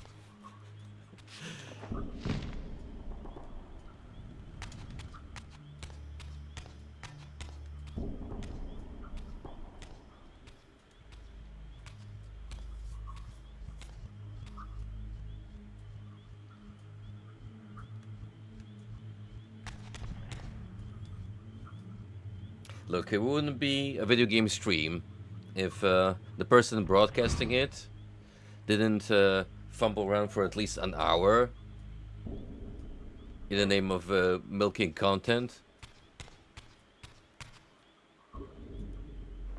Or just because they're terrible at solving puzzles like me. They have no observational skills whatsoever. Anyway, we're going to bring this item with us, but we kind of already know how to go about it.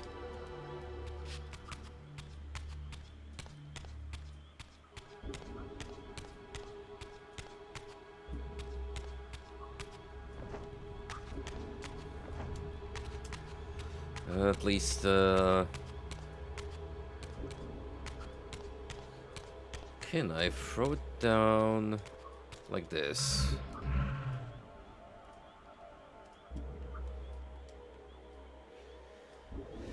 Or, it's probably gonna be left alone. No, never mind, the door automatically opens on its own.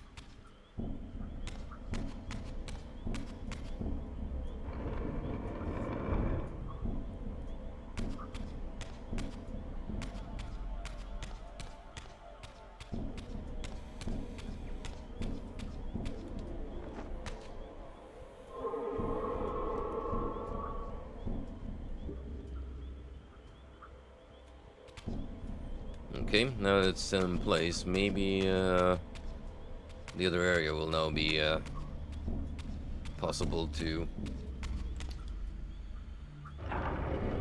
solve.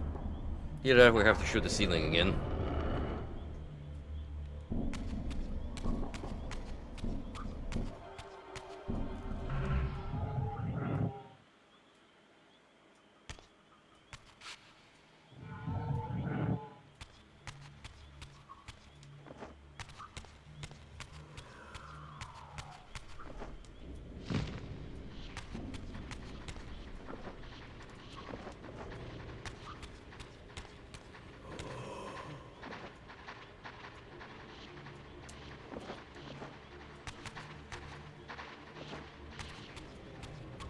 Hey, come here.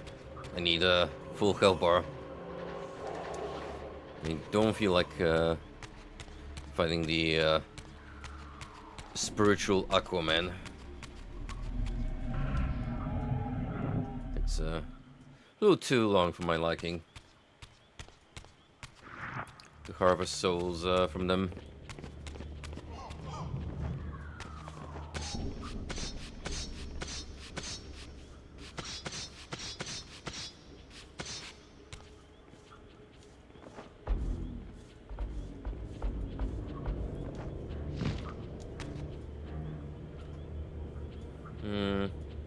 Nothing seems to have changed, but if I get the Soul Reaver out,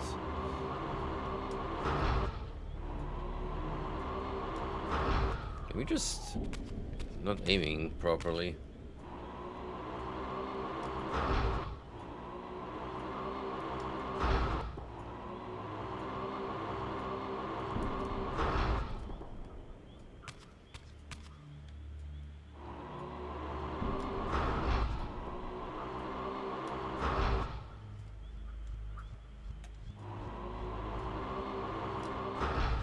Yep. For some reason my projectile here was being scuffed, which is why I thought it wasn't working. So you know what?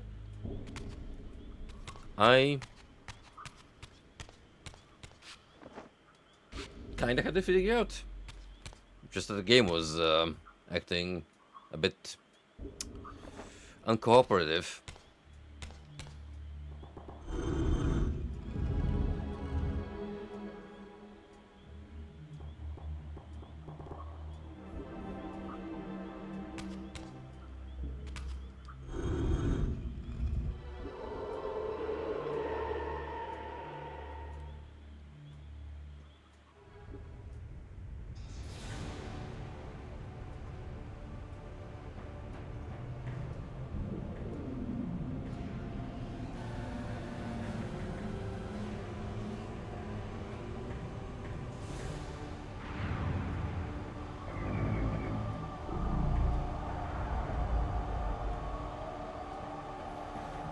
There we go.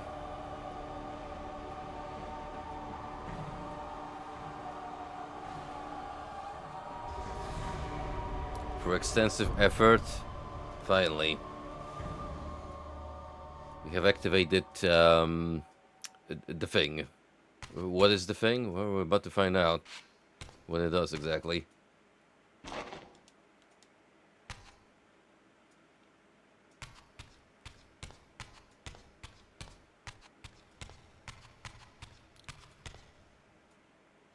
No worries, man. You literally just skipped me running back and forth for maybe an hour or so until we finally figured out that the game wasn't exactly responding to my attempts at solving quickening of its own volition. Just its as in puzzles. William's chapel, the balance of power tangibly shifted. Voracious and willful, the Soul Reaver was now in control, and I, merely its helpless puppet. The Holy Reaver plunged shit. itself into that mysterious altar, and devouring the energy that emanated from within, drained this place of its power. Thus sated, There we go. Now that altar is activated. and I realized as I recovered control that these ancient shrines were forges, each purpose-built to enhance the Reaver with elemental power. So with that, we now have the Dark Reaver.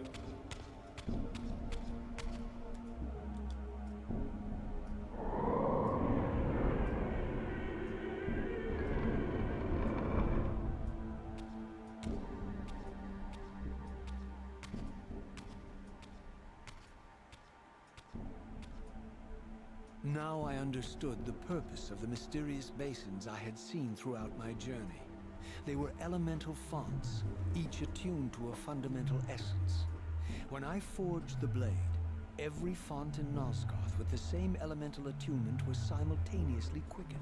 How convenient. The Reaver's enhancements were never permanent, but these fonts enabled me to re-imbue the blade by bathing it in the elemental energy distilled therein. As much as on the nose it is, I do appreciate this level of trying to weave core gameplay mechanics into the narrative. Even if it is a little bit of yeah buddy, we get it. It's a means to an end.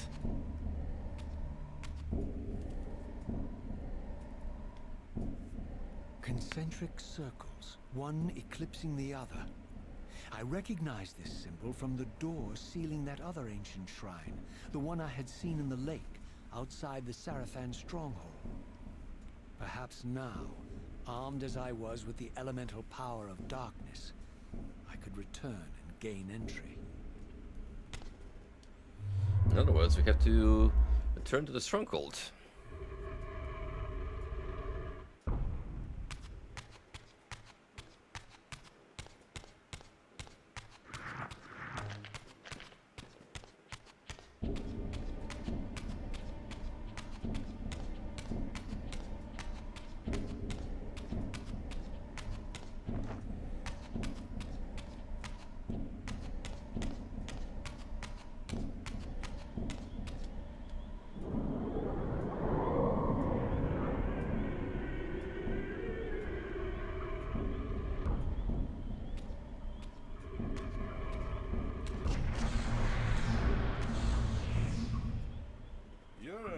excuse for a savior?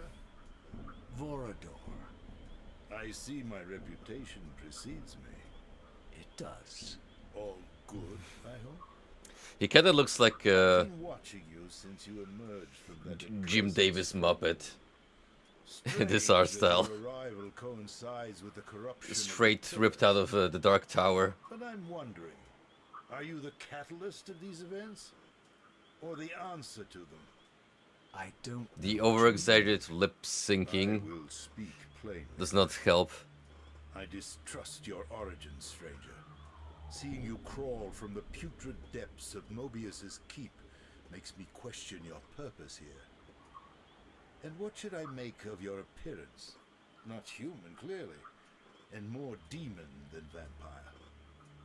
And the pillars. It is no mere coincidence that your arrival in that clearing heralded the pillars' decay. And so I ask you plainly, are you the instrument of the pillars' destruction or their salvation? Neither. Very well. Let us look at the other side of the coin. I have They followed really your like the journey, coin allegory, watched I've as you noticed. blithely unlocked secrets that have been sealed and forbidden for thousands of years.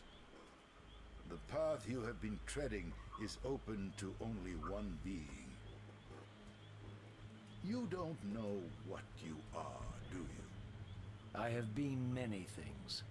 If you find me ignorant, enlighten me. What's the point? This world is beyond redemption. Let the human cattle have it. I would expect better than meek capitulation from you.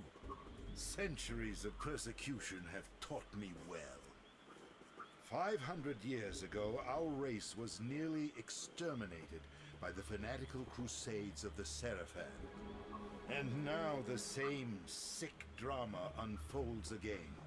In merely a decade, History is a circle, Mobius's after all. cutthroat citizen army has nearly accomplished what the Seraphan could not. Vampires meddling in the affairs of men. Look where it's brought us. What am I to make of these secrets I've uncovered then? The depictions of the winged race, the pillars, and the Reaver. Fairy tales, boy. The delusions of an ancient culture clinging to hope long after the world had discarded them. Their bloodline trickled away until only one of the ancients remained, sustained solely by obligation and his unfaltering faith in the old prophecies. But you see, even if you are who you appear to be, it no longer matters. You're simply too late. Janos Audron, the Reaver Guardian, the last of the ancients, and my maker, was murdered by the Seraphan nearly 5 centuries ago. He alone would have the answers you seek. But his Gee, if only we secrets had the lie means to travel 500 years into the past and have a talk with Janos. Oh, wait. or without the Reaver, stolen these 500 years ago by the Seraphan. I'm afraid, my friend, that you and all of us are out of luck. I had no less reason to trust Vorador than anyone else I had met. In fact, the ancient vampire was the most forthright being I had encountered thus far. If Janos Audron was the key to all this, then I would find him, and Mobius's time-streaming device would provide me passage. But first, I had to find a way back into the stronghold, and I suspected I would find the means within the lake's mysterious shrine. What I'm appreciating about the sequel is it's much more straightforward in pointing you in the direction you're meant to be going. Sure, even if the puzzles themselves are meant to be obtuse, at the very least in terms of the way you're meant to be moving onwards, it's more apparent than what you had to do in the first game, which is run back to Ariel every single time and get some vague hints. Her or the old one.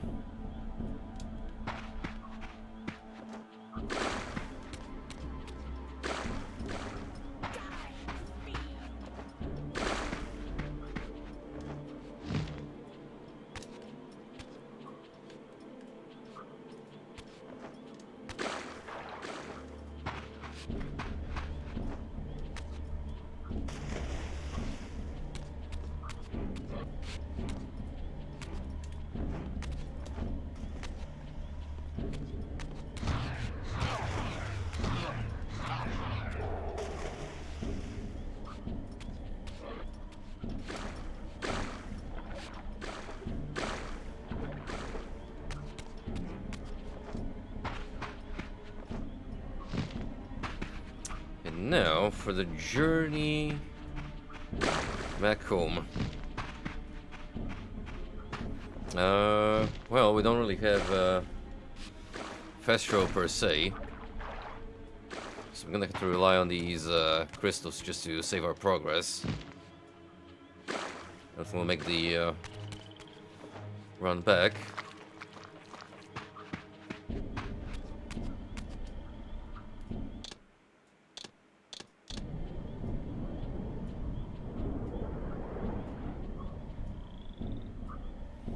At the very least, I'll try to make it back to the Seraphim stronghold before we wrap it up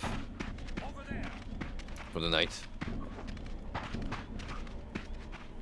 so that we can easily pick up where we left and trim some fat of me returning.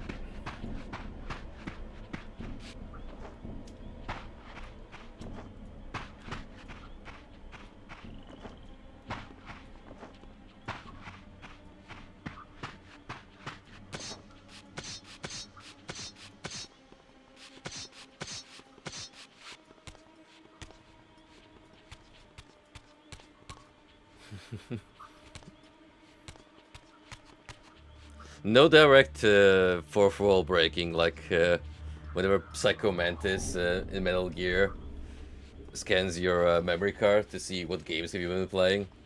Here we're a little more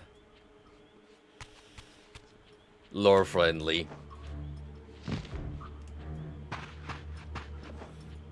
As in, these strange devices will allow me to record memories of my journey across Nosgoth, and whenever my mortal shell is destroyed, they'll allow me to return to this spot.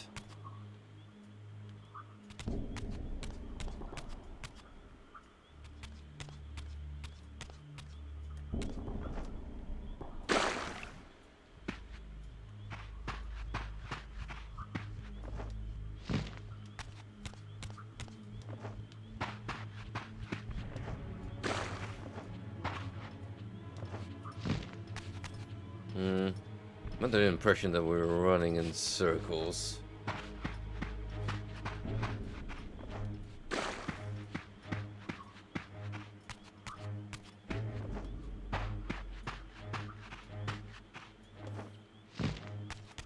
Oh, now I remember, this is the way we originally came from.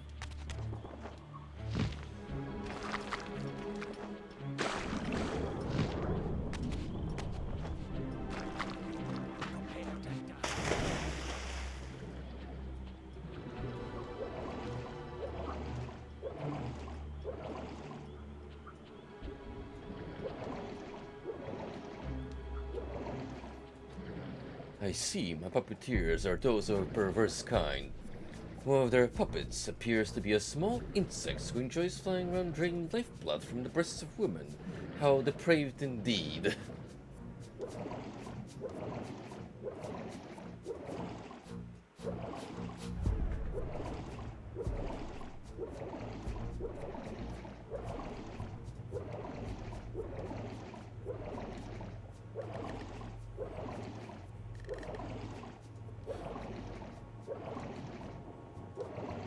I see a a strange universe where video game consoles are depicted as girls with a distinct anime aesthetic,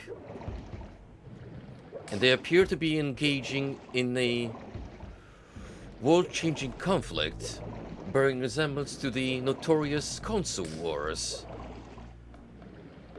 of the early 2000s.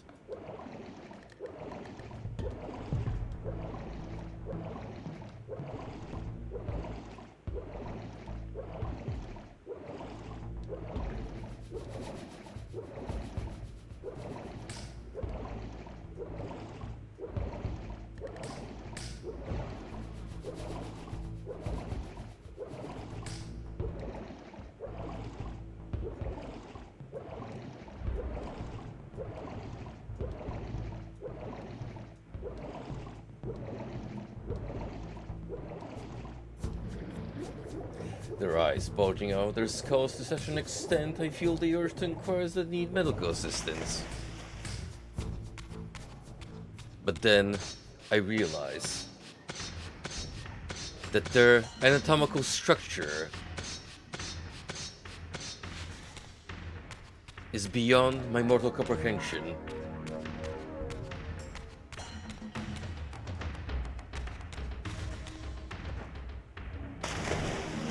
Well, it's a good point for ads to roll up, considering not much is going on besides me treading back to the stronghold.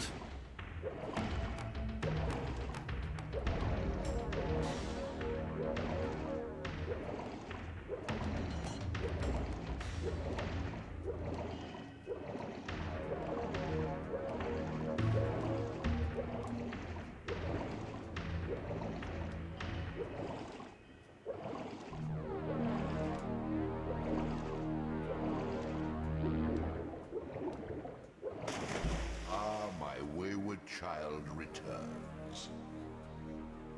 Having unearthed more than you'd like, I suspect. What am I to make of these ruins that litter the land, and these images here in this chamber? Merely the deceits of a failed civilization. You are being misled, Raziel. This ancient race hoped to manipulate the future with these scrawled misdirections. You must tread carefully. There are dark forces at work in this world, bent on subverting your true destiny. Like the ancient creature we're talking to right now. The question is, am I in their presence right now? Your arrogance will spell your demise, Raziel. Deny my will, and the arc of your destiny will reach a sudden conclusion. Your threats are unmoving. Even now, I'm beyond your reach. Unmoving is the entity itself. My reach is longer than you realize. This is a very dangerous game you're playing, Raziel. Granted, this design is following traditional Lovecraftian tropes where the ancient gods prefer to operate from behind the scenes. Like they're not necessarily directly involved with the world around us, but instead use agents to carry out their will. Unless you're Nyarlathotep, whose entire shtick is he actively takes on a human form to mingle with mortals and essentially to have them play his own little schemes.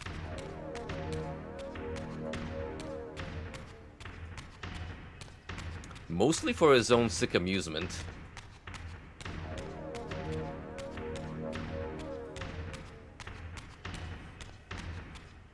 Because hey, when you're a being beyond mortal comprehension, whose existence spans possibly millennia, you gotta have some hobbies to keep you busy, right?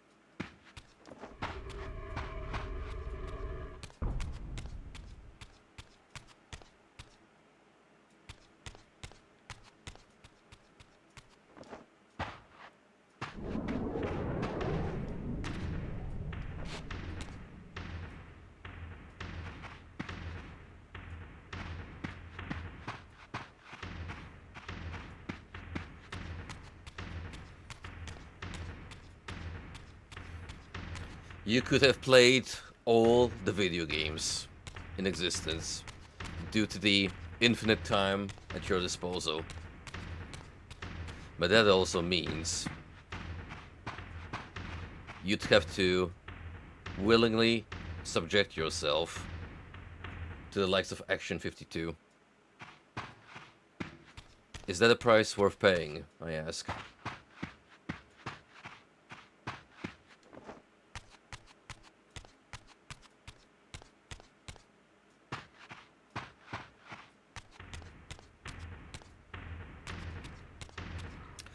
Whereas this first Soul Reaver had the goal of introducing us to Raziel, set up his origin story, and also position the Elder God as our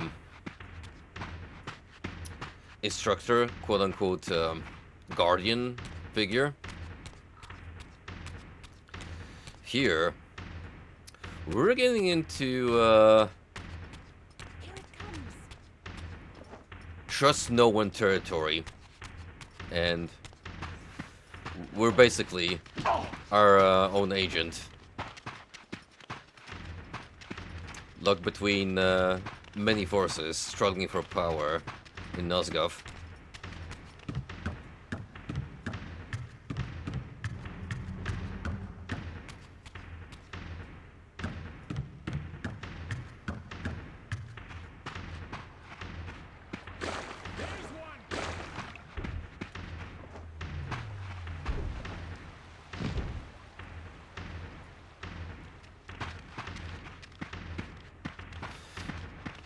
To be honest with you guys, if the entirety of the sequel proved to be a linear experience from point A to B without much backtracking, like in the first game, I wouldn't mind that at all. Because,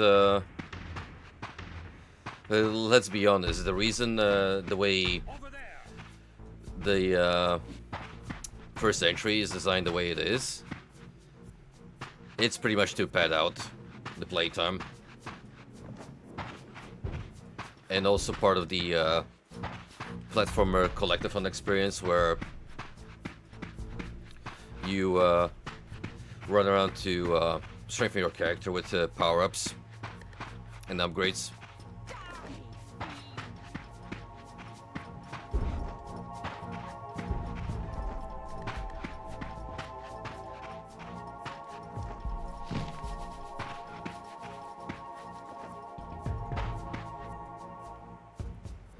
Alright, we're back here, so maybe now I can actually open up the stronghold.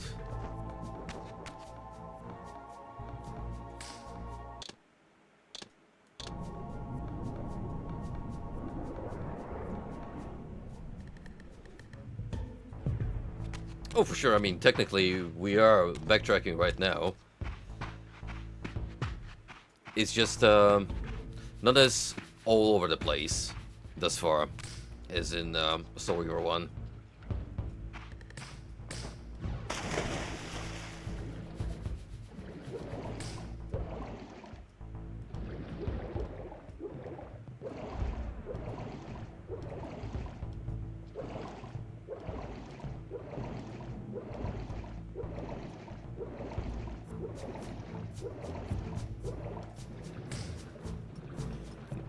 Yeah, there's a dude standing here conveniently now, so I have a feeling that we actually need to climb over here at this stage.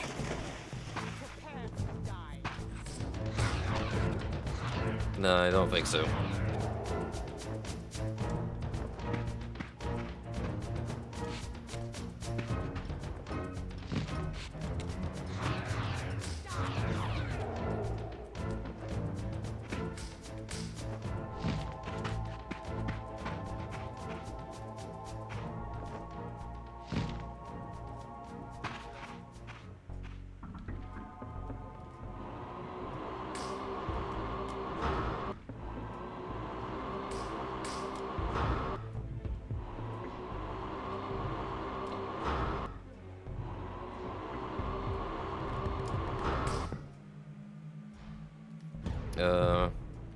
Maybe I need to be closer to shoot the crystal.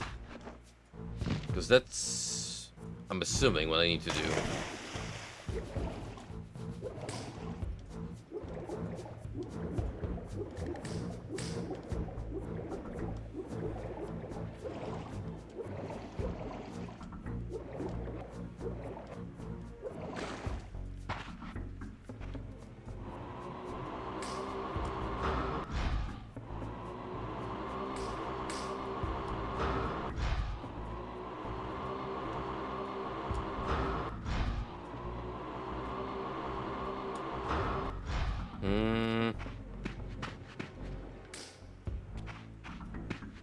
Not from this angle.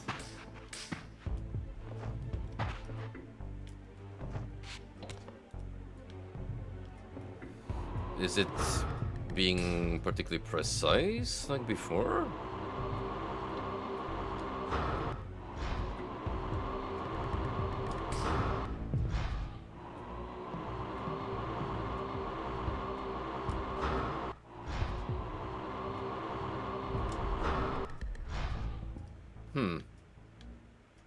Oh, that's so unexpected, to be honest.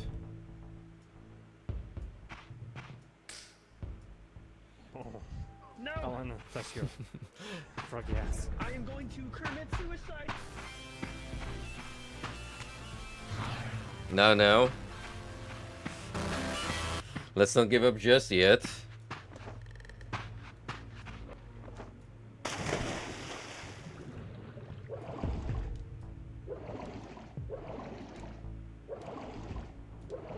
I'm sure there's some tech we're sleeping on. At least, I hope to God that's the case.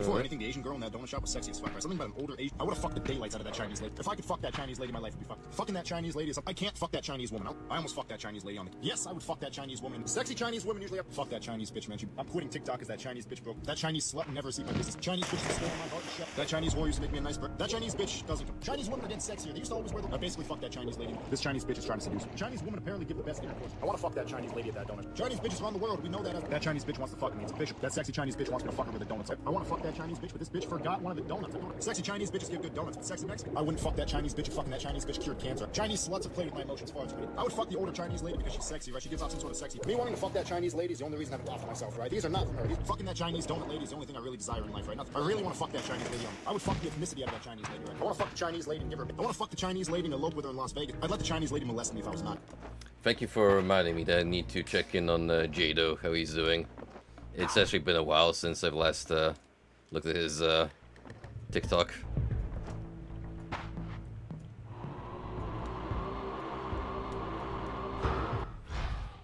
Although that's totally gonna mean when next custom procurement banner comes up in Girls Frontline 2 during the big upcoming event.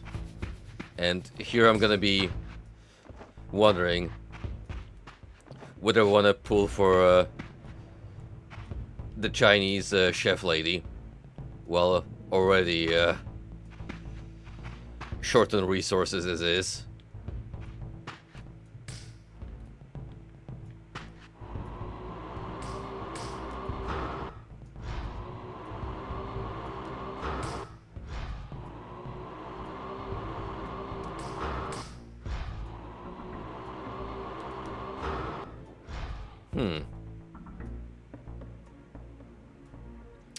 Well, shoot.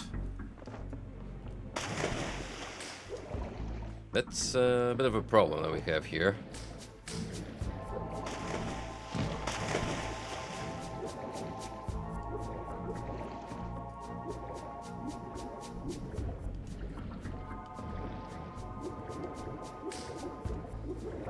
Aiming with the mouse.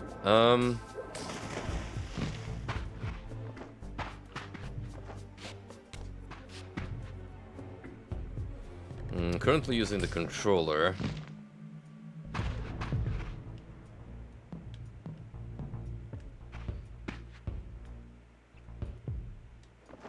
Unless I have to be standing like smack in the middle.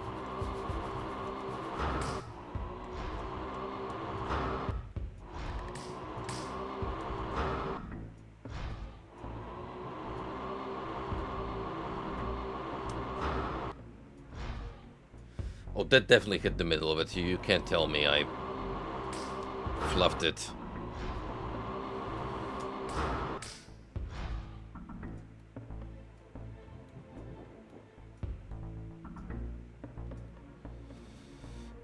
Is that the way we came from? Over there. Maybe I have to do something on the other side. Look for something else.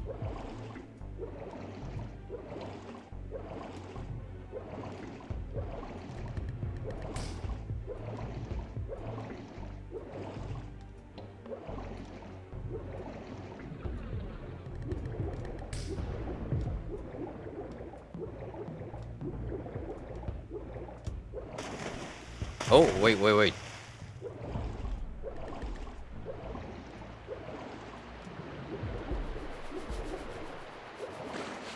Aha!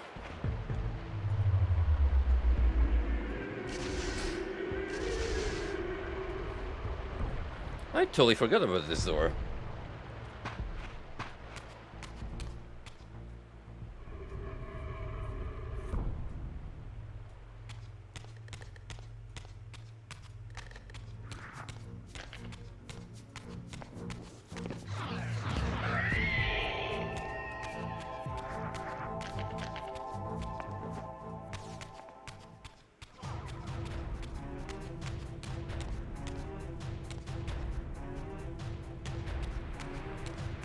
Man, the music sure got intense.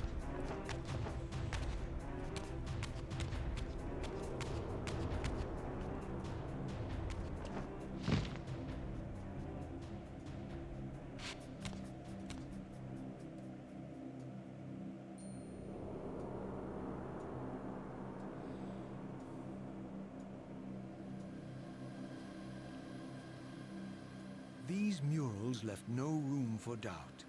These winged creatures were indeed the architects of the pillars. And while the images were difficult to decipher, the pillars appeared to banish or diminish their enemies somehow.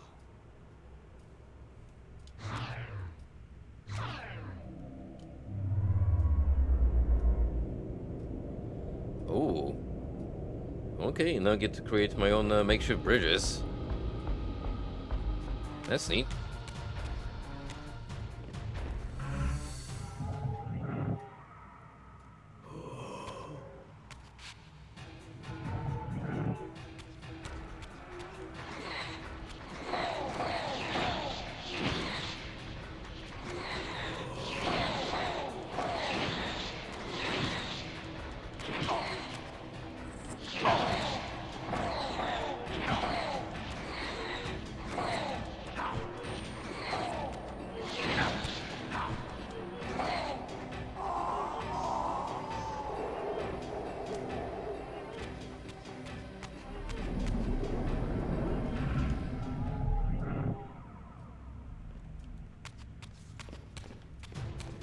Hello, what's this?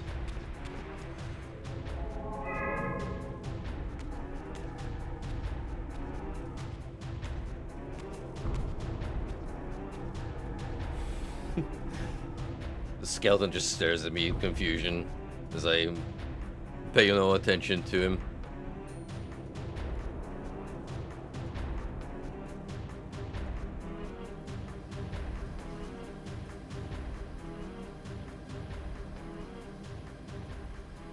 It's another big puzzle awaiting us.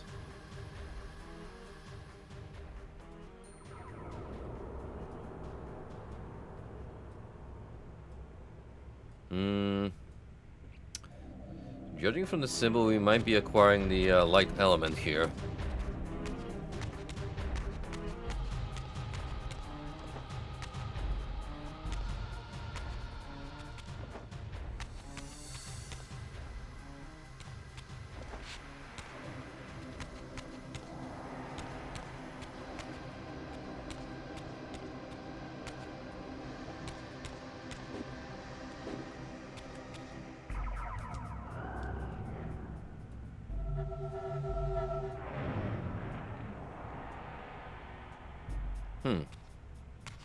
That was a bust.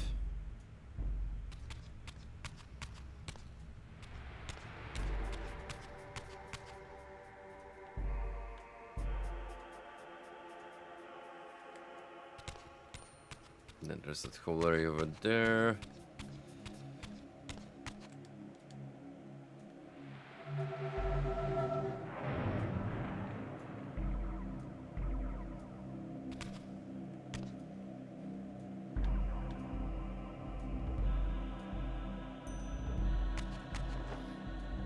Interesting. What I'm gonna do is I'll return to the save point by the Seraphon Stronghold, because seems like we got a big stretch coming up here. We're gonna have to spend some time investigating the temple.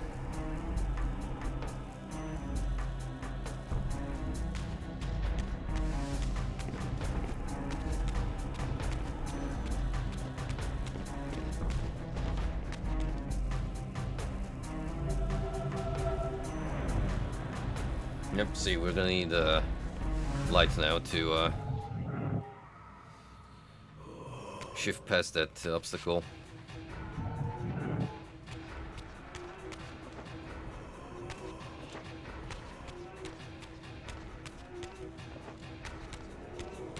Rather quick progression from obtaining one element to another.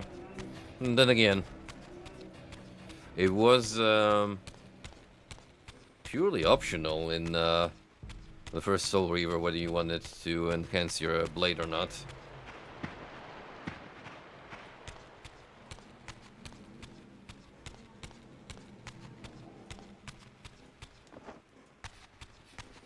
But then again, those are more associated with spells anyhow. Which, haven't really tried them. I don't believe we even have like a magic system per se, at least not yet.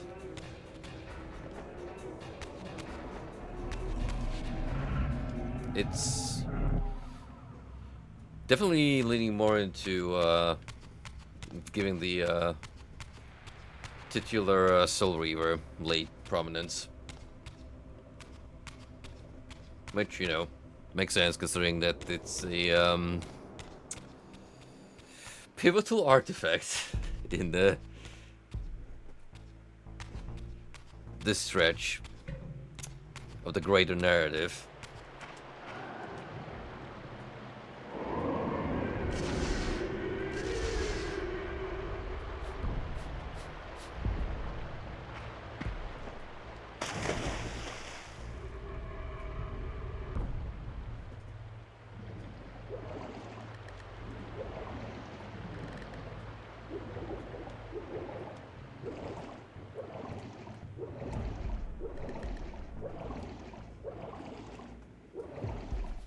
That's what I'm thinking too.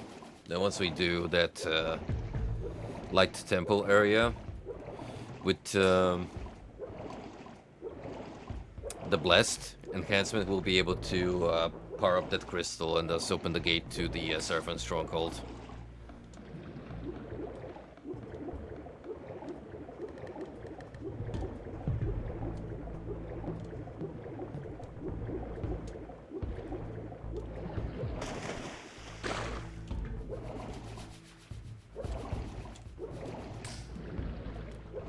Leap.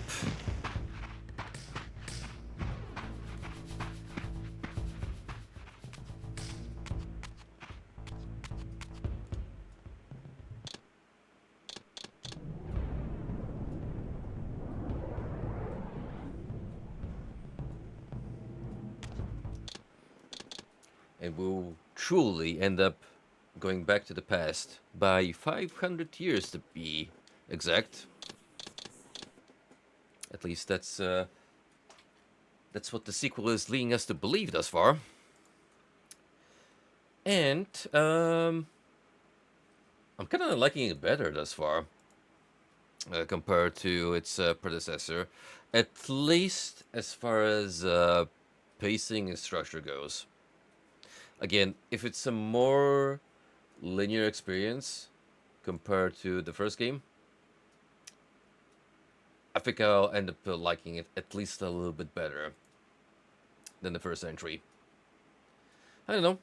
We'll see where this goes. I mean, if anything, I'm definitely enjoying the writing and character banters. That was the main reason why I started up these games to begin with. Ooh, we got Hunt Down the Streamer redeemed, courtesy of No Third Impact, and we are targeting Run-In, who is playing The Adventures of Elliot, the new Square game. So, I shall entertain you, dear viewers, and we will pay Running a visit as I bid you farewell. So next week I have my Persona-themed concert on Saturday, so no stream during that time. Might try and squeeze one in earlier in the week, or maybe on Sunday, depending how things go. We will be starting up a new game for sure. So we'll have our traditional dual interchangeable game setup. I kind of have an idea what I want to have as my second concurrent running game, but I will set it up first, boot it up, see if it runs well, and if all goes smoothly, you'll be treated to something I actually wanted to play for a while now, but haven't got around to it. But it is pretty much what you'd call a Sean game. No, it's actually going to be here in London. I am going in the exact same venue as I did for the Diablo concert at the beginning of the month. It's probably just going to be a different seating area this time in the venue. I'm kind of hoping it's going to be more a bit pompous in terms of presentation, like with near End of Data, when they had a whole display set up where they were playing a custom video for the purpose of the concert.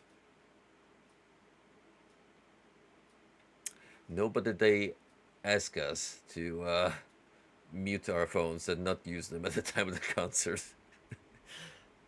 I did enjoy it quite a bit. There were some good renditions from music from the entire series. Mostly Diablo 4, which is what you could have expected, but then again, with New Gen Diablo, that kind of music was really with an orchestra in mind. So having like a live set of performers actually play those tunes for you live only enhance the magic with the Diablo tracks. But yeah, thank you guys for hanging out. It's been a pleasure as usual, and I will see you again soon, hopefully. In the meantime, let's go say hi to Run-In.